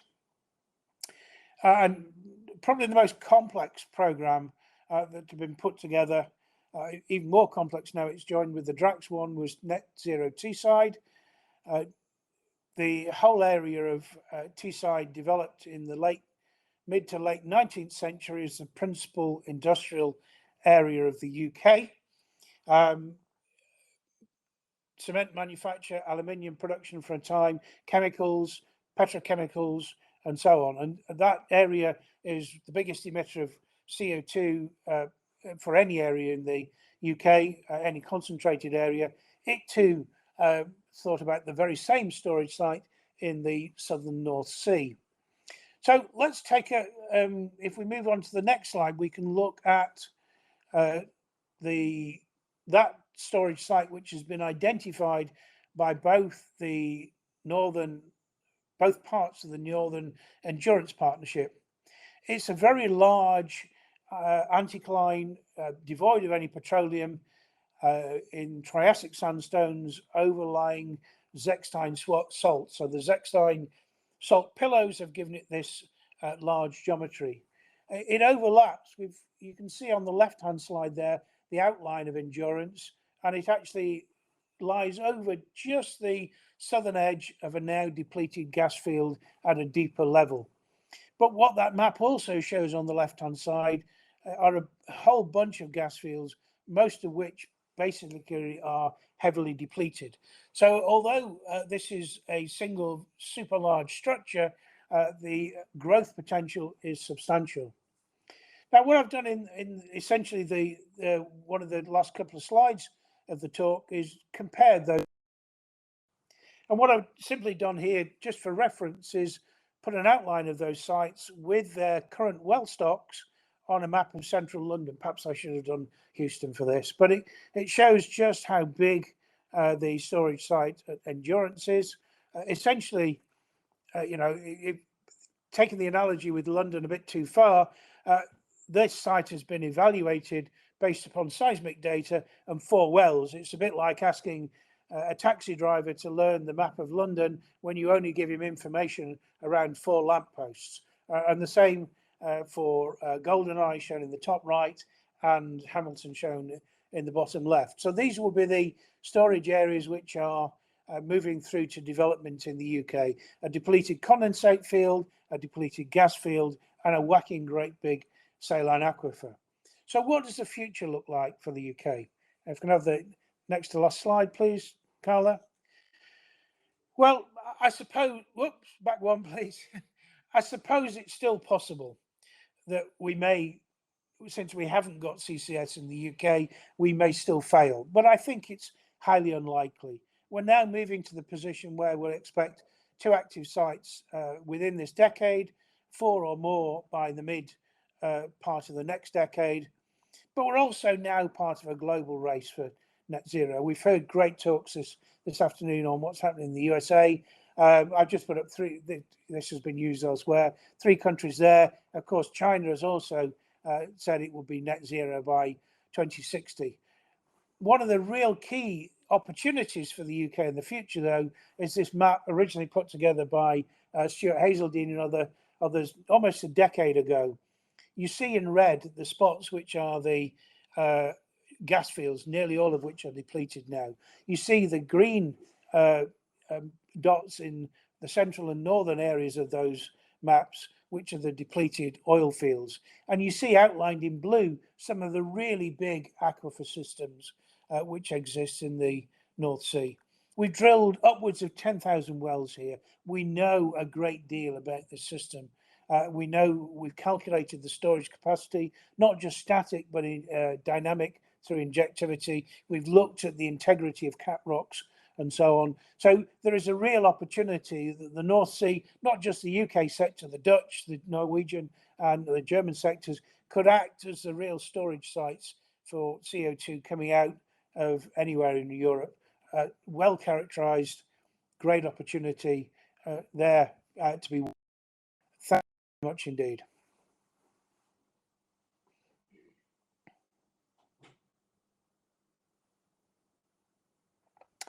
Well, thank you. That's me done for it. Carla, thank you so much for flipping through those slides. Thanks, John. Thanks, Carla, as well. And so I don't see any question in the chat box. So I don't think anybody is going to. Okay, so next I'll allow Alan to speak something a little bit to end this session.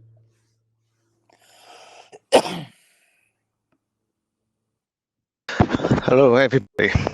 Okay, so today we heard from experts and representatives from companies, government agency, and the academia around the world to share their challenges, opportunities, and insight on the path to zero CO2 emissions.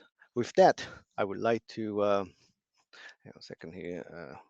I would like to thank our speakers for today, starting with Johannes, Shravane, Kyle, Ed, Chris, Quincy, Amanda, and lastly, John. And I would also like to thank the organizing committees, starting with Ilaria, the Senior Community Manager for EAGE, for helping us to set up these meetings on this new community portal. Artyom Carrier from EAGE Local Chapter London, Carla from the EAGE DET community, myself, Mariella, Karen, Babita, and Evelyn from the EAGE Local Chapter Houston.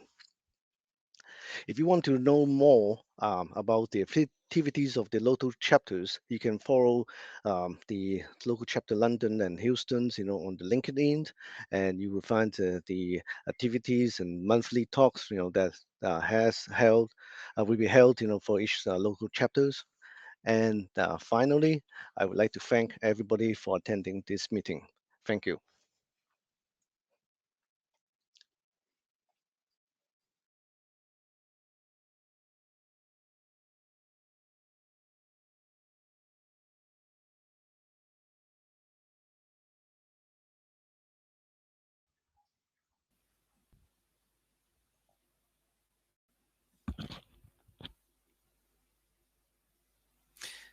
And Artem here, I probably can add thank you, Alan, for organizing this and for incepting the idea of doing.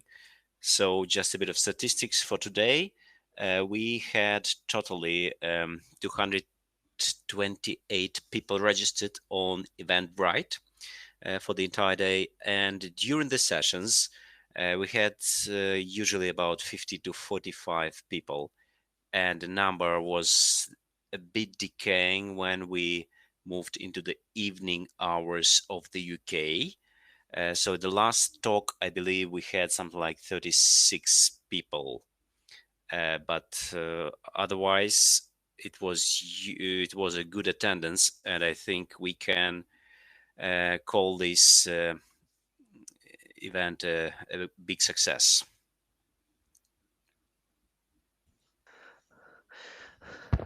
Yeah, I agree. Yeah, I think this is a successful event, and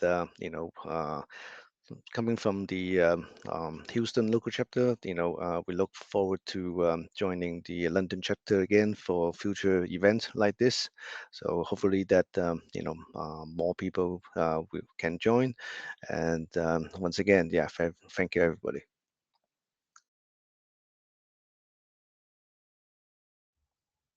Thank you, everybody. And the recordings presumably will be available soon on EAGE YouTube channel. Thanks. Thanks, everyone. Bye for now. Thank you, everybody.